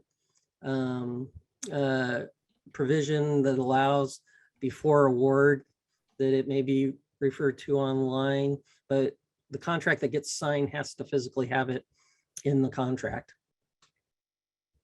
And the contract page numbering has to be continuous. So if you have this in the contract, the page numbering on those pages has to make sense within the whole contract.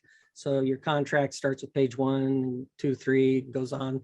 And when it gets to the federal form 1273 pages and the wage rates, you got to continue your page numbering through that so that it's actually part of the contract. You can show it's part of that contract. Okay, so just keep those things in mind. Another question that comes up that I want to touch on is the DBE requirements. These come up, there's two things. One is these annual forms. The DBE program, I believe they still have these annual forms. Last I looked, I think it was last week, but they have these annual forms, and these annual forms have to be submitted to the district office, district local assistance office on file for the local agency to be able to request federal funds. So just make sure these are submitted. You don't want these to be doing this in the middle of a disaster when you're trying to get all this other paperwork done to get projects in the federal aid system. So if you don't have any federal projects, you can still fill these out. The DBE goal would be 0, and you can submit them to the your DLAE, and they'll have them on file so that you're covered when you go to if you do have a disaster and do want to request federal funding. Okay, DBE annual forms. These are due June 30th of each year. And I think ADA is another set of forms. Same thing. Okay. Bob, this is Susie, and sorry, Yes. I'm coming in late. The No 9A is required once, Yes. and the 9B is annual, and the Yes. 9C is the ADA, and it's required Ah, June 30th every day too. So that's the third one you want to put on there. that is good. Yeah, I'll do that. So yeah, that's the ADA form, is the 9A. So it's the 9B and 9C that are the 2 forms that are annual. And the 9A should be on file already. Yeah. Unless you're brand All new our to, existing agencies have a 9A. yeah, unless you're brand new to the federal aid process, you should have that on file already. So just something to keep in mind. Thank you, Susie. Okay, so DBE requirements. Question often comes up, what about emergency opening and DBE goal contract language and stuff? Because more often than not, the work in emergency opening is force account done with local forces, but sometimes it goes out to contractors. So sometimes there are contracts let for the emergency opening work. And in such a case, the DBE contract language has to be included. The goal would be a 0 goal, or no goal would be, it would be a 0 goal.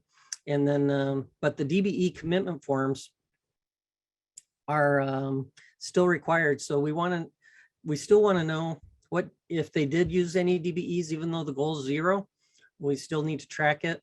And they still need to report on the DBEs and if there were any changes and stuff. So those DBE forms are still required at the end of the project. For permanent repairs, it also requires the DBE forms, and that follows the regular federal aid DBE process. Okay, any questions on the DBE? Okay, so on a final note, let's talk about resources and where you can go to find additional information. Okay, so there's written information. You can get these online as well. And these are manuals. So we've got the Emergency Relief Manual from FHWA, and that's a really good manual. It talks about the requirements of the ER program. And that's the one we usually go to. There's a Chapter 11 ER chapter that we'll be updating this year. And in fact, I'll be starting that after these training programs to really push to get that completed. But it's going to take a while to get it through the review process. So don't expect it, probably, don't expect it this summer for sure. But we're going to be working to get that out. And there may be a way that we put drafts out there just so that, if we get it vetted enough that it'll give some direction until we get the final version out there. But we do have to send those out and get them. There's a formal process that we go through to get those approved.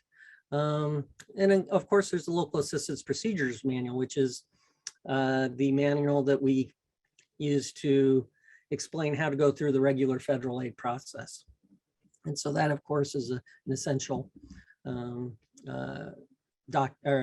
manual to have if you're going through this process. In addition to the manuals, we also have a website. So on the Divisional Local Assistance website, we've got our Caltrans Emergency Relief Program website. And here's a clip of it. And I plan on also doing a lot of updating and adding of information on here in the near future. And this will be an ongoing effort. So like I mentioned earlier, I plan on getting the notice of intent, the eligibility letters, those sort of things on here. And I want to organize it so information's easy to find. And so there will be some changes. Hopefully you'll find that the changes are at least for the majority of changes are for the better. If they're not, let me know and we'll see if we can make modifications. But we really want to utilize the website as well. You find the forms that we use in the ER program, especially including betterments and benefit cost analysis, requests for authorizations. All those documents are on our ER program website.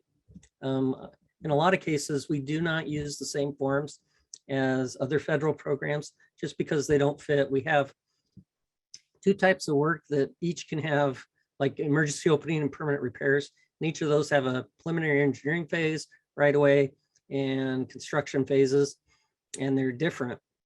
And so we have to identify those. So our finance letter is different. And so we can't use that handy PDF form that implementation developed, which is great. It's terrific it just doesn't fit our ER program. And so we have looked into adding our program onto that. And oops, we'll come to the contacts here in a minute. But we've looked into adding it. Excuse me. And we ran into some challenges.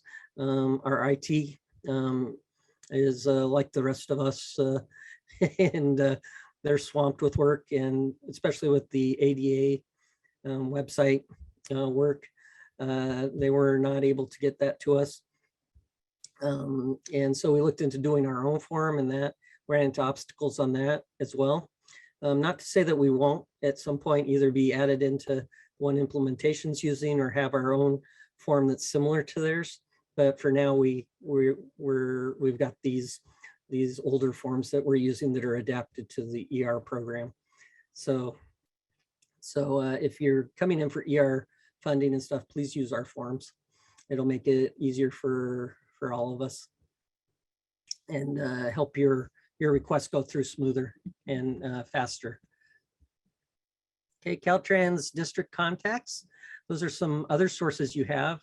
In each Caltrans district, we have a district local assistance engineer. That's the office chief or the senior in the office that runs the local assistance office. And then they have their staff.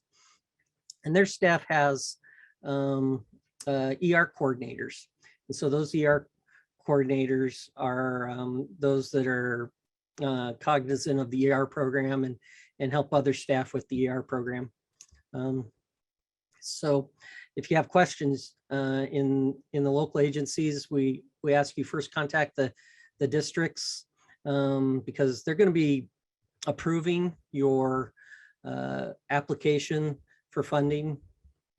They're the ones that sign off on your DAF form, and they are more aware of the intricacies of their specific district and the needs of each agency. And so they're in a better position to respond to most of the questions that you'll have. And then if there's a question that comes up that they don't know, they can call us and we can respond to help them with that. And that way they can communicate that with the other agencies that are out there that may have that same question. Okay. Here's the emails of those district contacts. In headquarters, when districts have questions, they're welcome to call our ER program coordinators here in headquarters. So I have two staff that are assigned districts in the ER program. And this is Nestor Cuellar and Jasdeep Sandhu. And they cover, one covers half the districts and the other covers the other half. So depending on your district, give one a call. And if you really need an answer and you can't reach the one individual, you can always call the other one. And then if you can't reach either of them, you absolutely have to have an answer. You can call me. So that's good. That's kind of how we split it up so we can adjust the time and stuff. And with luck, that'll help give me the time I need to get this guidance and chapter out too as well. They're very hardworking. They actually run a number of our other federal aid programs. Out of our office, we have, there's 4 of us, myself and 3 others, and we run over 10 different active federal aid programs, and it varies.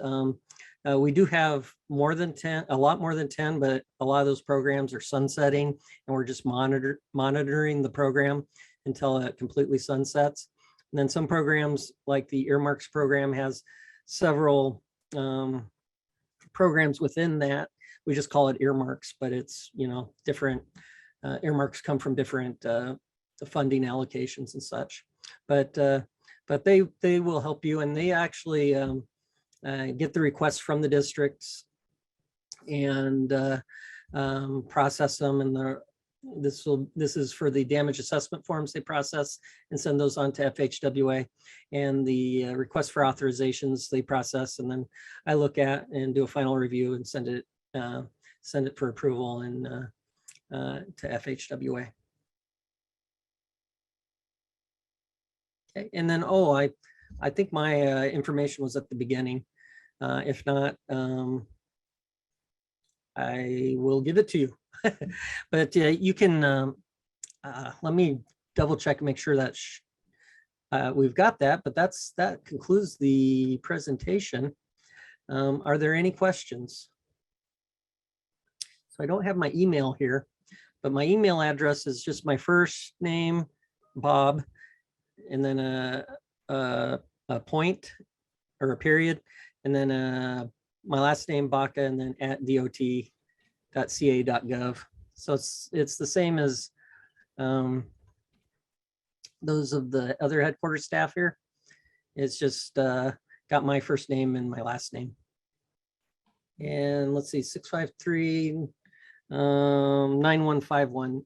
So my phone number is 916-653-9151. And I'll put that on, I'll update this presentation, and these should be online as well. So that's something that I'll be looking at as I update the webpage as well. Make sure that those are online. Okay, excellent.